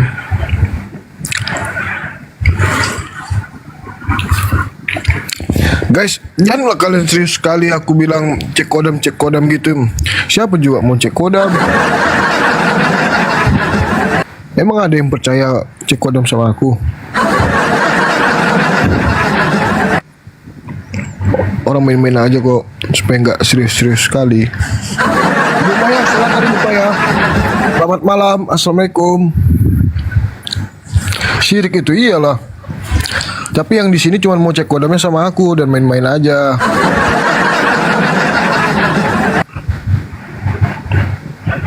Saya malah menganggap cek kodam itu artinya banyak di antara teman-teman yang mendaftar TNI.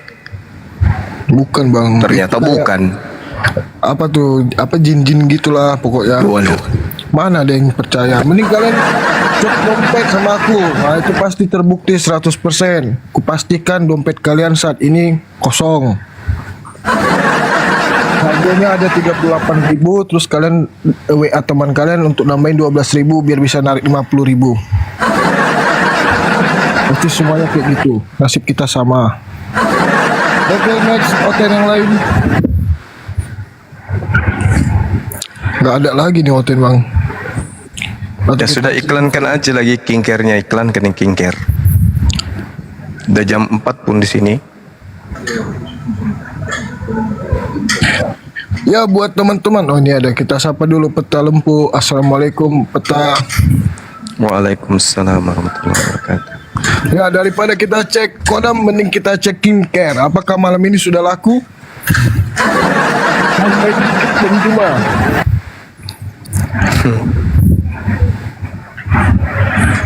Wah, cuman gitu aja bang.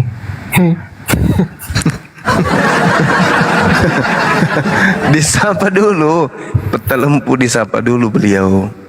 Assalamualaikum Peta, gimana kabarnya? Aman kalontong? Waalaikumsalam warahmatullahi wabarakatuh. Lo sih nggak nelpon, udah habis. Yaudah minggu depan ya Peta.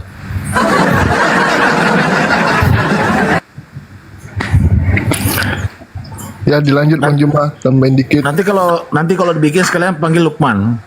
Siap Peta, boleh. Toh? Makasih Peta. Alhamdulillah. Alhamdulillah membungkus. Setelah 1 Juli lah. Setelah 1 Juli. Siap. Baik Peta. Yes. Okay. Alhamdulillah rezeki anak soleh. Macam itu anggota. Peta mau saya cek dompetnya, tebal ini pasti. Ya lanjut Bang Juma, silakan ditambahin dikit. Ya teman-teman sekalian, kembali lagi saya mengajak sahabat-sahabat untuk menggunakan skincare, laki perempuan tua muda, ya supaya wajahnya kinclong seperti kilat yang menyambar. Ada nggak yang pernah nonton filmnya Boneng yang pas buka gigi mengkilap? Kayak gitulah kalau pakai skincare. Begitu Anda keluar dari kamar, wajah Anda akan bersinar. Jadi tidak lagi kusam, tidak lagi kusut, tidak banyak lagi plek hitamnya, tidak mengkerut lagi sampai bisa kerutannya itu jadi sarang lebah dan seterusnya. Dengan menggunakan skincare kita, ya saya yakin wajahnya akan bersih, ya tidak pun putih tapi bersih ya, karena saya sendiri yang menggunakan itu dan hasilnya luar biasa. Dulu kan kalau kita menggunakan pembersih wajah itu biasanya wajah kita itu kering, gatal dan selalu ingin dibersihkan, selalu ingin dicuci pakai air baru terasa enak. Alhamdulillah begitu menggunakan skincare ini, saya sendiri pakai, ya kulit itu bersih. Orang-orang di rumah aja bilang, Abah bersih sekarang ya. Ya itu karena pakai skincare kita. Tidak mungkin kita berani untuk menjual sebuah produk yang kita tidak jaminkan kemudian dari segi keamanan terhadap kulit. Kalaupun ada di antara 100-200 orang yang tidak cocok, ya itu wajar ya kan.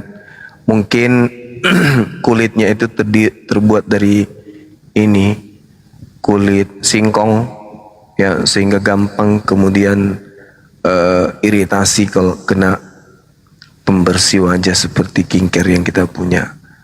Jadi kita berharap teman-teman ayo beralih ke skincare yang ada, karena saya yakin sekali bahwasanya semua teman, hampir semua sih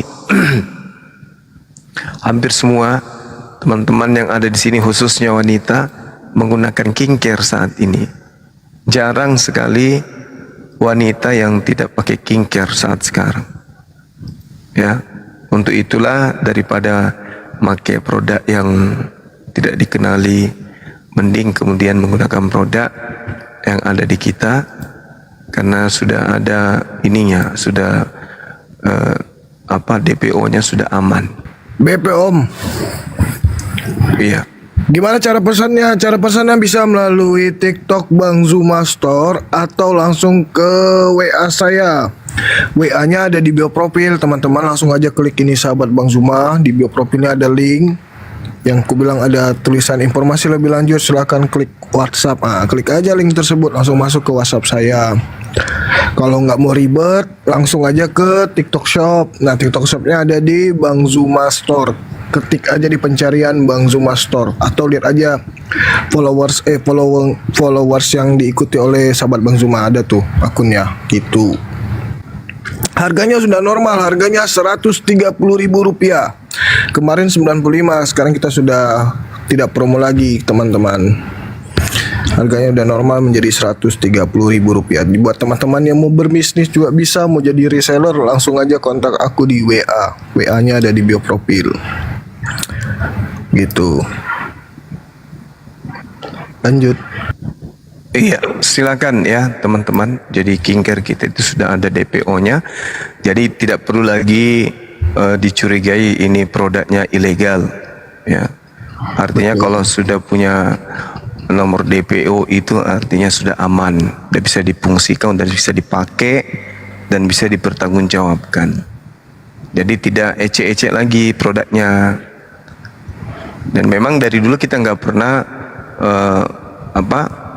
ini skincare kita ini itu tidak pernah kita edarkan sebelum uji kelayakan, uji klinik. Ya, jadi memang ada kliniknya, ada koblatorionya untuk menyelidiki menggunakan alat-alat yang canggih gitu. Ada semacam Microsoft untuk melihat kandungan daripada produk ini gitu. Jadi teman-teman tidak usah ragu atas produk yang kepanasan, Bang Zuma jualan skincare, lebih terhormat jualan skincare daripada perpuluhan. Tidak menipu orang. Iya, gitu ya teman-teman. Jadi nggak usah diragukan lagi lah, produk kita ini insya Allah aman. Karena sesuai dengan syarat kesehatan itu sudah terpenuhi semua. Oke, silakan. Kita lanjut sapa Pak Isau. Ini tadi aku sempat baca komennya Pak Isau ini. Selamat malam Pak Isau. Pak Isau, silakan dibuka mic-nya Pak. Ya, selamat malam. Malam Pak, apa kabarnya Pak? Baik-baik Kos. Alhamdulillah. Ya, aku mau nanya Pak, tadi aku sempat baca komen yang pas Bang Zuma bilang Kristen itu apa yang tadi bilang sebelumnya yang diskusi sama Bang Zuma agama kasih. Cuman di situ Pak Esau komen di bawah agama kasihan. Kok bisa komen gitu Pak? Jangan-jangan udah mulai sadar kayaknya Pak ya. Mungkin malam ini bolehlah kita. Beliau ini penganut ini Nasrani, bukan Kristen. Baik. Ya, boleh Pak. Asyhadu. Silakan Pak, apa pertanyaan yang ingin disampaikan Pak Esau? Baik. Ya, tadi saya ngomong kepada pihak Kristen ya, memang agama kasihan gitu. Jadi tanpa melihat literasi kesejarahan bahwa ajaran kasih itu kayaknya hanya slogan aja. Betul. Ya, mungkin saya yang mempertanyakan begini Bang Zuma. ada suatu diksi yang memang menjadikan suatu pertanyaan apakah ini memang dari Quran atau dari hadis. Karena ini kan memang satu pemahaman yang memang saya tidak tahu. Yang mana tuh Bang? Yang menandakan bahwa ada dua nabi yang masih dianggap belum wafat, yaitu Isa al-Masih atau Isa al-Masih dan satu lagi Khidir. Nah, pertanyaan saya, literasi Nabi Khidir ini masih hidup atau belum wafat? Itu adalah suatu pemahaman dari tafsir atau memang dari Quran? Karena dari literasi yang saya pahami dari beberapa ulama salaf terjadi perdebatan masalah mahal ini. Karena sebagian yang saya pahami, kalau memang betul dia masih hidup, makanya waktu terjadinya perang di zaman Baginda, beliau pasti membantu. Gitu. Hanya itu sih yang saya pertanyakan dalam hal hadis atau narasumbernya atau sumber primernya dari Quran apa dari hadis. Iya. Jadi kalau berbicara mengenai Nabi Khidir, Al-Quranul Karim itu bercerita di dalam Al-Quran surah Al-Kahfi ya. Tapi di situ kemudian tidak dijelaskan secara gamblang bahwasanya beliau Nabi Khidir ini masih hidup sampai hari ini. Dalam arti kata sesuai dengan pemahaman orang-orang yang mengatakan bahwa Nabi Khidir masih hidup. Hanya saja kalaupun sebenarnya Nabi Khidir ini masih hidup, maka dipastikan akan datang menghadap Rasulullah dan mengikuti beliau menjadi pengikut Nabi Muhammad sallallahu alaihi wasallam. Jadi dia ini bukan menjadi nabi baru yang kemudian diutus. Jadi saya mengatakan kalau Nabi Khidir itu masih hidup, itu tidak ada data akurat yang menyatakan itu. Karena di dalam hadits riwayat Muslim bahkan diterangkan tidak ada satu jiwa pun yang bernapas dia telah hidup selama 100 tahun lalu dia sekarang masih hidup. Jadi banyak data kemudian yang menceritakan itu. Dan tidak ada sumber yang akurat yang mengatakan dengan pasti bahwa beliau Nabi Khidir ini itu masih hidup sampai hari ini dalam arti kata seperti jasad ya, jasadnya lengkap seperti kita layaknya manusia. Hanya saja dalam Al-Quran menceritakan tentang Nabi Musa, perjalanannya dengan Nabi Khidir itu lengkap di dalam Al-Quran surah Al-Kahfi ayat 60 sampai 82. Saya sendiri tidak berani mengatakan bahwasanya Nabi Khidir itu masih ada di tengah-tengah kita. Tetapi Nabi Khidir itu sudah pasti ada di sisi Allah selayaknya kemudian nabi-nabi yang lain. Seperti itu, Bang. Ya baik Pak, berarti artinya saya sepakat dengan Bang Zuma ya. Karena literasi nubuatan tentang suatu pemahaman keimanan tentang Nabi yang memang belum wafat itu hanya satu dari baginda, yaitu Isa al-Masih atau Isa al-Masih. Dalam hal ini kesepahaman Bang Zuma dengan beberapa ulama salaf ternyata betul tidak mengaminkan, karena tidak ada yang abadi, apalagi itu kan hanya seorang Rasulullah, pasti ada batasan umur dan memang wafat. Nah, inilah yang menjadikan pematahan suatu pendapat yang memang beberapa diksi atau informasi yang bertemu dengan Khidir dengan Nabi ini di suatu masa atau di suatu ini tertolak karena memang literasinya sangat lemah dan bisa dikatakan kurang lengkap lah. Iya. Nah, menyambung apa yang tadi Bang Zuma narasikan, ada suatu diksi perbedaan antara Anda dengan saya di dalam suatu pemahaman keadilan Elohim di dalam alam kubur sana. Karena kami tidak mengenal ada yang namanya siksa kubur atau nikmat kubur. Kami itu suatu bentuk keadilan Elohim di dalam umat-umatnya. Pengadilan atau kehakiman itu tidak satu kali. Begitu mereka umatnya memang bersalah, ya layaknya neraka lah dia disimpan. Tapi kalau memang dia sesuai dengan ajaran yang memang bagus, ya itu adalah akhirnya adalah surga. Jadi artinya tidak ada satu pemahaman di kami yang menyatakan adanya siksa kubur atau nikmat kubur.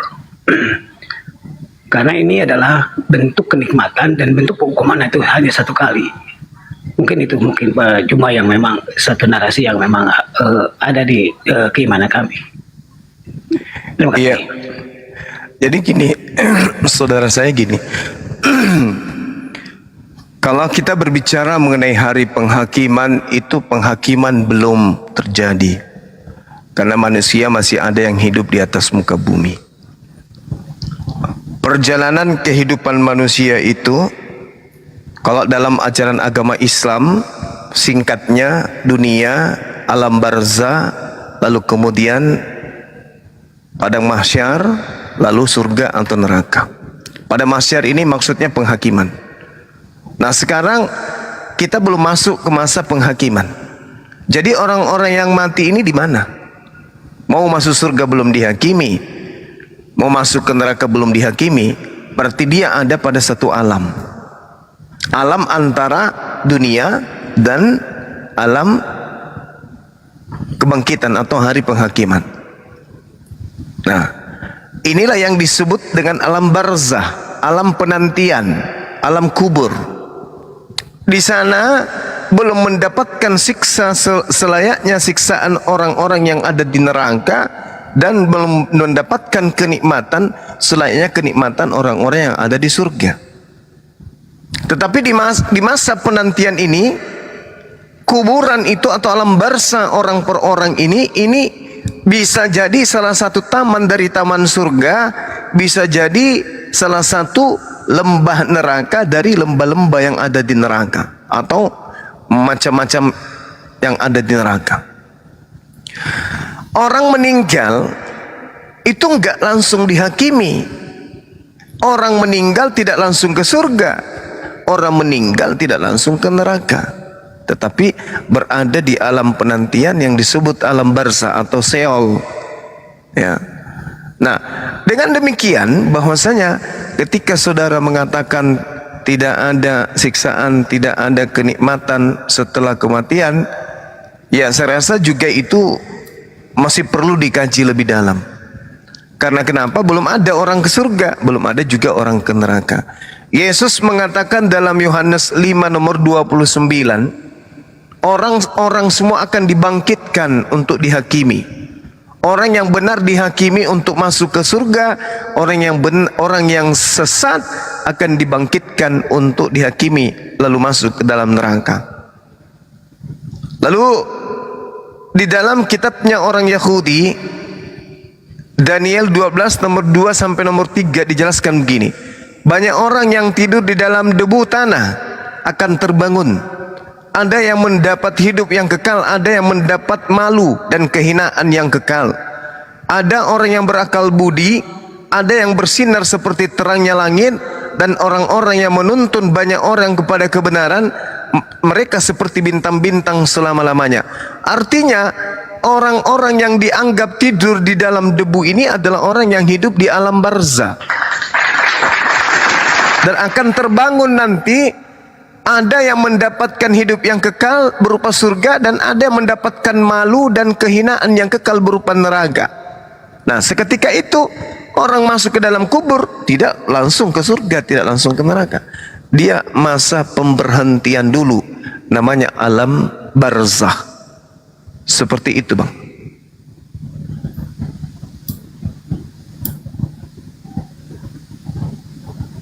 Ya. Artinya dengan kehadiran dan kemahadiran Elohim di dalam pemahaman kami, kematian adalah suatu hal penantian. Yang saya paham, yang dimaksud dengan nikmat dan siksa kubur yang pemahaman dari kami adalah orang yang memang beriman, dia merasakan sebentar. kalau orang yang tidak baik, dia merasakan sangat lama. Hanya itu yang ada di dalam pemahaman kami. Jadi tidak ada yang namanya secara ini bentuk keadilan Elohim ditunjukkan. Karena dua pintu ini belum terbuka. Dan hanya Elohim yang memerintahkan siapa yang berhak memasuk ke darah salam itu atau surganya yang kita inginkan sebagai hasil keimanan kita di dunia ini. Mungkin itu dari saya, Pak. Iya, secara hikmat itu ada kesamaan. Ibarat kata gini, Bang. Orang dimasukkan kemudian ke dalam ruangan sempit. Lalu di dalam ruangan sempit itu ada harimau yang sangat ganas, sangat buas. Orang ini disimpan di dalam, disuruh menunggu kemudian 1 minggu. Kira-kira orang yang ada di dalam ruangan sempit bersama dengan harimau 1 minggu ini, itu singkat atau lama? Menunggu 1 hari itu singkat atau lama? Orang yang hidup dengan harimau dalam satu ruang, di ruang sempit, di kandang bersama, lama ndak atau cepat kali dalam 1 hari itu? Ya lama lah. Lama. Tapi kalau ada orang yang masuk ke dalam ruangan berdua dengan gadis yang sangat cantik, masih muda, cantik sekali, matanya jeli, senyumnya aduhai, dikurung bersama dengan laki-laki, ya, berdua dia di sana, lalu mereka disimpan di situ selama seminggu. Perasaan laki-laki ini setelah seminggu itu singkat kali atau lama kali, Bang?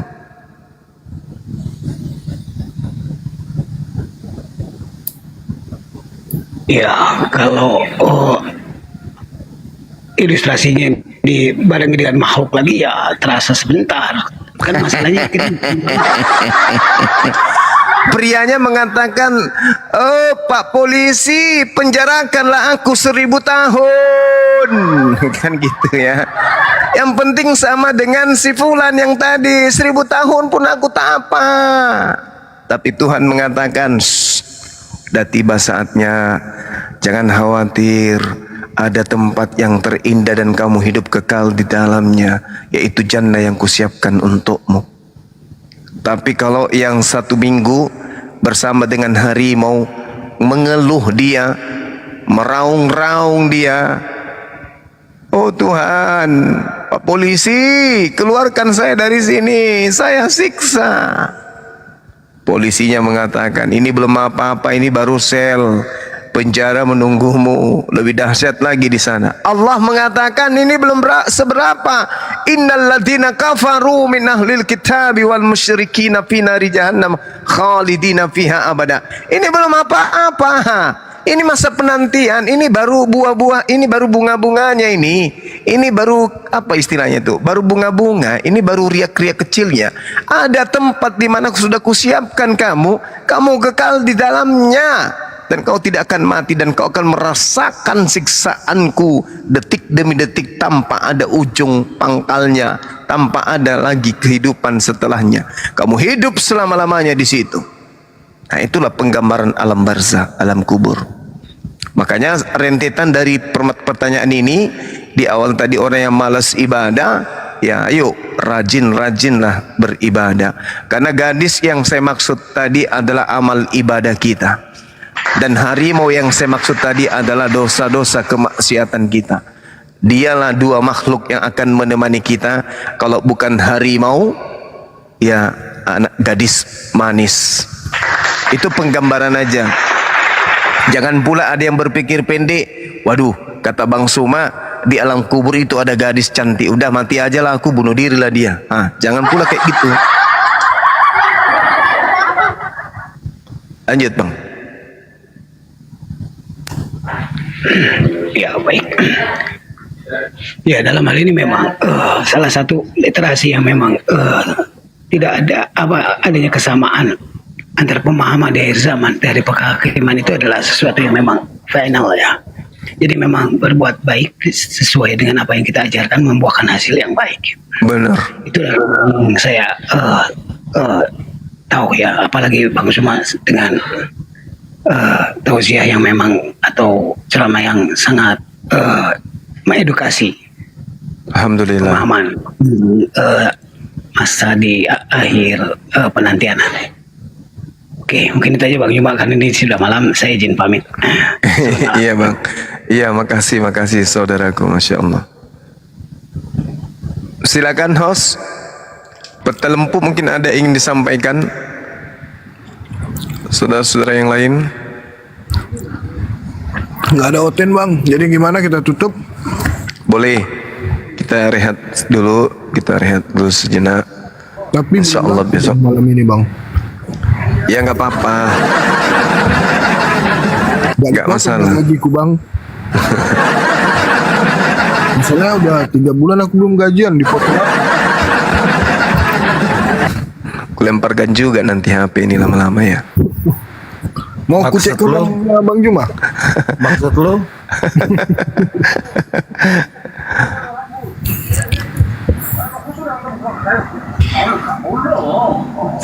Nah, iya itu ibu dari Peta Lempu itu, coba kelihatannya beliau bisa tuh untuk kita kerjasama untuk skincare. Oh iya, boleh nanti. Ibu kan dikecantikan, betul. Iya, nanti makanya nanti sekalian itu toh bikin lontong sayur sekalian. Betul sekali. Panggilan itu? Iya. Lukman sekalian. Iya, insya Allah. Teman-teman yang ingin bergabung untuk makan nasi lontong, sayur lontong, silakan. Ya. Habis 1 Juli lah. Siap. Kenapa nggak sekalian 12 Juli? Woi, ulang tahun Juma.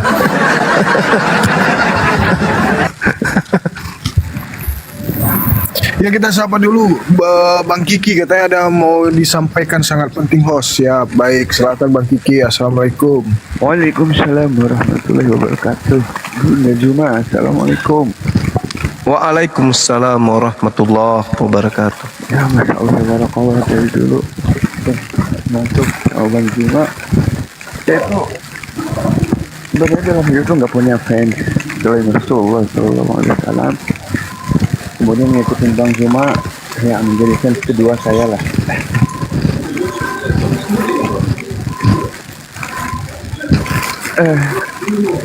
Ada suaranya ini Bang? Ya, ada suara orang lagi diimpus.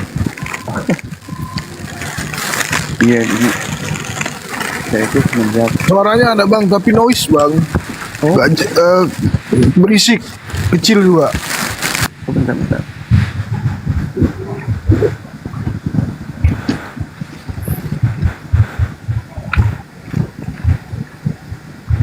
Sekarang sudah jelas? Ya lumayan Bang, silakan Bang. Ya, alhamdulillah akhirnya bisa masuk juga. Saya itu nggak punya fan ya selain Rasulullah SAW. Tiba-tiba di beranda saya nongol Bang Juma yang menjadi fans saya kedua. Masya Allah. Yang orang tua dulu Bang, orang tua, ayah ibu kita. Ayah ibu itu jelas. Sama istri kita. Betul. Ya, anak-anak kita, cucu kita, tetangga kita, teman-teman kita, saudara-saudara kita, sahabat-sahabat kita, guru-guru kita, balu Bang Suma, gitu Bang. Betul ya. Iya, jadi gini Bang, gurunya. Jadi setelah saya ngikutin Bang Zuma itu dari dulu udah lama. Ya. Akhirnya saya ngikutin, saya pelajari semua pelajaran Bang Zuma itu, saya catat semua yang mungkin pada intinya Bang Zuma itu sayang kepada saudara-saudara Oten kita. Yang akhirnya saya catat semua ilmu Bang Zuma itu, kemudian saya ajaklah saudara-saudara Oten dengan ilmu-ilmu yang saya dapat dari Bang Zuma. Cuman terakhir saya diskusi sama Oten itu ada 2 pertanyaan yang nggak bisa saya jawab. Apa tuh? Yang pertama itu dia itu buka surat Maryam ayat 71. Oh ya. Yang bunyinya itu katanya orang Islam juga pasti pada masuk Kristen. Baca aja surat Maryam ayat 7. Masuk neraka kali. Iya, masuk neraka maksud. Waduh, coba kamu jelasin. Nah, karena ilmu saya belum banyak ya. Akhirnya waduh, saya belum bisa jawab. Nah, itu mau minta penjelasan buat saya ngobrol lagi besok. Nah, yang kedua dari Biblenya dia itu bahwa Yesus itu adalah Tuhan. Kan kamu baca sendiri aja katanya. Tuhan Bapa dan saya adalah satu. Ya berarti dia Tuhan, itu saya nggak bisa jelasin. Jadi mohon pencerahannya, Pak Guru. Baik. Buat saya catat ini pelan-pelan, saya catat buat ngobrolin lagi. Yang lain juga sahabat-sahabat yang sering mendapatkan pertanyaan ini. Jawaban daripada isi kandungan surah Maryam ayat 71 ya. Dan ini senantiasa selalu menjadi pertanyaan saudara-saudara kita, bukan pertanyaan, pernyataan untuk menyudutkan umat Islam bahwa umat Islam itu di neraka. Itu kita jelaskan dengan opsi kedua, Al-Quran surah An-Nasiyat. Kita mulai dari ayat 34. Di ayat 34 ini Allah Subhanahu wa taala bercerita tentang hari kiamat. Fa iza ja'atit tammatul kubra. Apabila malapetaka besar telah datang. Apa itu? Huru-hara kiamat. Di ayat selanjutnya Allah Subhanahu wa taala menjelaskan yauma yatazakkarul insanu ma sa'a, yaitu pada hari ketika manusia teringat akan apa yang telah pernah ia kerjakan ketika dunia belum kiamat. Wa burrisatil jahimu liman yara. Wa burrizatil jahimu liman yara. Dan neraka kemudian diperlihatkan dengan jelas kepada setiap manusia yang memiliki mata untuk melihat. Jadi poinnya di ayat 36. Wa burrizatil jahimu liman yara. Dan neraka diperlihatkan. Jadi yang ada di dalam surah Maryam ayat 71, wa im minkum illa wariduha kana ala rabbika hatman maqdiyan, itu artinya seluruh manusia, bukan hanya umat Islam tapi seluruh manusia akan diperlihatkan dengan neraka, mendatangi neraka, dilihatkan kemudian oleh Allah neraka itu. Nah, lalu di ayat 37-nya Allah mengatakan fa amma man tagha, maka adapun orang yang melampaui batas, wa atharal hayatad dunya, dan lebih mengutamakan kemudian kehidupan dunia, apa kata Allah? Fa innal jahima hiyal ma'wa, maka sungguh neraka tempat tinggalnya. Ini berkesesuaian dengan ayat ke-72. Summa nunajjil ladzina taqau wa nazaruz zalimina fiha jithiya. Kami selamatkan orang yang bertakwa dan membiarkan orang-orang zalim di dalam neraka dalam keadaan berlutut. Ini yang diterangkan kemudian di ayat 39 di dalam Al-Quran surah An-Nasiyat. Fa innal jahima hiyal ma'wa, maka sungguh nerakalah tempat tinggalnya. Ketika kemudian orang-orang melihat neraka, ternyata umat Islam hanya sekedar melihatnya, tetapi tidak tinggal di dalamnya. Apa buktinya? Di ayat 40-nya Allah Subhanahu wa taala kemudian menerangkan, Bismillahirrahmanirrahim. Wa amma man khafa maqama rabbih wa nahan nafsa 'anil hawa, dan adapun orang-orang yang takut kepada kebesaran Allah dan menahan dirinya dari keinginan hawa nafsunya, fa innal jannata hiyal ma'wa, maka sungguh surga tempat tinggalnya. Subhanallah. Jelas ya Bang ya? Oke, siap. Sudah saya. Masya Allah. Nah sekarang kita masuk dalam pembahasan bahasa. Orang-orang Kristen ini kan cuma memahami Islam itu melalui proses terjemahan saja. Mereka tidak mengerti tentang Al-Quranul Karim. Mereka tidak paham tentang nahwu sarab. Mereka tidak mengerti tentang balaghah yang muncul kemudian, atau i'rab, atau apapun yang terkait dengan disiplin ilmu Al-Quran. Jadi di dalam surah Maryam yang tertuang di situ adalah kata Rabb. bukan kata ilah. Wa in minkum illa wariduha kana ala rabbika hatman maqdiyah. Di situ ada kata rabbika dari akar kata Rabb, tertuju kepada Tuhan bagi semua manusia. Jadi ketika berbicara mengenai Rabb, Rabbus samawati wal ard, berarti itu berbicara mengenai Tuhan pencipta alam semesta. Kata Rabb cakupannya itu adalah pencipta dalam skala umum yang menciptakan alam semesta. Itu Rabb. Tidak berbicara mengenai ilah. Kalau ilah itu cakupannya kecil kepada sembahan-sembahan. Andai saja di situ dituliskan ilah, maka di situ bisa jadi hanya untuk Islam. Tapi karena berbicara di situ mengenai Rabb, berarti berbicara mengenai seluruh ciptaan, yaitu manusia dalam hal ini. Jadi dalam bahasa Arab itu ada kata Rabb dan ada kata ilah. Nah, sementara yang digunakan di sini adalah kata Rabb. Artinya bahwasanya ini bercerita tentang Tuhan bagi semua orang. Wa in minkum illa wariduha kana ala rabbika hatman maqdiyah. Dan tidak ada seorang manusia pun di antara kalian yang tidak mendatangi neraka. Hal itu bagi Tuhanmu.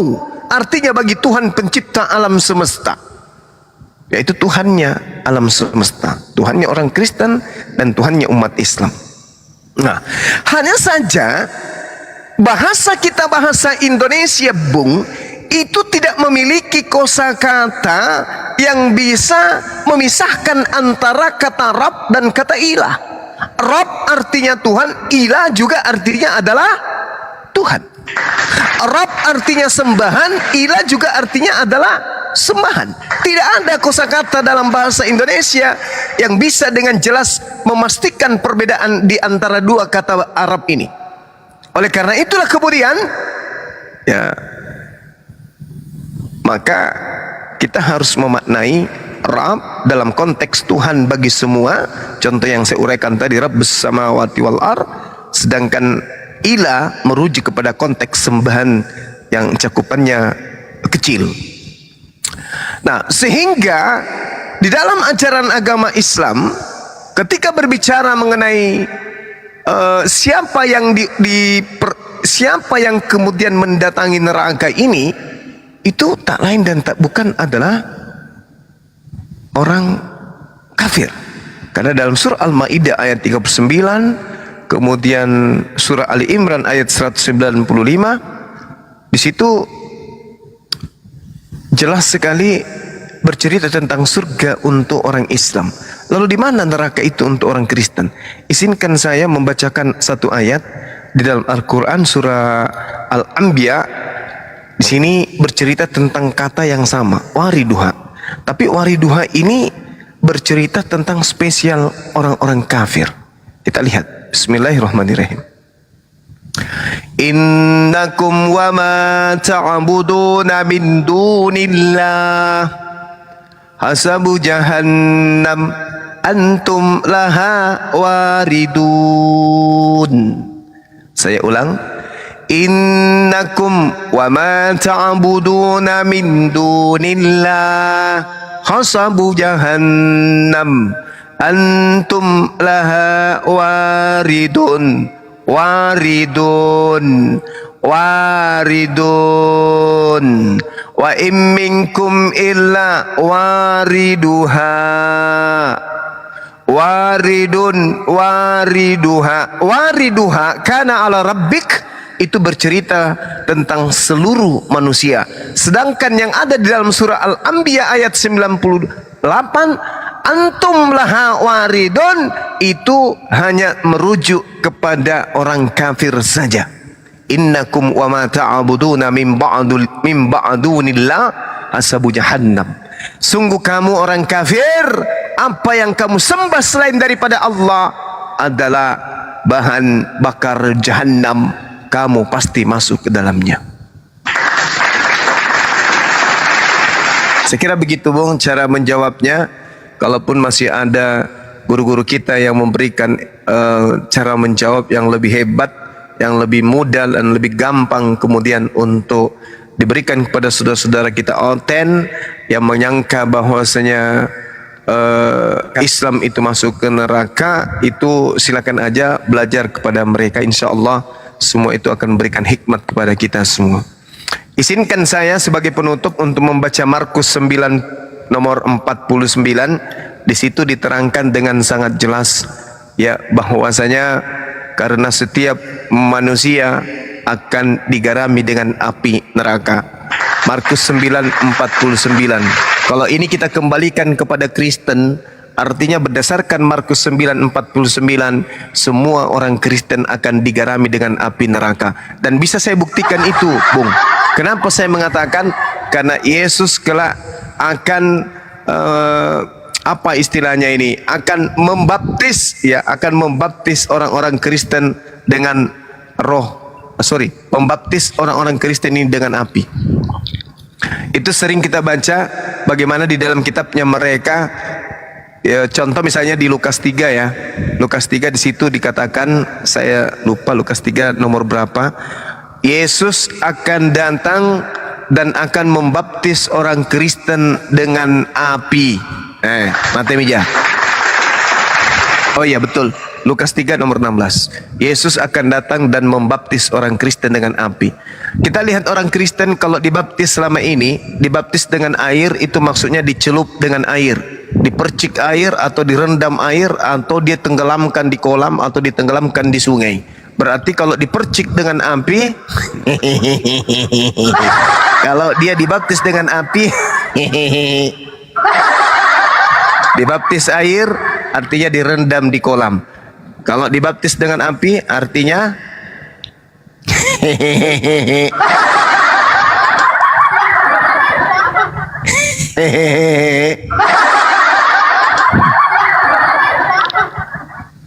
satu kali lagi. Saya kira begitu, Bung. Terima kasih.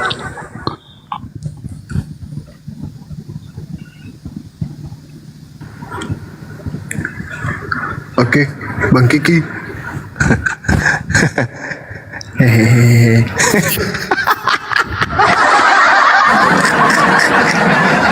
Yang saya bayangkan itu dibaptis dengan api, ada yang nulis di bawah dibakar hidup-hidup.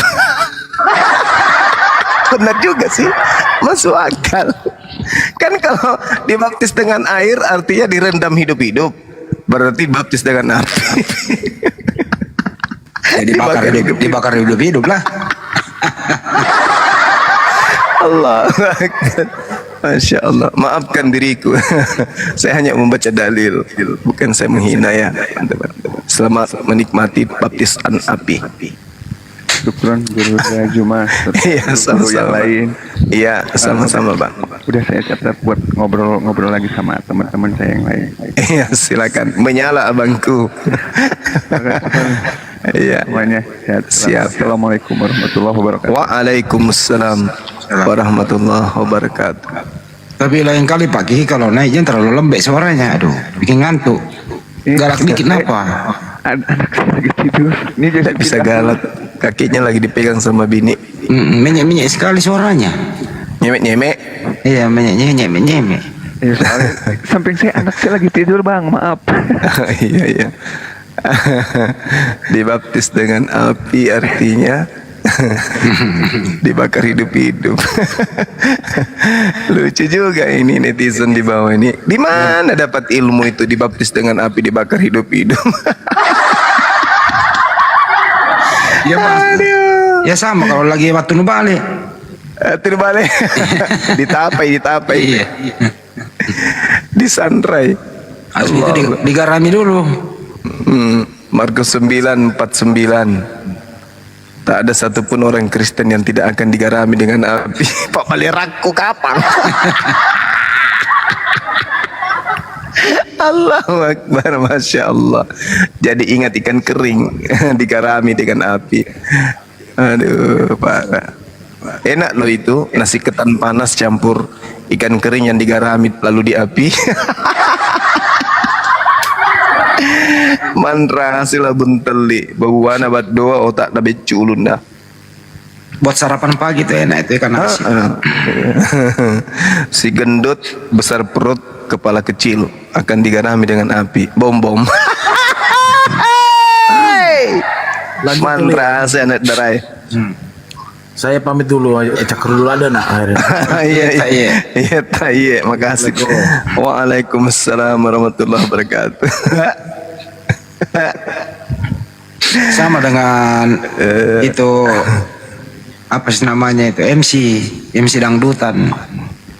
Baiklah, kami akan tampilkan penyanyi yang dari ibu kota yang terkenal dengan judul lagu. Pas mau judul lagu ada yang lempar kepalanya dengan judul lagu telah coba lempar. Itu beliau punya jurus itu, barusan pamit. Allahu Akbar, Masya Allah. Oke, mungkin Pak Mahadi kita pamit. Oke, maaf. Assalamualaikum warahmatullahi wabarakatuh. Waalaikumsalam warahmatullahi wabarakatuh. Ini saya naikkan ya. Ini saya mau ada 3 hal nih yang mau saya sampaikan nih kepada para mujahid semua ya. Tambahin 1 jadi 4, Pak. Ini pertama. Ya, 1. Oke. Sunnahnya 4. Oke, yang pertama saya tertarik dengan dunia apologet ini sejak 2 bulan terakhir ini, dan oleh karena itu saya buat TikTok ini memang pingin melihat secara live ya dengan Bang Zuma gitu ya. Retorikanya begitu luar biasa begitu. Cuma satu hal yang saya ingin tanya pertama kepada Bang Zuma, apakah Bang Zuma itu ada buku berupa tematik tentang kristologi ini sehingga memang memudahkan kami yang ingin belajar ini itu mendapatkan ilmunya, karena memang beda ya orang yang sudah berhadapan dengan beberapa lawan debat dengan melihat seperti ini sepertinya agak kurang cepat masuk dibandingkan dengan buku-buku tematik yang dialami sesuai dengan pengalaman dari Bang Zuma. Itu saja dulu. Terima kasih Bang Zuma. Iya Bang, sampai hari ini saya sendiri belum menulis ya. Saya belum menulis, tapi sudah ada beberapa adik-adik kita alhamdulillah yang sudah menulis. Kurios Moto, Dinda, Ustaz Wafi, Gus Wafi, mereka itu sudah menulis, dan buku pertama yang mereka tulis kemarin tentang Filistin, dan mereka selalu menawarkan diri untuk selalu menulis ketika ada yang ingin memfasiliti ya. Oke, baik. Memfasilitasi gitu. Kalau ada yang bisa memfasilitasi, beliau bisa menulis. Tentu dengan gayanya beliau pastinya. Oke, baik. Iya. Karena begini Bang Zuma kan, terkadang kita yang dihadapi di lapangan kan beda, pertanyaan dari Oten atau kita yang bertanya sama Oten itu lebih tahu kemana arahnya dan kemana pula jawabannya ketika kita dihujat. Namun dalam hal ini kita yang ya maaf saja kalau saya memang dalam secara keseharian kan saya mengajar di pesantren. Jadi kemarin itu ada pembekalan untuk para alumni membutuhkan buku kristologi tapi tidak ada rujukannya. Jadi bingung juga gitu loh. Makanya saya tertarik dengan hal ini dan tolong nanti direferensikan kepada saya kemana buku yang cocok untuk para pemula gitu Bang Zuma kira-kira. Siap. Iya. Ya, insya Allah Bang. Dan insya Allah kami pun dari Apologet Islam Indonesia ini secara khusus nanti akan membuat pesantren juga, di mana pesantren itu membidangi tentang kajian-kajian kristolog yang menjadi materi proses belajar mengajarnya. Kita akan memperdalam bahasa Arab, bahasa Inggris, Aramaik, Ibrani dan juga Yunani, serta pendalaman secara mendalam terkait dengan trik untuk menjawab tuduhan dan cara melempar pertanyaan dan juga jawaban terhadap Kristen. Cara kita menghadapi Kristen yang baik, yang lembut, dan cara kita menghadapi Kristen penghujat itu nanti insya Allah kita akan ajarkan. Cara melempar kemudian pertanyaan ketika menerima hujatan, itu semua metode-metode itu akan kita ajarkan nantinya Bang. Alhamdulillah, baik Bang Zuma. Terus yang kedua Bang Zuma. Iya. Saya sekitar 2 minggu lalu itu ada mengirim untuk murid-murid Bang Zuma itu kamus bahasa Arab ya. Apakah udah sampai Bang Zuma? Oh, ya betul. Alhamdulillah itu udah sampai, masya Allah. Syukran. Ternyata antum, akhi, yang mengirim itu, masya Allah. Iya. Dan saya melihat itu penulisnya sendiri yang mengirimnya. Luar biasa ini. Tepuk tangan dulu teman-teman. Masya Allah. Dan terima kasih sekali. Ya kalau kata Kiai saya kan sebenarnya kita yang menyumbang ini seharusnya berterima kasih karena ada yang menerima gitu Bang Zuma ya. Betul sekali. Jangan dibalik ya Bang ya. Oke betul Bang, betul. Iya. Jangan dibalik. Yang menyumbang pula yang merasa besar kepala. Terima kasih Bang Zuma. Terima kasih udah menerima Bang Zuma ya. Iya, masya Allah. Oke. Itu saja Bang Zuma. Terima kasih. Baik saudaraku, masya Allah. Ya, silakan, terima kasih. Syukran Bang Zuma ya. Iya, afwan. Ya. Saya kira gitu ya teman-teman. Ya udah banyak istirahat aja. Oke. Ini ada sahabat kita satu orang lagi, Mumi. Oh, Yumi. Islam atau Kristen? Yumi bocil. Yumi, ada yang tidak ingin disampaikan atau udah tertidur? 1, 2, 3, bangun. Aduh nggak mempan. Cuma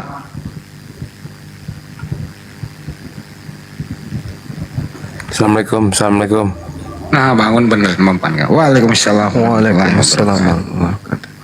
Bang di Slebeo dan Bang Zuma. Iya Bang. Bang tadi kan pertanyaannya tadi udah disampaikan tadi sama abang yang tadi. Tadi sebenarnya mau nanyanya sama, tapi lebih spesifiknya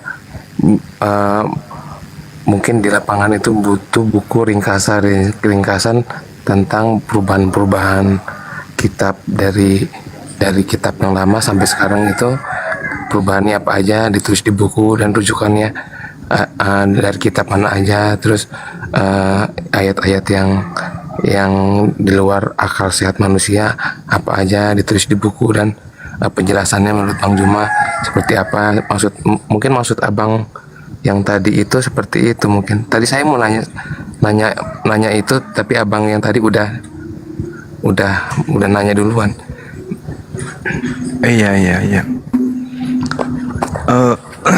Jadi kalau yang metode seperti itu mungkin tepatnya itu di Kodondi ya. Kodondi kelihatannya sebentar lagi mungkin bisa jadi dia itu menulis buku ya.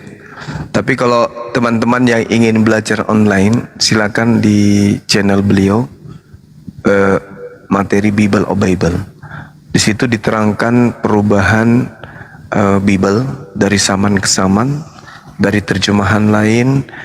Maksudnya dalam revisi terjemahan Indonesia ke terjemahan Indonesia, perubahan-perubahannya itu di situ diajarkan oleh Kodondi dengan luar biasa gitu ya. Saya sendiri biasa belajar melalui YouTube beliau.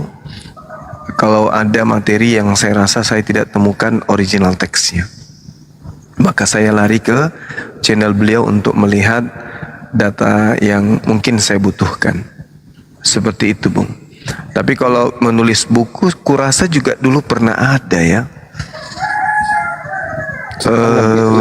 Lebih gampang lebih gampang ngasih kabar ke non muslimnya kalau kita ngasih buku kan, daripada kita ngasih omongan nanti dia nanya balik kita nggak bisa jawab. Iya betul bisa jadi. Yang penting mereka ini rajin membaca, tapi kayak mana Bible aja mereka malas baca, apalagi buku-buku biasa. Kalau misalkan Bang Zuma bikin kesimpulan kayak ada perubahan di kitab-kitab mereka itu, nanti ujung-ujungnya ada masalah nggak sih Bang? Apa jadi penistaan atau kena hukum gitu? Kurasa tidak, karena kan Bible memang kalaupun kita dilaporkan tinggal kita bawa Bible-nya kan, ini terjemahan tahun sekian, ini terjemahan tahun sekian, iya kan? Kita tinggal bawa. Nah, penjarakanlah semua tuh orang di lain karena mereka yang merubahnya. Kita hanya membuatnya lebih sederhana lagi untuk mudah dibaca, kan gitu ya. Itu kalau misalkan Bang Zuma bisa nulis itu mungkin, atau bisa ada format PDF-nya atau di gimana, kayaknya lebih gampang nyentuh atau nyeramahin orang non muslim ya, daripada kita langsung ngomong direct langsung gitu Bang ya. Iya, benar. Cuman kalau di Kodonitan saya belum tahu kalau Kodonitan bikin ringkasan kayak gitu juga. Saya rasa PDF beliau ada dan PowerPoint-nya ada kayaknya, karena waktu saya tampil YouTube-nya beliau yang ditampilkan itu semacam itu PowerPoint. Tapi belum dibukukan ya Bang ya? Kayaknya belum. Iya, moga-moga aja nanti Bang Juma sama teman-teman bisa buat buku itu jadi lebih gampang nge-share ke orang-orang non muslim.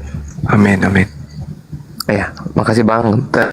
Tadi mau nanya itu tapi udah ditanyain duluan sama Mas yang di bawah tadi. Oke, baik. Makasih Bang. Assalamualaikum. Ya, Waalaikumsalam. Kalau mau lebih lengkap Bang, saya punya juga buku itu. Tentang Sutarman. Iya, tentang Sutarman itu. Metro Gareng, Bagong. Iya. Cuma saya belum rilis Bang. Jadi doain secepatnya saya rilis. Amin. Di situ isinya itu ahli di atas ahli Bang. Tapi sekedar sahabat tahu, susunan materinya saya sudah ada. Insya Allah udah tinggal dipindahkan aja ke buku untuk dipindahkan aja ke buku untuk diterbitkan. Kalau rangkumannya itu saya sudah ada, Bible dan juga ayat-ayat Al-Quran. Gimana Bang? Tapi saya mau bikin buku nanti banyak Bang. Dibuat biografi. Merah dia sini. Iya, saya ada catatan khusus Bang Hadi di HP saya itu. 2 HP saya itu penuh dengan catatan. Jadi seperti tadi ditanya di dalam Al-Quran ayat Maryam ayat 71, cara mengkanternya seperti apa, cara membalikkannya seperti apa, kayak gitu-gitu. Kalau metode seperti itu yang Anda sahabat-sahabat inginkan, saya sudah punya, tinggal dibukukan aja. Contoh misalnya Islam di dalam neraka, ternyata ada di kanter dari surah An-Nasiyah. Kemudian kita balik bertanya atau kita balik melempar bola apinya lah di dalam Markus 4:9 kayak gitu-gitu. Atau Bang Juma bisa materi debat saya punya. Aplikasi di Play Store Bang, aplikasi di Play Store. Jadi semua catatan-catatan Abang yang udah terpakai apa yang baru ditulis bisa send di Play Store. Jadi teman-teman bisa langsung lihat tuh kegiatan Bang Zuma itu di Play Store Bang, di Google di handphone aplikasi. Saya ini Bang terinstall di otak Bang. Gimana caranya nih ya terinstall di otak? Iya. Saya ini akhi. Jadi kalau ada pembelajaran kayak begitu, karena apa ya istilahnya, usia bertambah, bisa jadi besok hari melamban otak ini kita kemudian berpikir. Maka saya setiap ada materi yang saya sajikan itu senantiasa hampir seluruhnya itu saya catat gitu loh, sehingga nanti ketika kita sudah ada, generasi berikutnya itu bisa menyajikan materi ini. Tinggal belajar metode retorika gitu. Metode retorika memperdalam ilmu mantik, cara mempermainkan situasi emosional lawan itu dipelajari itu. Seperti itu. Aku nggak ada catatan apa-apa ya. Guru saya siapa dulu dong? Gimana maksud saya gurunya? Bagus-bagus kalau nggak buka kamera lagi, habis itu baring-baring. Itu kalau buka kamera baring-baring akhi, bukan cuman Kristen yang jengkel, aku pun ingin lempari abangku ini kursi.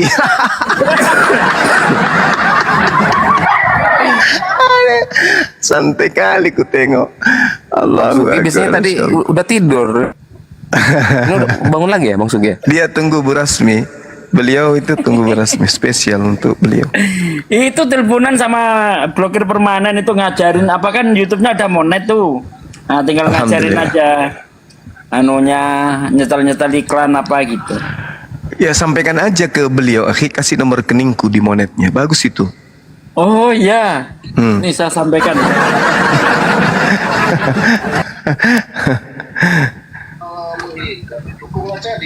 Tes sebesar bentar. Ini pesan dari Bang Juma untuk Mbak blogger permanen. Ini beneran. Nanti absennya itu nomor rekeningnya Bang Juma aja katanya. Setuju ya? Emang Bang Juma itu suka. Kamu kadang saja ya masuk kamar, kamu kena bully juga. Baling-baling rusak ngamuk. Tuh. Dengar Mbak Esti, dengar apa kata Bang Juma. Kapan betul? Woi, dengar apa kata Bang Juma dulu, dengar dulu. Baling-baling rusak.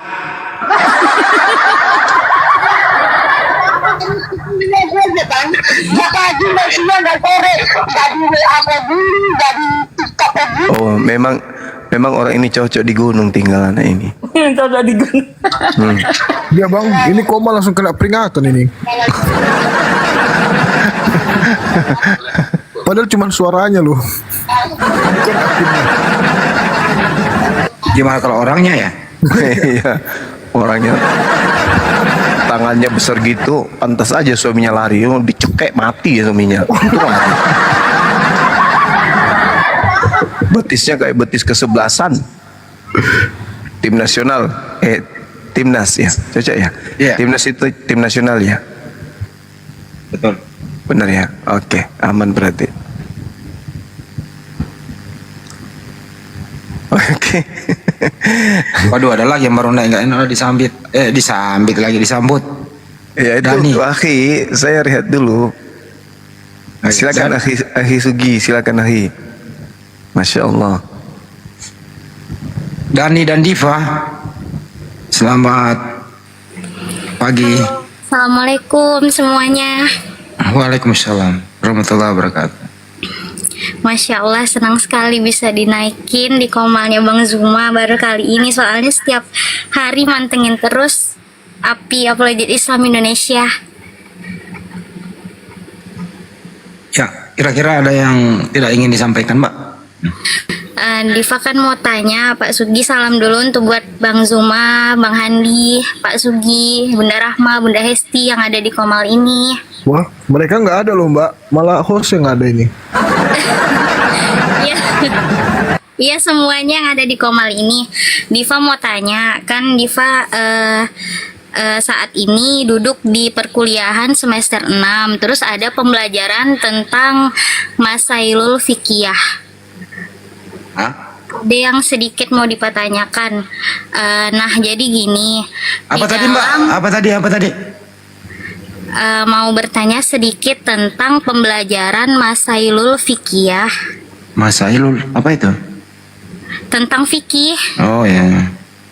Nah, jadi di pembahasan itu kan ada tertulis di makalah kami bahwa orang Yahudi itu diperbolehkan menikah dengan orang Islam dengan catatan ia masih memakai kitab perjanjian lama. Itu bagaimana tanggapannya, Pak? Waduh. Oh, Masail Fikiyah ya. Iya. Problematika ini. Saya dulu pernah mendengar itu, tapi saya nggak mau menjawab. Nggak berani saya jawabnya itu. Soalnya kaget dengar itu gitu. Bahwa orang Islam itu bisa menikah pada orang Yahudi, tetapi dengan catatan ia memakai Injil perjanjian lama gitu. Ya gimana itu Bang Andi? Bisa menikah kita sama orang Yahudi? Tertulis di makalah begitu, apakah mungkin dia salah tulis atau gimana gitu? Jadi gimana ya? Sejauh saya belajar ya, mungkin nanti Akhi Sugi menambahkan. Al-Quranul Karim kemudian meneguhkan banyak data. Ya ahlal kitab, lima talbisunal haqqa bil batil wa taktumul haqqa wa antum ta'lamun. Itu banyak data yang kemudian disajikan oleh Al-Quran kepada kita terkait dengan perilaku orang-orang Yahudi. Jadi kalau berbicara mengenai ahli kitab, berarti berbicara mengenai Yahudi. Kalau perjanjian lama itu bukan punya ahli kitab, itu bahlul kitab itu. Beda ahli kitab, beda dengan yang jahil kitab. Al-Quran mengatakan dalam surah Al-Ma'idah, Bismillahirrahmanirrahim, Ya ahlal kitab qad ja'akum rasuluna yubayyinu lakum katsiran mimma kuntum tukhfuna minal kitab wa ya'funa an katsir. Wahai ahli kitab, telah datang kepadamu Nabi Rasulullah Muhammad sallallahu alaihi wasallam menjelaskan banyak hal dari isi kitab yang kalian sembunyikan. Nah, permasalahannya sekarang, bolehkah kita menikah dengan wanita Yahudi? Sedangkan mereka ini zaman sekarang ya, kita berbicara zaman sekarang ya. Bukan berbicara mengenai zaman Rasulullah, berbicara zaman sekarang.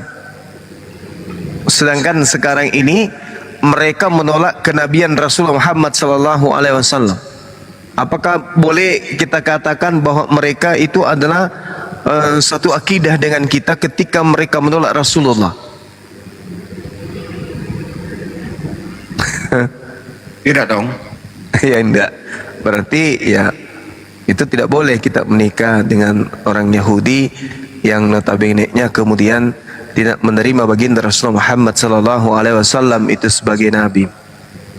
Lain cerita kalau orang Yahudi dalam nasab, ya, dalam nasab artinya mereka adalah Bani Yakub yang sudah menerima Rasulullah Muhammad sallallahu alaihi wasallam sebagai nabi dan rasul penutup. Nabi, rasul dan nabi penutup.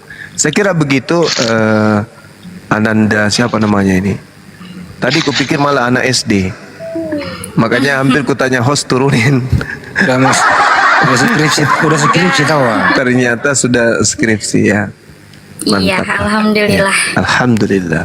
Iya. Kan Mbak Ya. bisa pakai Al-Quran Mbak. Surah Al-Baqarah 221 ada itu Mbak. Terus An-Nur ayat 3, surah An-Nur ayat 3, Al-Muntaha ayat 10. Betul. Beliau ini hanya membaca makalah ya. Oh, gitu. Fakultas apa, Dek? Bahasa daerah kah? Kok bisa? Masih Diva tinggal di Tembilahan, di Riau, Kabupaten Cari masalah. Hilir. Iya, cari masalah ente ini. Jangan bahas geografi dengan saya ya. Saya kebetulan 2018 kemarin meraih prof saya bidang geografi. Jadi nggak usah Anda bahas. Saya tanya fakultasnya. Sekolah Tinggi STAI Auliaur Rasyidin Tembilahan, jurusan PAI. Jurusan PAI, Ya, Fakultas Pendidikan Agama Islam. Oh, mau jadi guru berarti ya? Guru olahraga. Ya, insya Allah. Oh, Masya Allah. Guru senam. Iya. Semoga jadi sukses, jadi guru besar nanti ya. Amin, insya Allah. Amin ya rabbal alamin. Iya. Mbak, Terima kasih Bang Zuma. Mbak, judul skripsinya udah ada. Udah mau neliti di pondok kakak lagi ngajar di pondok juga, lagi sekarang lagi mau. Judulnya apa Mbak? Judulnya apa? Judulnya Seribu Tanyisir. peran kepala sekolah dalam menerapkan metode Masaiyah. Bagus. Di Pondok Mudah-mudahan. Pesantren Khairul Ummah Air Molek Tembilahan. Iya. Nggak mau jadikan saya dosen pembimbing, mau? Saya mau. Takut. Nggak loh. Soalnya Bang Zuma wawasannya sangat luas sekali. Cuman nggak nyambung karena itu jurusan fikih. Sementara saya jurusan bahasa daerah, nggak Ada nyambung mata kita. kuliahnya itu gitu, membahas tentang itu. Iya. Jadi penasaran aja gitu. Ya biar nanti Ahi Sugi yang jadi pembimbingnya. Iya, amin. Udah nyampe mana penelitiannya Pak? Apa, Bang? Udah nyampe mana penelitiannya? Daftar pustaka ya? Masih ini Bang, masih pembelajaran metodologi pendidikan, mencoba. Tanggal 1 Belum ini sampai turun ke situ Bang Andi. Belum ya. KKN dulu baru PPL. Bang, angket aja nanti di sini di TikTok. Jadi nada nggak apa. Nggak bisa. Oh, nggak bisa. Ya kan termasuk metode penelitian juga gitu loh. Daripada kemana-mana di sini tinggal buka koman, lu tanya orang satu-satu. Sekarang masih ini enggak sih? Masih banyak yang mahasiswa ini masih daftar pustaka enggak sih? Masih pakai sistem itu enggak? Masih pakai Oh, daftar masih. pustaka. Saya kemarin ambil S5 masih daftar pustaka, tapi itu Itu mah lama. itu mah nyolong buku di perpustakaan.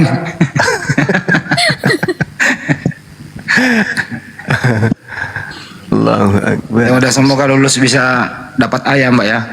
Amin, doakan selalu. Hipotesanya apa hipotesanya? Belum ngajukan kakaknya Oh, dulu baru belum. ngajukan. Oh ya udah. Heeh. Gue gini aja deh, gue jadi Jangan dosen sampai cinlok nanti. Gue jadi dosen pembimbing, lu di luar dosen pembimbing. Ya, mau nggak? Emang boleh. Ya boleh lah, dosen pembimbing ekstra namanya. Bang Yuba kepala pembimbing, saya sekretaris. Kan dosen pembimbingnya harus di dalam kampus itu juga. Ya perbandingan dosen pembimbing. Memang Ya badan udahlah. ini tinggal di mana? Yang Di Tembilahan Riau. Loh, tetangga dong. nggak kenal kan, nggak kenal Pak Disugi kan, nggak kenal kan? Kenal di TikTok. Oh kenal doang. Suka nontonin ini. Nonton di HP. YouTube lah. Masa nontonnya di TikTok, di YouTube.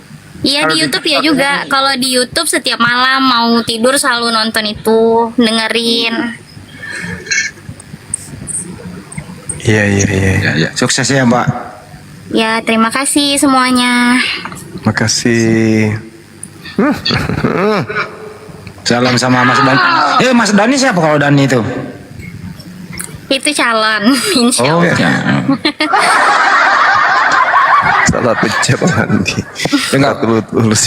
Padahal hostnya itu masih bujang kalau hostnya itu. Aduh, sudah ada. Sorry ya host, Mas Daninya sudah ada host. Siapa bilang? Itu hostnya siapa? Ahi Sugi. Bibel berjalan. Itu Bibel berjalan kan, Pak Sugi, Bibel berjalan, Bang Handi, terus sahabat ini yang host Oh ini kan itu namanya Dek Sadli juga, dia dosen pembimbing juga sih. Iya, jurusan pembuatan skincare. Dia dosen ini pembimbing skincare. Bedanya Bang Sadri itu gini, kalau tanggal tua dia tuh makannya enak. Makan rendang, soto ayam, tapi dalam bentuk Indomie semua katanya tadi. awas tensi loh. Astagfirullahaladzim. Kirain betulannya ternyata dalam bentuk Indomie. Indomie rasa rendang. Bener juga sih. Halo, assalamualaikum bang.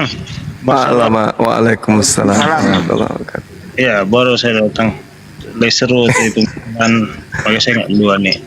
Sini apa pokok pembicaraan bang? Atau bisa bebas bertanya di sini? Anda Muslim apa? Saya Kristen bang. Maksudnya bebas bertanya. Salamnya lengkap banget tadi. Iya. Ahi Sugi lah ini, Ahi Sugi. Kristen ini, Ahi Sugi, silakan kawan-kawan Ahi. Kristen ini apa nggak tahu kalau di dalam kitabnya itu dilarang mengucapkan salam kepada orang beda agama gitu ya? Enggak masalah tuh bang. Gini, maksud saya sini bebas bertanya. Bentar bang, itu tertulis bentar bang, itu tertulis di dalam kitabmu dilarang bang. Emang kalau melanggar nggak berdosa gitu? Enggak, kita bang ke surga itu bang pribadi kita bang. Kristen gitu, prinsip Kristen gitu. Jadi nggak ada yang orang yang ngatur-ngatur kita. Ini tertulis bang, ini tertulis di kitabmu bang. Hah? Tertulis di kitabmu dilarang terima tamu beda agama, dilarang mengucapkan salam orang beda agama. Di kitabmu ini. Abang nggak kenal sama saya, bagaimana abang mengenal kitab saya? Dah, saya baca coba di dalam kitabmu dikatakan begini. Kan saya Di dalam, tanya. bentar, saya kasih tahu dulu bentar. Nah, Di dalam 2 Samuel lagi. Di dalam 2 Yohanes 1:10 sampai 11. Iya. Di situ dikatakan apabila ada orang datang kepadamu dan dia tidak membawa ajaran ini Kristen, janganlah kamu menerima dia ke dalam rumahmu dan jangan mengucapkan salam kepadanya. Barang Iya, siapa yang mengucapkan salam kepadanya maka dia memperoleh upah dari perbuatan yang jahat. Anda dianggap jahat mengucapkan salam kepada kami, Bang. Begitu. Nah, bacalah kitabmu. Saya tanya, abang kenal saya nggak? Nggak kenal. Ngapa ya bang kenal kitab saya? Harusnya bang, kita gini bang, kita berkenalan dulu. Nggak nyambung. Nggak nyambung ini. Ini di kitabmu ditulis begitu. Sikap Anda bagaimana kalau ada aturan seperti itu?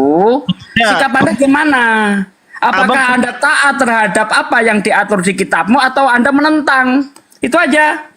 Abang nggak kenal orang tapi kenal rumah itu salah bang. Jadi gini, kenal orangnya baru kenal kitab ya tiba-tiba. Saya ini sedang mengingatkan Anda. Kalau di kitab Anda dilarang mengucapkan salam kepada orang yang beda agama. Itu yang saya lakukan.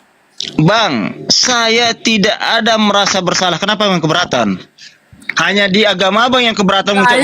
Saya bukan keberatan. Saya itu justru mengingatkan Anda supaya Anda ini tidak dianggap penjahat oleh kitabmu. Saya mengucapkan Waalaikumsalam warahmatullahi wabarakatuh. Assalamualaikum warahmatullahi wabarakatuh. Apa artinya? Kalau abang tahu? Tahu nggak abang? Dilarang di kitabmu, bang. Dilarang di kitabmu, bang. Yang saya tanya, abang tahu nggak artinya apa? Saya jangan tanya saya. Yang saya tanya itu bagaimana Anda menyikapi terhadap peraturan yang ada di kitabmu itu. Itu internal kami yang jelasnya artinya assalamualaikum warahmatullahi wabarakatuh. Abang tahu nggak artinya? Itu internal. Ya tahu. Semoga keselamatan ya, keberkahan dilimpahkan kepadamu. Begitu. Walaupun salah yang abang ucapkan, itu adalah ucapan yang baik bagi manusia. Baik bagi kamu, tapi tidak baik bagi kitabmu. Urusan kitab itu urusan kitab. Ini gimana sih? Kitabnya sendiri kok dilanggar, gimana ini? Bang nggak kenal sama aku, bagaimana bang mengenal kitabku? Lucu loh. Gini bang, saya masuk komal ini. Saya mau bertanya, bukan abang yang bersibuk bertanya. Iya, saya ingin mengingatkan Anda supaya Anda ini tidak dianggap penjahat oleh kitabmu sendiri. Enggak ada dong. Saya pun enggak pernah, nama saya belum saya kenal. Siapa yang mengucapkan salam kepadanya maka dia akan memperoleh upah perbuatan jahat. Anda dianggap penjahat di situ. Abang itu antara sok tahu dan sok pintar. Karena abang belum kenal saya. Sok tahu. Saya itu lebih hebat daripada pendeta manapun soal Bible. Apa nih, bukan nama saya Bible berjalan nih. Loh. Bible, emang abang tahu saya pakai Bible? Enggak dong. Abang ini dikasih tahu ngeyel. Ngeyel ini gimana ini Bang Andi? Bang, kalau Anda mengucapkan salam itu seperti mana assalamualaikum warahmatullahi wabarakatuh, berarti Anda itu berhenti menjadi Kristen. Kenapa di sana artinya semoga Allah melimpahkan keselamatan, rahmat dan keberkahannya. Di situ Anda melupakan Yesus. Kita luruskan, Anda nggak mau loh. Kalau Anda mengucapkan assalamualaikum warahmatullahi wabarakatuh, berarti detik ini juga Anda berhenti menjadi Kristen. Paham nggak sih kamu? Dan itu dilarang di kitabnya loh. Nah, udah dilarang gitu loh. Udah sekarang keluar dari Kristen. Karena kamu minta hanya keselamatan kepada Allah. Allah itu bukan sembahanmu, sembahanmu adalah Yesus. Dikasih tahu kok ngeyel, piye toh? Tak kandani kok ngeyel piye Pak De?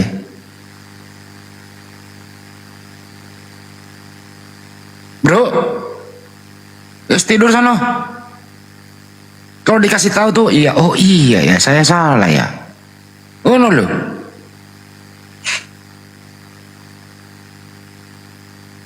Makanya saya bilang Kristen itu yang mengucapkan assalamualaikum warahmatullahi wabarakatuh itu berarti dia nggak udah benar-benar berhenti jadi Kristen. Berhentilah kau. Kenapa? Karena kau itu minta keselamatan kepada Yesus. Yang kutanya sama kau agamamu apa? Dinul Islam. Adakah bahasa Islam assalamualaikum warahmatullahi ada nggak itu? Ada nggak bahasa Islam itu? Itu bahasa Arab kawan, bukan bahasa Islam. Islam itu nama. Assalamualaikum warahmatullahi wabarakatuh itu bahasa supaya kau tahu berbeda. Artinya apa itu bang? Artinya apa? Ya ada kau artikan dari tadi 10 kali kau artikan dari tadi itu. Coba ulangi artinya apa? Ya, kau yang ulangi. Ada nggak nama Tuhanmu di situ? Ya ada Allah. Oh, jadi Tuhanmu Allah. Ya, jelas dong. Yesus siapa? Nggak usah ke situ. Aku bukan mau Nggak usah ke situ. gini. Tuhanmu itu Yesus, bro, bukan Allah. Hah? Tuhanmu itu Yesus, bukan Allah. Dari mana kau tahu? Terus Yesus siapa? Yesus siapa? Bukan Tuhan. Dari mana kau tahu? Ya di Bible itu kan orang Kristen Tuhannya namanya Yesus. Dari Bible Atau kau tahu? Atau udah ganti? Ya nggak, aku tahu. Kau dari mana kau tahu? Ya dari Bible lah. Bible itu kau imani nggak? Biar kita nggak imani tapi dipakai untuk menyadarkan kamu. Yang ku tahu kau imani nggak dan tidak. Enggak. Ya udah jangan campuri. Yang jelasnya aku mau ngakui Allahku itu adalah Allah. Oh, Allahnya adalah Allah. Apa sih? Apa sih ini orang ini? Allahnya adalah Allah. Apa sih? Kamu ngomong mabuk ya? Bukan mabuk. Gini kawan ya. Gini ya. Kita Husin ya. Ada damai kan los. Kamu kayaknya lagi, bro, kamu kayaknya lagi mabuk deh. Turun aja deh mabuk. Serius. Kau yang mabuk atau aku? Kan aku bilang tadi. Mau didamaikan sama host? Mau dicek kodam dulu? Enggak. Ya, coba cek kodam dulu. Cek kodam dulu deh. Mending kita cek kodam aja ya bang ya.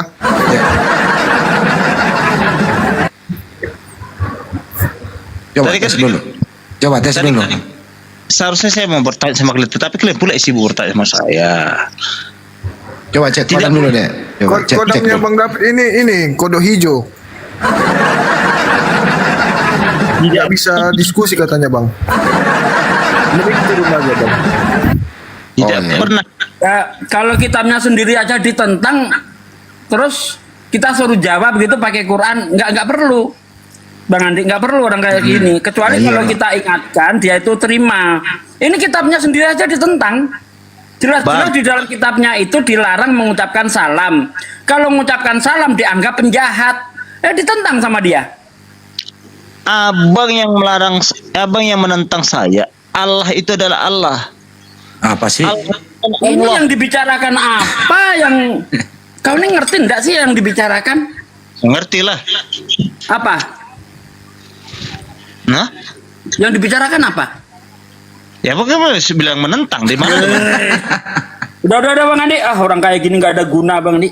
Ya memang ilmunya satu ayat ya ribet lah. Yang terus ayat itu dalam kitab orang lain. Bahasa Indonesia nggak bener. Gini. Saya tadi mau bertanya tadinya di sini Komal ini, tapi kalian sibuk menyerang menanya sama saya. Sekarang macam saya guru mengajar kalian gitu, nggak boleh dong. Lagi lo mengucapkan salam kayak gitu. Bukan menyerang, kita mengingatkan.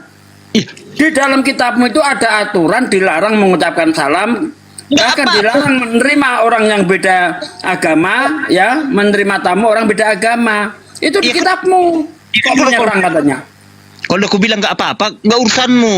Kau mengingatkan, tapi kau melarang, beli cerita kau melarang, kau nggak bisa terima. Kalau kau hanya mengingatkan cukup. Kan aku bilang nggak apa-apa, aku bilang. Bagaimana kamu bilang nggak apa-apa di situ larangan? Kalau itu kamu anggap nggak apa-apa, buang aja kitabmu, nggak ada gunanya kalau gitu. Jangan bawa kitab pula kalau aku bilang nggak apa-apa. Berarti kamu menganggap yang tertulis di dalam kitabmu itu sampah. Nggak apa-apa. Karena nggak kau anggap. Bukan sampah, nggak apa-apa aku bilang. Aku bilang nggak apa-apa.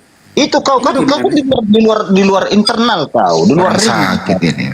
Kan aku bilang ini sakit ini. Diingatkan kok malah kayak gitu. Kalau apa yang tertulis di situ nggak dipatuhi, buang aja ke tempat sampah. Nggak ada gunanya apa yang tertulis di situ. Kalau mengingatkan, bos, jangan lewat sana. Udah tes kodam dulu aja, host tes kodam dia dulu. Coba. Coba tes kodam dulu dia. Host yang ngantuk kayak bang. Udahlah. Jam 3 juga di sana udah. Udah. Percuma orang kayak gini percuma dilayani. Benar nggak? Nggak benar. Langsung gue jawab. Kodamnya. Percuma Bang Andi dilayani. Kitabnya sendiri aja ditentang kok. Apa yang mau didiskusikan sama orang kayak gitu? Jadi sebelum kita tutup, saya ingatkan ya kepada teman-teman ya. Kalau Anda mengucapkan Assalamualaikum warahmatullahi wabarakatuh, Di situ artinya semoga Allah melimpahkan keselamatan, rahmat dan keberkahannya. Terus kita jawab, Waalaikumsalam warahmatullahi wabarakatuh. Artinya itu kita balas doa kembali, semoga Allah melimpahkan keselamatan, rahmat dan keberkahannya gitu. Itu doa itu. Kan ngaco kan Bang Andi? Masa orang kafir kita doakan semoga Allah melimpahkan rahmat, kan nggak mungkin kan? Oh, ini memang lah diingatkan susah. Karena kalau kita jawab, aduh, menyesal kita menjawab. Jawabannya kan waalaikum. Seandainya kita tahu kalau dia kafir. Tapi karena salamnya itu lengkap, jadi kita kira Islam. Waduh, menyesal aku jawab salam tadi.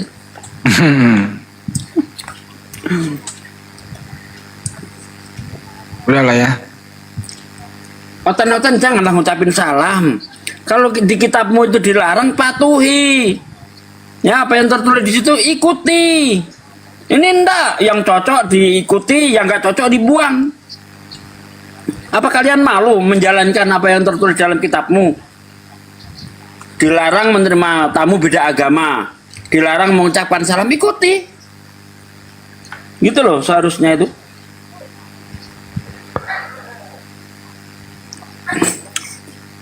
Enggak boleh lo membalas salam orang kafir. Tinggal kalau kita tahu tinggal waalaikum aja udah.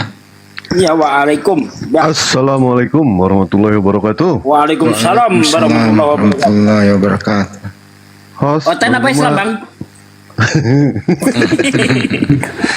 Dewa izin iklan dong, boleh nggak? Boleh. Boleh, baik. Sebentar ya.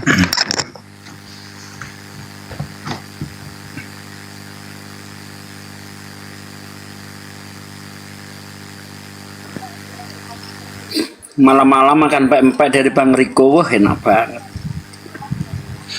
Ini Alayubi mantang aja di sini tidur dia tuh. Saya Pak.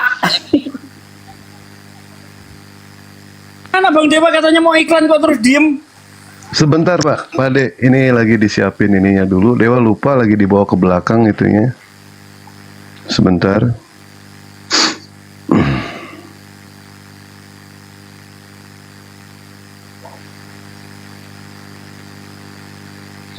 Oke, ya 3.100 mata memandang. Dewa lagi butuh uang untuk kelulusan Pak De ya. Alhamdulillah Dewa sudah naik kelas. Dewa sudah naik kelas, butuh uang banget buat kelulusan ini. Sekarang udah kelas 6 Dewa ya. Ini Dewa jualan ini minyak wangi. Minyak wangi harga promo 25.000. Dewa butuh uang Pak De, host, Bang Juma buat nebus ijazah ini, mau masuk SMP Dewa ya. Kalau ada silakan DM ke Dewa, masih harga promo 25.000, wanginya insya Allah lebih wangi daripada kuburan baru. Ya. Ya kawan-kawan di order ya, ini Bang Dewa sedang mempromosikan dagangannya. Itu mengandung alkohol nggak Bang Dewa? Ada alkoholnya, ada. Oh, ada. Ada alkoholnya. Jangan sampai diminum. Kalau diminum ke rumah bapak nanti. Jangan. Iya betul. Jangan diminum. Dipakai aja. Ini boleh kok dipakai sholat boleh ya kan? Dipakai sholat boleh. Ya silakan. Dan ini tidak ada zat pewarna sama sekali. Semuanya putih, semuanya wangi. Kalau ada yang minat silakan. Dewa butuh Pak De buat nebus ijazah Pak De ya. Dewa mau masuk SMP soalnya ini. Ini Dewa masih SD ini. Ya. Nah, oke. Siap. Terima kasih. Sama-sama. Itu aja. Dewa izin pamit. Host, makasih host ya. Bang Juma, Oke, Wah, makasih. Bang Andi. Oke, Bang Solo, siap. Kalau mau pesen lewat mana Bang Dewa? DM aja ke Dewa. DM ke Dewa. Oh, nanti DM ke Dewa. Dewa balas kok. Dewa balas nanti. Oke, Kalau Dewa tidak itu. balas, kalau Dewa tidak balas, biar Tuhan yang balas nanti ya. Itu ya dah. Ya. Terima kasih semuanya. Assalamualaikum warahmatullahi wabarakatuh. Waalaikumsalam warahmatullahi wabarakatuh. Gimana Bang Adi di YouTube? Oke. Di YouTube? Tutup semua padean tutuplah sekali-sekali semuanya. Istirahat. Ya saudaraku sekalian, terima kasih sudah mengikuti live di malam ini. Semoga kita dapat berjumpa lagi di lain kesempatan, tentunya di channel yang Anda tongkrongi ya. Yang di Sugi Kristologi balik lagi ke Sugi Kristologi, yang di Handi Salebes juga pindah ke Sugi Kristologi. Yang nggak apa-apa, diterusin aja. yang ada di Bang Juma juga jangan lupa pindah ke Sugi Kristologi. Itu saja saudaraku, semoga apa yang kita bincangkan di hari ini ada ilmu yang bisa kita petik, ada manfaat yang bisa kita ambil. Kita tutup bersama-sama dengan kifaratul majlis. Subhanaka Allahumma wa bihamdika asyhadu alla ilaha illa anta astaghfiruka wa atubu ilaik. Wassalamualaikum warahmatullahi wabarakatuh. Waalaikumsalam warahmatullahi wabarakatuh. Yang nonton di sini ada 3.000, saya butuh subscribe mencapai 100.000. Nah, kalau berkenaan yang nonton di sini Andi Salebes channel di subscribe dong. Saya butuh subscribe mencapai 100.000. Terima kasih. Assalamualaikum warahmatullahi wabarakatuh. Waalaikumsalam warahmatullahi wabarakatuh. Waalaikumsalam warahmatullahi wabarakatuh.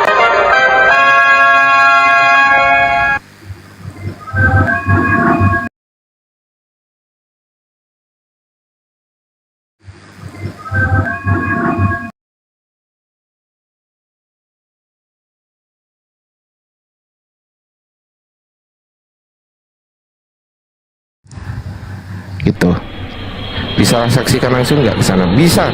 Kalau nggak salah ya, kalau nggak salah HTM-nya sekitar